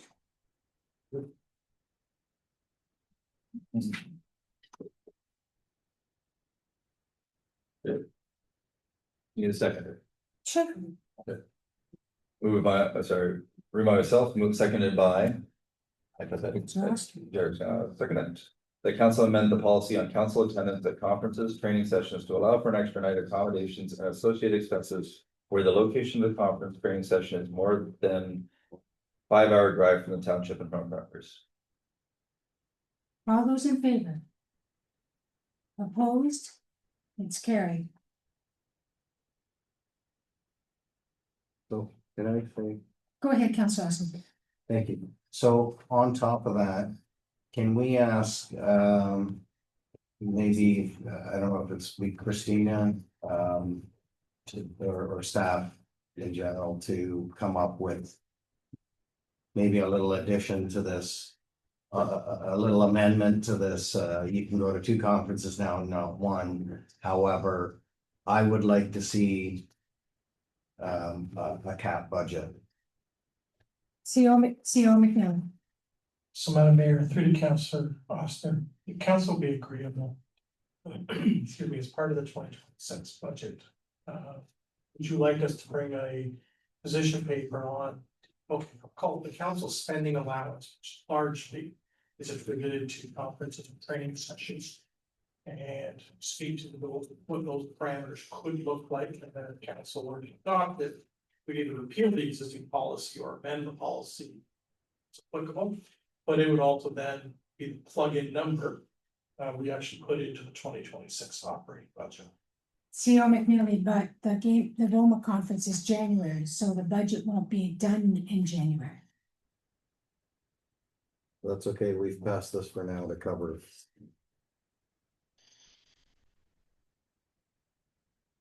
We'll bring a report to council in November.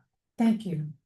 Next is Council Tilly going into close, please. Moved by myself, second by Councillor Williams, the PW report. PW, Oh, did I I've miss got the wrong something? one, sorry.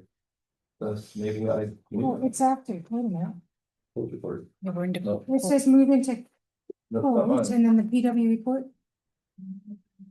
That's Yeah, that's in closed. the closed session. That's a closed session. Yep, looking for the other one then, sorry.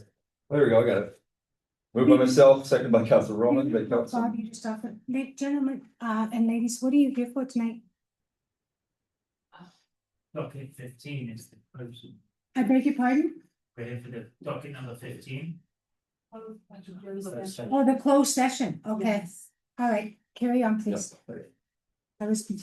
Moved by myself, second by Councillor Roman, that council moved in the closed session meeting at 10:11 PM pursuant to the Municipal Act section S 239-2 as to discuss 5.1 PW report number 14-2025, township property acquisition or disposition of matters, a proposal or pending acquisition or disposition of land by the municipality or local board, Municipal Act section 239-2C.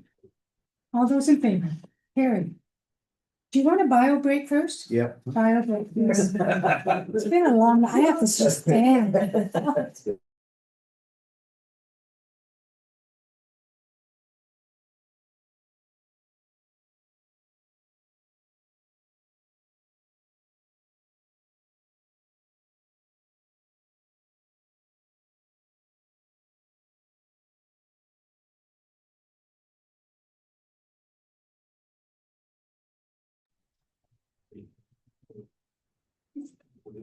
Do we have to pass another motion to go past 11 o'clock?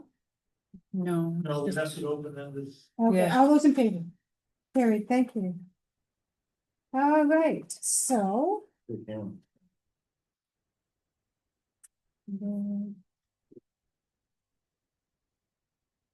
Yeah. Business arising from closed. Councilor Rossi?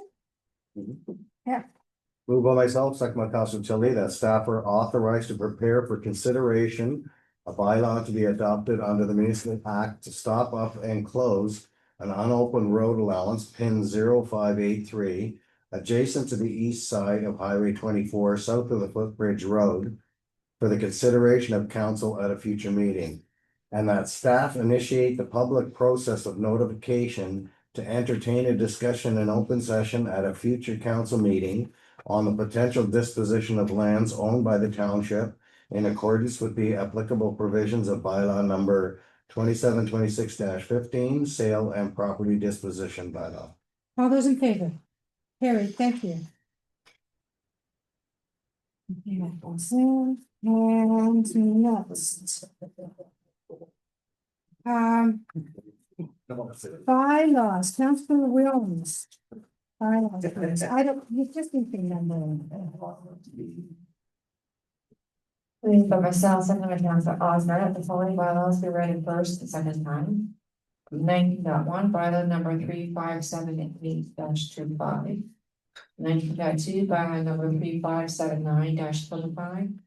19.3 bylaw number 3580-25. 19.4 bylaw number 3581-25. 19.5 bylaw number 3582-25. 19.6 bylaw number 3583-25. And 19.7 bylaw number 3585-25. All those in favor? Carried, thank you. And first and second reading of the bylaw was canceled. Third reading, Councilor Tilly, please. Moved by myself, second by Council Williams, that bylaw numbers 3578 25, 3579 25, 3580 25, 3581 25, 3582 25, 3583 25, and 3585 25 be read a third final time, be signed and sealed by the mayor and clerk. All those in favor? Carried, thank you. And Council Rowland, please. Moved by myself, by Councilor Ossner, that whereas business before this council meeting has been completed at 10:47 PM and be resolved at this meeting adjourned. All those in favor? Yay, thank you. That was long. Oh. Very good. Let's do that.